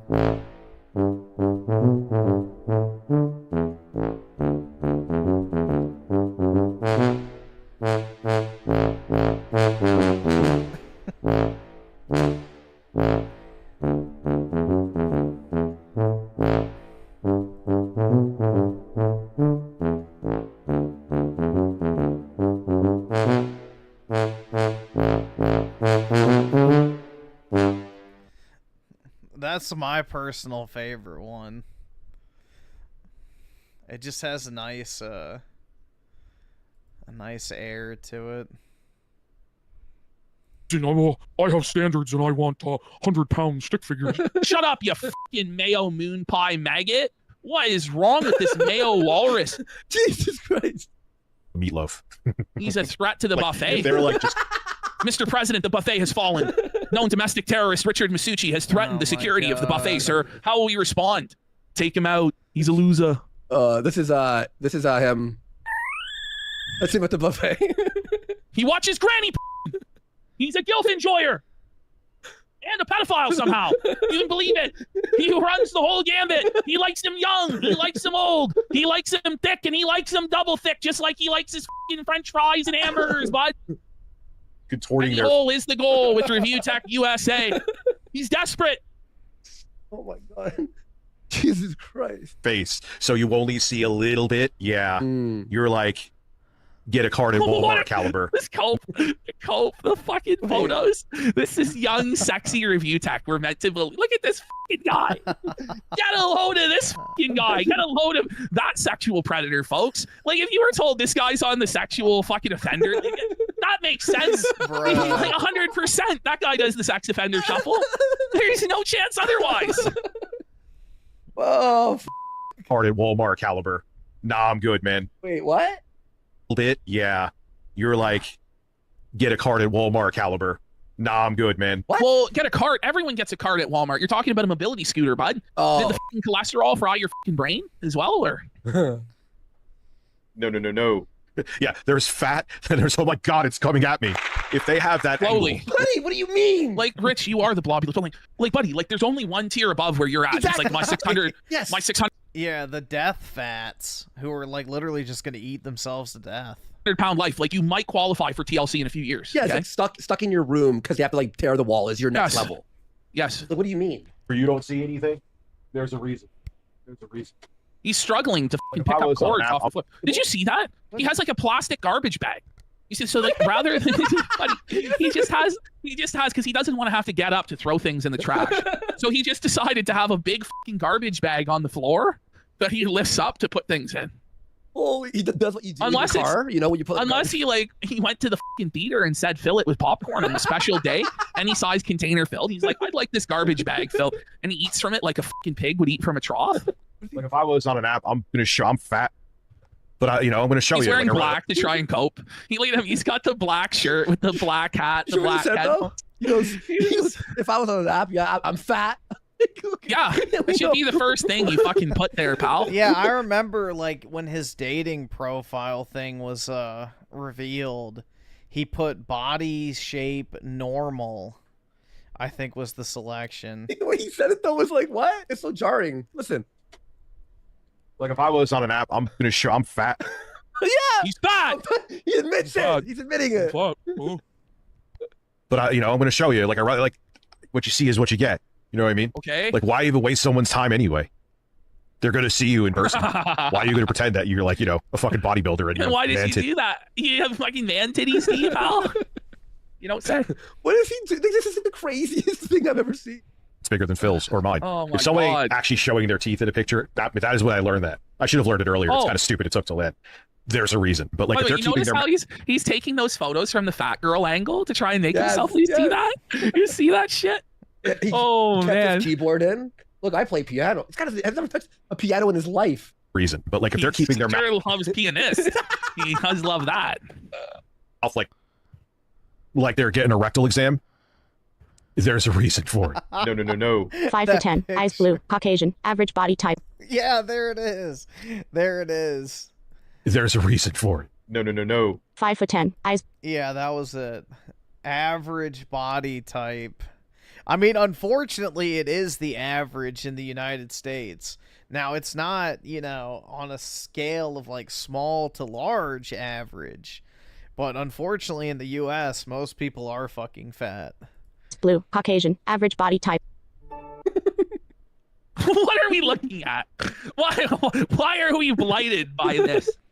Why is this on the screen right now? Look at him. Look at this. Like he was assembled in pieces. Like he's like a snowman, where like you built multiple chunks. Like you rolled the fucking snowball, and then you rolled another one and fucking put it on top, and then you got the third piece through the fucking head. Does it not look like that? He's segmented. Build a snowman. Do you want to build a fat man? This is fucking terrible, dude. You want to build a Look fat at man? this fucking guy. Like, why is it like that? Why is it like bisected perfectly between his tit shelf and his gut? Buddy. What is going on there? Buddy, hang on. What's that? It's an hourglass figure. I don't think they meant this, but it kind of does look like a fucking hourglass. Okay, I'm opening up my Suno, and I'm going to make. Do you want to build a snowman? But about building a fat man. We have to do it. Right, Okay? this motherfucker, he looks like he's melting like a snowman in the fucking sun. He's just like fucking dripping, falling apart, melting, bud. Fuck, we've lost nearly 200 viewers since we put this guy on. He devours eyeballs in many different ways. He doesn't just eat his daughter's eyeballs. He eats our viewers' eyeballs. They go elsewhere. They're like, I don't want to look at this fucking shit. And they move on. Wednesday. That's why we slide It's into Wednesday. Wednesday. We have nothing. Wednesday is a big fucking cope show. Yeah, look, this is the funniest segment in my opinion. The so far. unitit on the tit shelf, buddy. Oh my god. This is like a fucking voyage of discovery to like observe this man's body and why it's so. I just realized this is a recent. I thought this was from the past, but it's not because you can see the tattoo. This gentleman claims to have lost 50 pounds. I'd hate to see what he looked like before he dropped the 50 fucking pounds. Was there like another big bulge on top of his bald fucking head? Like a big fat deposit lump on the top of his head as well? Bro. I don't know. Do you want to build a snowman? Fat man? Lyrics are fucking Somehow fire. this larded up lump actually produced children. I struggle to believe that. I'm going to go with that Lauren the male. Well, dude, I think he pays, what was it, like $5,000 a month in child support? So it was probably just a paycheck, dog. Like, oh man, and that's what a lot of these baby mamas do, anyways. They let you have kids with them so they can get their paycheck, because it's like their career. That Rich's kids aren't even his, and he's just a straight up cuck. But you're gonna go with that, because otherwise, incels across the nation are weeping such despair, black pills coming from their eyes, that we're gonna have to cope on this one, folks. It's all for entertainment. I've also lost over 170 pounds, so I'd prefer someone living a A healthy lifestyle, huh? Get a grip on So you, I- ring king. prefer someone living a healthy lifestyle. Why are you going to pretend that you're like, you know, a fucking bodybuilder and you have man tits bigger than Phil's or mine? I mean, say what you want about Phil, but his man tits and your man tits, they ain't in the same fucking ballpark. They ain't even. Holy shit! In the same fucking league. They're not even the same fucking sport, sir. And putting you in sport in a sentence is a mistake to begin with. Understand? Okay? What the fuck are you talking about? You're about 4 metric Phillips. Okay? Going after Phil's man tits. Have some fucking dignity, man. I don't know how this will sound. This is, do you want to build a fat man? A Okay. parody of Frozen. Do you want to build a snowman? He goes, Hey there. Dickers isn't allowed near ballpark since the incident. Yeah. I made this in about 30 seconds. Here we go. Here we go. Buddy, grab a burger. We got fries for days. Stack some patties nice and wide. Get the mayo on the side and pile it high with glaze. He'll need a soda in each hand and nuggets on his belt. We'll build a man of meals. Do you want to build a fat man? Let's make him weigh at least a ton. Do you want to build a fat man? With a deep fryer running sun. Do you want to build a fat man? It was better than it had any right to be honest. It's a masterpiece. Oh man! Oh no, buddy! The chat loved it. They loved it. I used ChatGPT to make the lyrics, and then I used Suno to make. But I was looking for the. Hang on. Is this better? Hey there, buddy, grab a burger. We got fries for days. Stack some patties nice and wide. Get the mayo on the side and pile it high with glaze. He'll need a soda in each hand and nuggets on his belt. We'll build a man of meals. No way, Griffin is still on. That's right, dude. Jesus. Oh my god. A healthy lifestyle. Oh, dear Lord. Yeah, I'm not an AI music fan at all. I don't like any AI content really at all. There's just something repulsive about it to me. I don't know. Like, whenever I look at, like, an AI video or AI music, or it's just, there's something that makes my brain angry. I can't describe it. But it's like I reject the machine.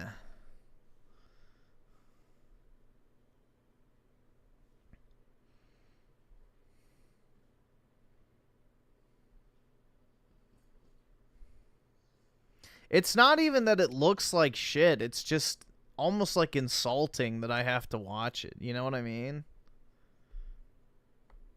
It's like it's an insult to your intelligence that you have to even, like, sit around watching AI slop.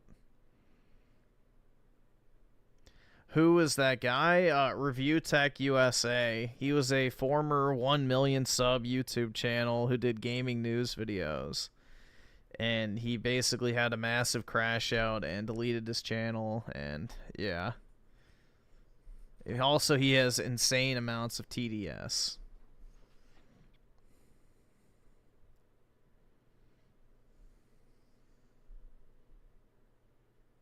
Oh, what is this?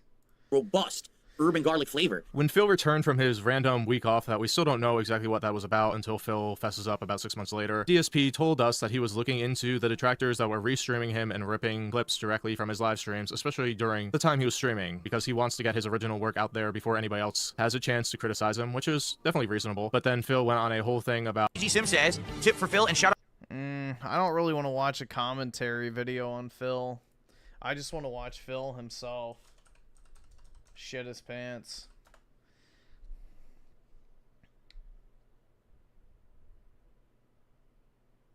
Let's see if there's anything new. Nope. Nothing new. That's not really shocking.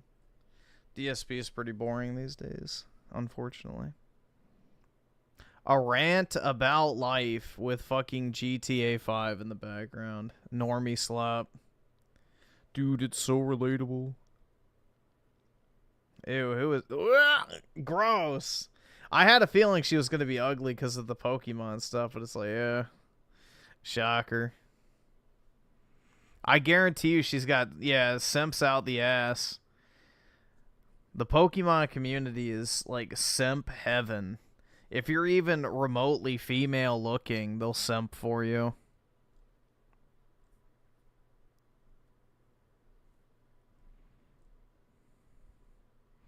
It's a collection of autistic losers, bro. It's like a girl that likes Pokemon. I wanna watch her video. Oh my god, yeah. I genuinely do not enjoy interacting with that community at all.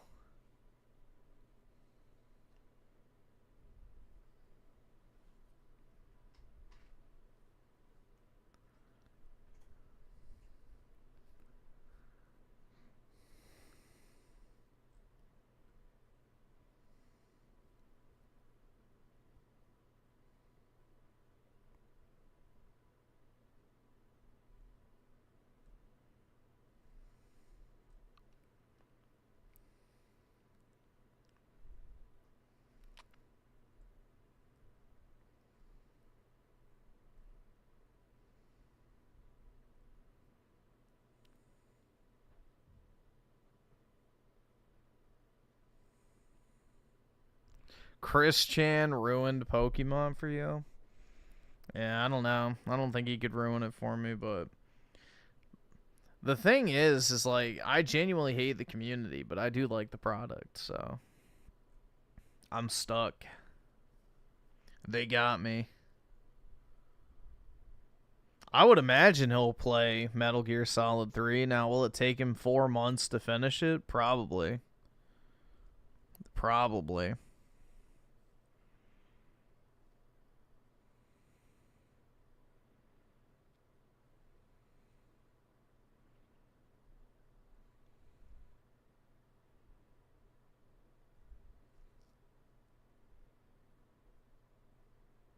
Why are all gaming handhelds huge? Because people demand better graphics.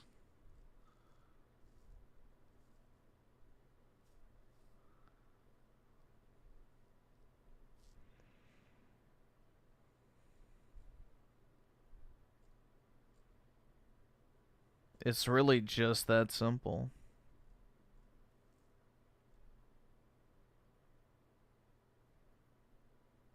Oh my god, dude, they just sent a strong message to scalpers.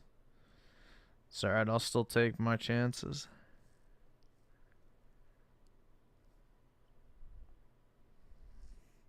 Why are we getting so much Pokemon related stuff? That's interesting. They're trying to get me to buy more. They're trying to get me to spend more money. Some guys simp for chicks that enter their interests. Should be the other way around. Keep them out of my hobbies. Yeah, women should be sucking our dicks in order to buy Pokemon cards. Absolutely. They should have to get on their hands and knees and beg in order to have access to our hobbies. I agree, bro.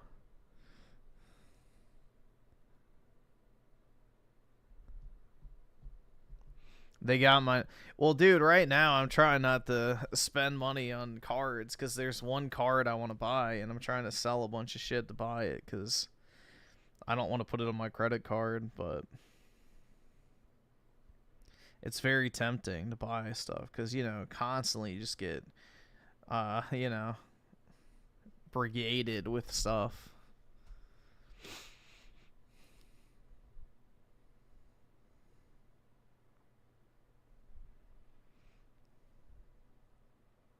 Nah, I gotta get off.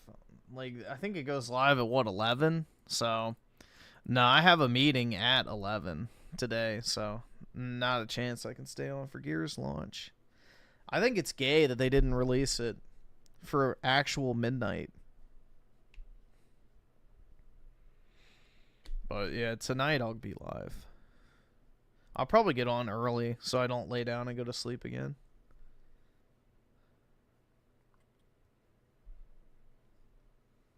But yeah, I'm going to go ahead and hop off, everybody.